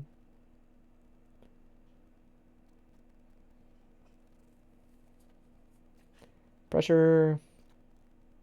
It's got low. 2D is the can opener. We'll talk about that too, because that came up twice already. DP. That's a respectable DP. I mean, you just have to send it.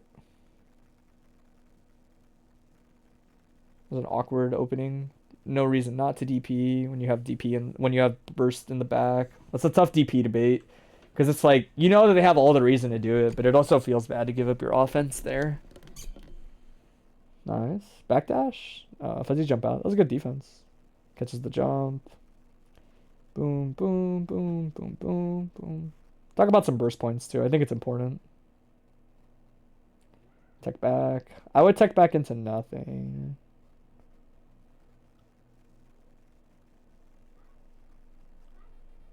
DP gets baited. Hey, thanks for the fall. Yeah, this is a lot of Chipp getting his ideal situations pretty fast, which is tough. Big hit.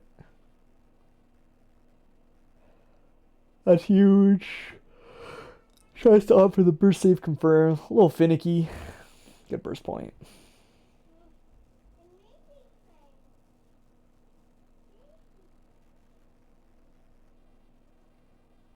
Oh, actually, we'll talk about this too.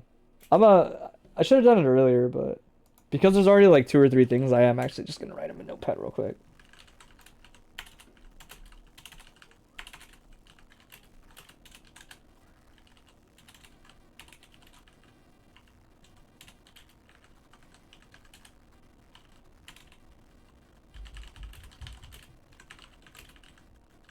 There we go.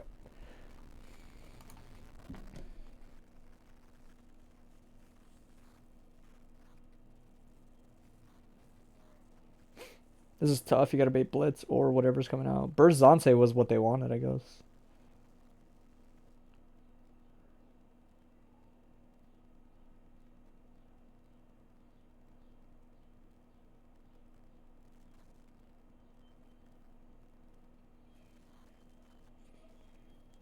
Oh, it was close. A little early on the throw attempt.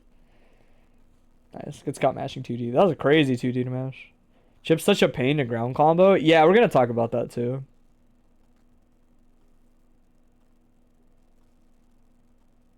I love waiting there. This is like a side note, but anytime you're in a context like this, if Chips teleport and they're kind of like restricting their options on the way down, a lot of them, they didn't do it. Novak didn't do it here. But a lot of them will air alpha before touching the floor. That's a really common spot, the air alpha. So I'll just stay blocking. I won't actually do anything as the other player. Backdash. No, it gets caught.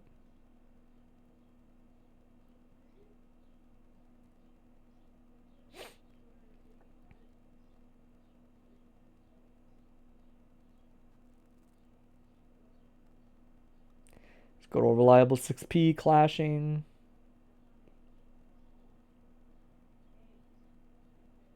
Good old reliable beating JK.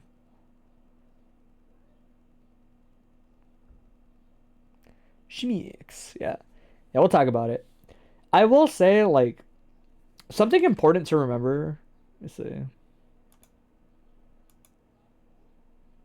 Timer so I don't forget. There's a specific long range you would say, or you'd go and play anticipating run up.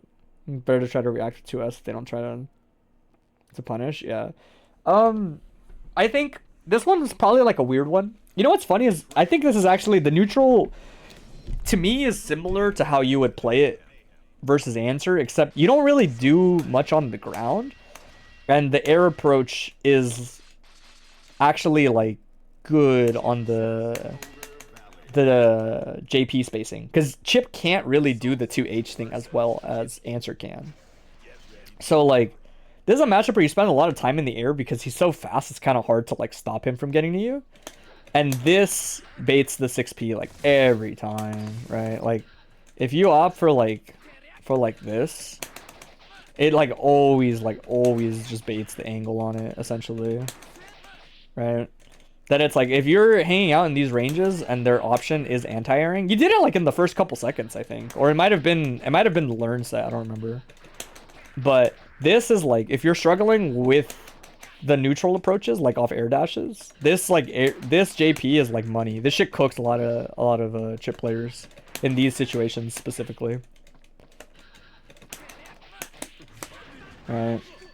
I will say I don't really see it. I think you're actually pretty good about it, but Chipp rarely gets hit by revolver, is from what I've noticed. If you don't have running momentum, just assume revolver does not hit Chipp. Like if you don't have this going for you already, like if you run up and you do this, like this shit does not combo. Stationary 2K, like any button into 2D revolver, like that shit usually misses. God forbid you're actually far. Like it's never gonna hit from over here. I think he gets hit by DP a lot more, but I'm not like too sure. I usually just take the 2D knockdown versus Chipp a lot of the times personally. Anytime I'm ever like playing the matchup.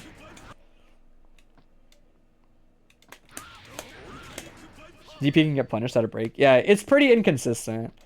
I would say just like general advice is like if you knock him down, just assume when you get the 2D that you're gonna do delayed gunflame like that to get good Oki. Just a side note, not like a thing I necessarily noticed. I will say one of the things I did notice is like, this is a matchup where if you try to chase Chipp down, it is not going to work out in your favor most of the time. Like this option is cool and it works, but only when you set it up. You can't do that from like this range or like when you're right here versus Chipp, you can't do anything about 6P. At best, you can do this. And if you have 50 bar, you can get some pretty good value out of baiting Chipp 6P in these spots. Right? Like if you know he's going to 6P you, like here, you can get some pretty good value off committing the 50 bar, right? Just because it's Chipp and just because it does so much damage, right? But other than that, like you're mostly just doing it for peanuts if you're hitting for like random hits that you don't actually really want to be there that much. I think is way more important. And we'll get to the defense thing because I know this isn't related to defense. But like in terms of playing the neutral, I actually think you spend a lot of time like protecting yourself as Soul, which is like, that sounds weird, but it's like, dude, he's gonna teleport to you, he's gonna do run up something, he's gonna do etc. That like you actually spend a lot more time worrying about yourself than worrying about catching Chipp. Pat might be one of the only Chipps that doesn't really try to chase down Soul, but eventually you just kind of build enough distance that you're good. Yeah, I think saving meter is important. Obviously, we'll talk about it, though, because you have to spend meter on some RPS. This is a hold your ground matchup. It is kind of a hold your ground matchup. Because eventually Chipp will get, like, kind of in a range like this, and you're just kind of like, I'm going to jump and try to get something out of it. Or I'm going to, like, YOLO 2D and hope it hits, you know? If you jump back too much. But that's the thing, is even if Chipp runs forward and does this, then you just go the other way. That's the beauty of being in the air. Sometimes you'll just go the other way, right? But the way I would put it is like, if you go back and watch that set, Novak catches you at a disadvantageous position a lot trying to chase down. And it's actually the opposite. You kind of want to do that to Chipp. You kind of just linger around and I like quite literally do nothing. Maybe rip an occasional Fafnir off of like IAD backs or something. Shit that is value, right? The thing to me about this matchup and why people like think like it is soul favored is because when you're interacting with him, you should be interacting with big shit. Because you're probably going to be wrong a lot of the time anyway versus Chipp. That it's like if you're doing something like this and it just clips him running up and trades, that shit is so valuable. Like if we do something like this, it's peanuts, right? I might have not hit my Fafnir, but I might eat like 10 damage or something, you know? And it kind of boils back to like if you get hit with something like this into is it teleport? I think they just do run up, right? Yeah, they just do run up. Right, so if you do something like this as Chipp, oh, I didn't record it. I'm so bad. Alright, so this is just a safe jump. Like, it's just a safe jump. If this dude does it right, which I don't think I did, I think I was a little slow. It's just a safe jump, right? Which is kind of why I say, like, in my eyes, I don't think there's too much of a reason on DPing and too many of these mix-ups. Not initially, right? So, I'll explain sort of the Chipp flowchart, right? The Chipp flowchart is like left-right. A lot of the times it's left-right and you do tap blitz. And tap blitz just cooks it, right? It just like naturally forces RPS Chipp doesn't want to deal with. If Chipp rotates to the next obvious option, right? So if he does, oh my goodness. If he does, oh, did I mess it up? I look weird the way the momentum went. Right, and does low, then it's like, you basically just pick a side and then do throw OS, but with kick. You want something fast. You actually don't want your 6P. You just do throw OS. And if they do it right, I think they still land like when it's like throwable, basically, right? But if they're scared off the blitz, wake up throw OS with kick. Obviously, you still kind of have to guess what side they're doing this on, but the blitz kind of helps you not do that, if that makes sense. Because the initial blitz essentially gets a lot of Chipp players to be like, damn, I don't want to do my mix-up anymore. Because you play for value in this matchup, right? Like, if you hit one of these, you got hit with IEDs. What were you saying about him going low? Oh, you got hit with ads. I misread that. I was saying that if he goes low, you just input throw option select. But you pick kick, because you want speed. And I'll explain why a little later. But basically, if he does something like you know, like regular, I mean, he can't do it off of his. He has to get an air throw, but he gets a knockdown, right? You actually have to teleport? Nah, it's just raw. Oh, that's so weird. Like the timing on this is like so fast, right? Safe jump, etc. We already talked about this. If he goes low, which I'll record this time. If he goes low, then you do option select with throw, right? And it's like, the idea is, I felt bad because you were like, I don't want to guess. And I'm like, this is just guessing in a different way. But the idea is if you're going to guess with blocking, that's kind of like you just like, oh, okay, I think I'll just get it, you know? Like, I think I'll be fine. But if you're going to guess aggressively, then you have to guess between things like this, right? 5K, I think I'm messing it up because they definitely have enough frame advantage that you usually will get the throw. Or instead of the 5K, right? That rotates around that. The other thing is, I was going to say, the level 1 for them is do this to bait, do the low to bait blitz. The level 2 that they'll try to do, and this is going to catch people that don't option select their throws, is they'll do like a normal, right, like this, and instead of doing the safe jump, they'll do JH air dash like this, right? So now when you tap blitz, if they do it correctly, damn, I actually had that much frame advantage, or right, looks a little more like this. I think this is better, right? Oh my god, that still catches, bro. The Chipp life is hard. I didn't realize like how fake this has to be for them to get this. Holy shit. So tap blitz, they counter hit it, right? That's like what they're trying to get, right? And so now what you'll do instead is you'll wake up, throw option select with kick. The reason you pick kick is you want to be as fast as possible here. in order for you to stuff the JH before it comes out. If you do 6p, like sometimes you get the time, or sometimes you have enough time to get the 6p counter hit and it's higher reward. But if they do it clean enough, sometimes the JH will beat the 6p on wake up. It just depends on how clean they do it.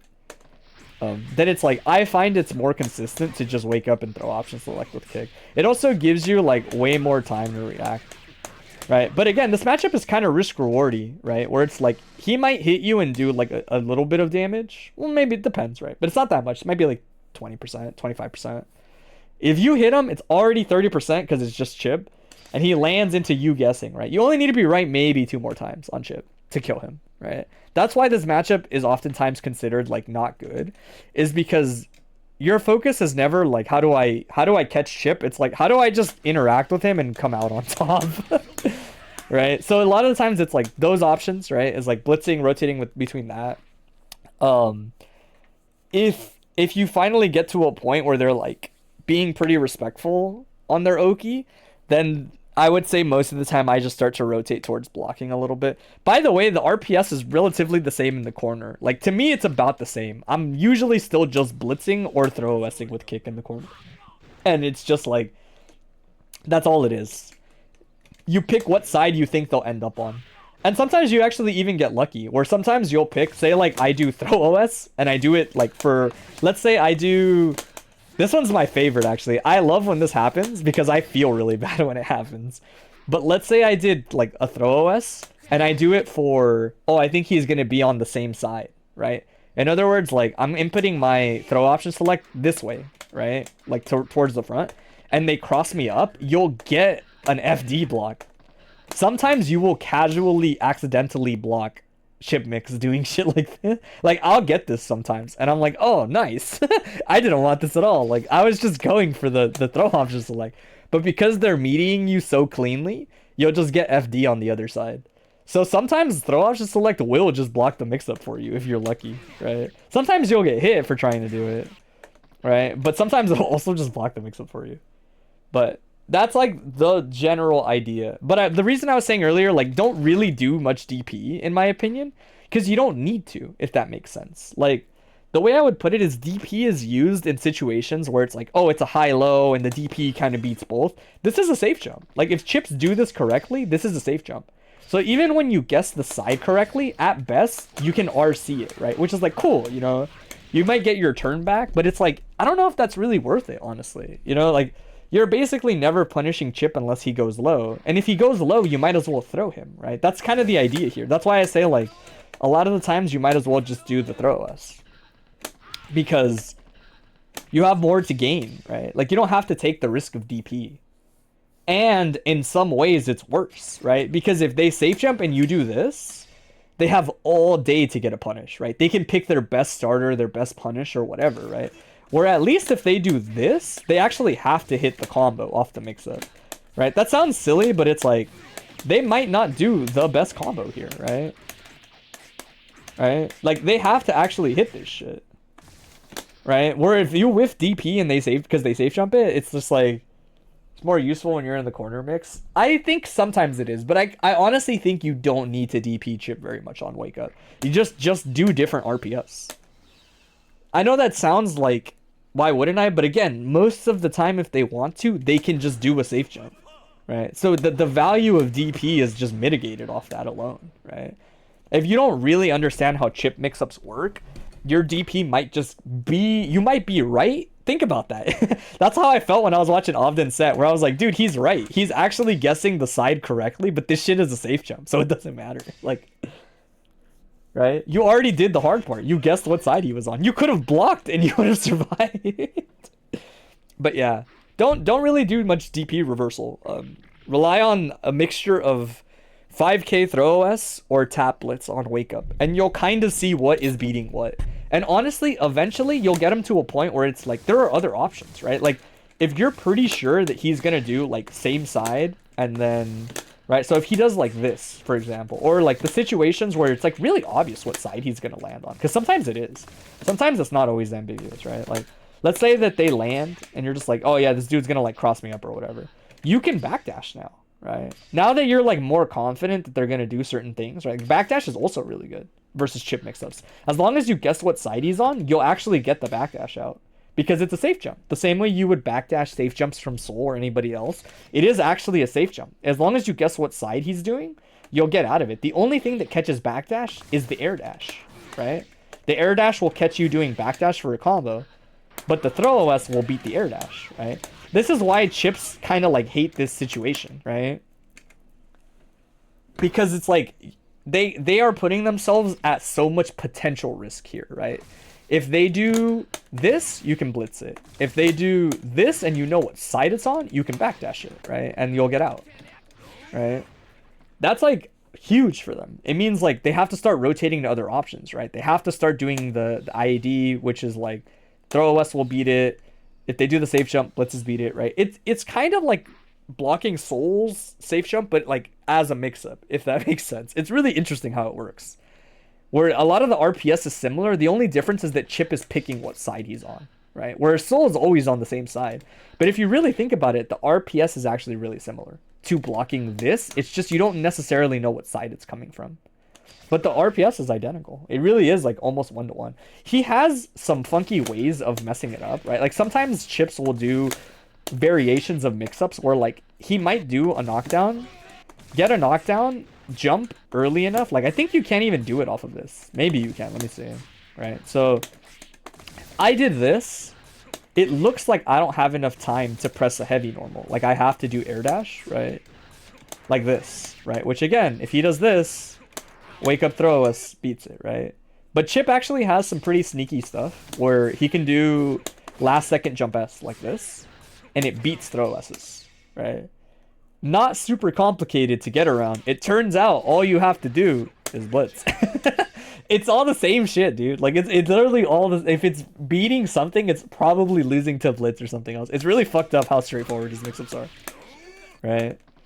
But I say this because like sometimes people will see this sort of frame advantage and go, he's way too early, right? Like it's obvious he's too early. There's no way he can hit me in the air. He has to go low and be throwable, or he has to do the air dash and be anti-airable, right? And it's like, well, actually he can just do jump S, right? It's a pretty neat thing they gave him. Doesn't really matter when blitz exists. The other thing I'll talk about, I mentioned it a little bit. This is like separate homework. You got to get good at recognizing the distances where, I forget what the follow-up is called, but basically this move, it has to be close enough to the corner to combo, right? So in the corner, yes, burst it or whatever. If you're actually slightly farther from the corner, so we'll say like right here is like a good example. Chipp actually a lot of the times can't combo you. Maybe that's like a little too close to the corner. We'll do it from like here. He actually can't combo you from here. They almost always throw reset. I never take the tech. I almost never take the tech because he actually cannot combo you from here. Like he just can't. From here, none of his air normals reach, so he's almost always landing, jumping, and then air throw resetting you when you tech out of the combo. So I never tech. I almost always, or I do like a really late tech like that. But I never take the instant tech. I always do like this tech on the way down. That's actually still too early. Right? It's like that. You do that tech. And usually you'll kind of sneak past them doing the air throw. But I noticed that Novak got it like every time versus you. But the idea is there's actually not much risk in doing... It's a lot like the Biken thing we talked about, where it's like, it's a lot less risky than you think to just like not give it to them, basically. Right? Because a lot of the times they do this. This is the exact situation. They get away with it, right? And so what you do is you just delay your tech like that. See? And again, there's no fake combo here, right? Like sometimes you're worried that they're gonna black beat you or whatever, but Chipp quite literally cannot combo you from there. Like he has to recover from the kick, right? He has to recover from this kick. So unless they do something insanely fake, which I doubt they'll ever do, you can just delay your tech, right? But the problem is if you tech like instantly, can't he jump S after? No, it doesn't reach. I'm like almost positive it doesn't reach. Like, well, I don't know. Maybe we'll try. Let's see. I just, historically, I'm like almost positive he just doesn't get anything from here. That's just like how he works. Say, like, nothing really reaches from here. And it's not like a hit stun thing. It's a range thing. If it was a hit stun thing, then delaying your tech would be bad, right? It's kind of like if you get a fake like combo mid-air string or something. It's like, oh, that's because you could have tech. This is a range thing. He just like literally cannot reach you in time. Yeah. Because normally it's either he's in range for this jump kick or he's not. But if you know he's not in range for this jump kick like that, none of his normals reach, right? That's why I say unless he does something like really like awfully specific and fake like this, it won't work. And even still, I don't think there's like any way for him to like. I guess maybe they could do this. And like it would work, I guess, if I'm delaying my tech there the way I am. But it's like, first of all, no Chipp is doing that. Because if you do tech, that's a guaranteed punish. Does that make... It's one of those where they could try to make a mind game out of it, but they won't. It's too risky. It's like way too risky most of the time. That I can almost guarantee you, like a delay tech is pretty safe there. Or just not teching at all is pretty safe there. Because you won't get like crazy mix-ups. Damn, you can still tech off of that. That's still not good. Yeah, nothing to like super worry about. The other thing I was going to mention is if whenever you do get air comboed by Chipp, if it ends in DP or a lot of the scrambles, don't immediately tech. It might sound really weird, but delay your tech a lot and then land into 2D. Like delay your tech and then do this. It's almost like, I'll show it like off of this button, right? So you'll do something like this. You actually do this like quite a bit in this matchup. The idea is that most of the time he's not converting off of hits like this if he didn't already commit. And teching up here, we talked about this earlier when I was doing analysis for someone else. There's no reason to tech up here. If he didn't already teleport, Chipp is probably not going to jump up there and try to do a fake combo, right? He just knows that that's just the end, right? So most likely he's just going to reposition on the ground. Teching up here is a waste of your invincibility, right? You want to tech down here where your invincibility is protecting you as you land where his buttons are. Right? A lot of the times he'll just wait and 6p you. That happened like a handful of times, I'm pretty sure. Right? Where he'll see the high tech and then Chipp players know like this dude is screwed. Like I'm just gonna run under him and press 6p. Like what's he gonna do about it? But they only do that once they see you tech in the air up there, right? They have plenty of time to see it and realize the situation. So what you'll do instead is you just won't give it to them, right? You'll tech down here through their anti-airs, through their buttons, and then you press 2D because 2D is like the lowest commit button of all time. And if it hits, cool. You're in a great spot. If it doesn't, then like block 2D is not the end of the world. Whiff 2D is not the end of the world. You know? I genuinely think you should just do this. Like, if you're in weird air scrambles with Chipp, off of either combos that drop or hits like this that didn't convert, delay your tech into 2D. It's a very solid thing that you should look for in this matchup. It's actually very good. I want to say other than that, the other thing is like, we'll talk about his block strings a little bit. Where the thing about Chipp is, well, first thing first, eating the throw is not that big a deal from Chipp. At least in terms of like if you're willing to play ball with him, so to speak, right? Because we already kind of talked about earlier that like when he does his Oki, you can do tap blitz or throw OS, and it just covers a ton of shit. Or backdash, right? Once you know what side they're on. The other thing is his throw, it only leads to that mix-up. He only has enough frame advantage to do that kind of mix-up. Like, he can only basically teleport into, like, those situations. He can't run any kind of non-blitzable, non-throw, OSable type Oki off of this throw. So eating the throw is, like, cool. He gets a throw, but then he has to immediately, like, RPS with you again, right? So it's like, you might have been wrong already, and then you'll just gamble again.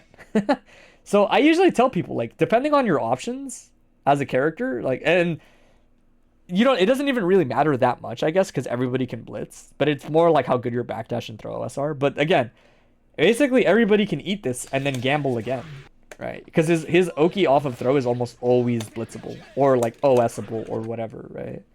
So it's okay to eat that, which means like you can be a little more reserved on his offense. These options are minus, right? Usually if they have 50 bar, they'll opt for this roam and cancel. And I usually give it to them. Technically, a lot of them will delay it to try to like hit confirm the situation. So if you IB the first hit, right? If you do this, there's usually a gap there. I think you can make it gapless if you do it instantly like this. But I honestly don't remember. Let me see. Yeah, you can make it gapless like that. But a lot of chips are usually kind of like trying to hit confirm the situation, if that makes sense. So a lot of the times they'll do something like this, and they'll like do the delayed one like that. So because of that, whoops, you'll usually have that gap there. Sometimes you'll just have it naturally, like honestly, like even without IBing, you'll just have it. But for sure, when they delay like that, you'll usually have the gap on IB. Oh, that's still gapless? Word. Yeah, I like DPing here too, because either it's gapless or they get DP'd, you know?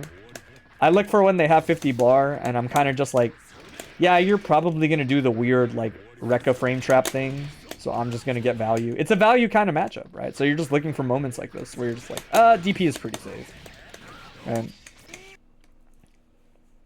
Right? Once you establish, like, where you're willing to take risks, the chip player will kind of naturally back off just a little bit, right?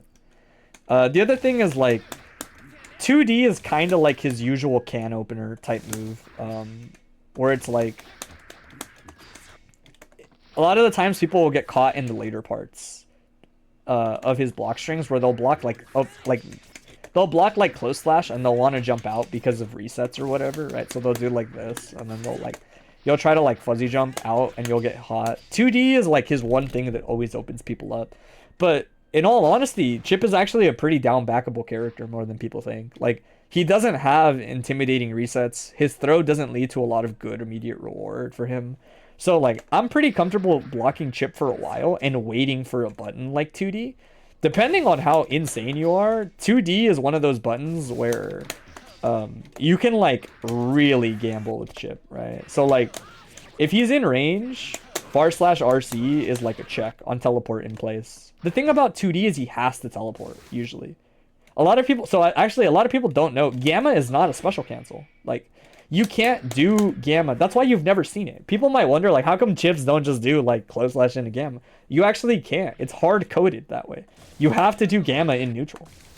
You can't press, like, if I try to Gamma here, it won't let me. It'll just give me teleport off the overlap on the input instead. Right? That's why, like, every time you see Gamma, chips have to reset, right? So in other words, like, he can't do 2D into Gamma. It's not a real thing. At best, that's weird that this gives me teleport. That's crazy that the buffer is that big. But yeah, you can't do Gamma here. It's all teleports. It's all teleports or Rekkas, right? So it's like, if he does this into this, and he doesn't have bar, and you mash on it, say you do like this, and you mash, it doesn't lead to anything. Even on counter hit, it doesn't lead to anything at that range, right? So, like, 2D is, like, a really common point where I'll check chip players and see what they're doing afterwards with Soul // As long as I'm in range, I will press Soul //RC quite a bit there. If they're doing something like this, it's really easy to get caught in the vortex of this, right? And, like, in a perfect world, if you're really hot, you can throw it, right? Like, if you're feeling yourself and you know it's coming, then you can throw it. But honestly, there are easy solutions. Just blitz it. You know they're pressing a button, right? I think it's really easy to tunnel vision because, like, you'll see it and you'll want a 6p and it gets stuffed, right? Or you'll see it and you'll want a 5k and it gets stuffed. But it's like, once you see the teleport, just blitz it, right? And he's in a bad spot immediately, right? And it turns into that situation where it's like, huh, even if he does teleport now, sometimes you actually get rewarded for trying to jump out of it. Most of the time you'll jump out of it or jump into it and he'll press jump H and nothing changes, right? But if you give him a reason not to always press jump H, he'll do stuff that's fake and you'll just jump out of teleport resets, right? Blitz is like, I honestly think the way people talk about Blitz with answer is like what they should say for Chipp. I think Blitz keeps Chipp in check forever. Like, it's just such a good option for forcing him to respect you, giving you a little bit of breathing room or trying to bait that option, which means that, like, now when you don't pick it, he's doing other shit instead. He's not doing the stuff he wants to do, which is, like, this into, like, getting a free reset, right? He wants to do this into getting, like, micro dash close slash like this, right? Those are, like, definitely important things to keep in mind, I would say. Are, like, his cancel points, using blitz and all the spots I see you reacting to his air stuff with is good. And then protecting yourself in neutral. When you play the neutral, play it slower. Don't give Chipp freebies. Stop trying to chase him all the time. Focus on protecting yourself. Do the Dave O, aka air dash back. JH Fafner is godlike. I love this. You're playing for value with Chipp, not consistency. Because if the answer is how do I always win neutral versus chip, how do I always... It's like you don't. But when you do win it, you get a lot of value. Right? So you really want to like lock in on doing not dumb stuff, but kind of like risk rewardy stuff. Like this shit is godlike. I love JH in this matchup. Because every time he tries to air you or do anything, if you clip him when he's trying to air you, you get a free hit. Right? Yeah. I think a lot of it was solid. I think for what it's worth, some of the footage was just like you got hit by the wrong hit and then it just did not go your favor because when Chipp gets the right hit, you're just cooked, man. Like what else could you do?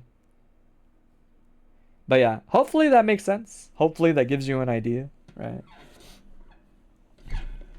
And then everything else looks fine. I don't think any of like all the offense and all that stuff is the same. He's just the character with the DP, you know.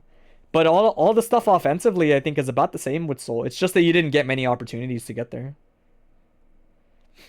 But yeah, that's about it. I might come back and stream. I wasn't feeling too good, so I gotta text my boss. I'm probably not gonna go to work today. By probably mean I'm not gonna go to work today.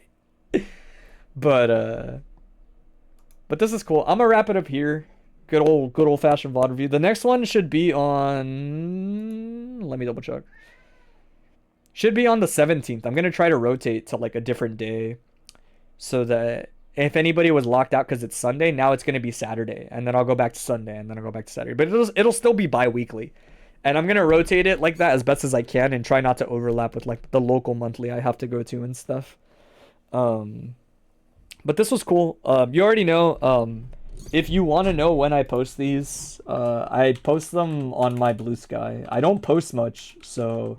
You'll see it when it happens if you're on bluesky. It's at Bike and Player. I post it the Monday before we do them. I will put it in the next post, but I'm only going to leave the form open for like 2 days. And then I'm going to close it.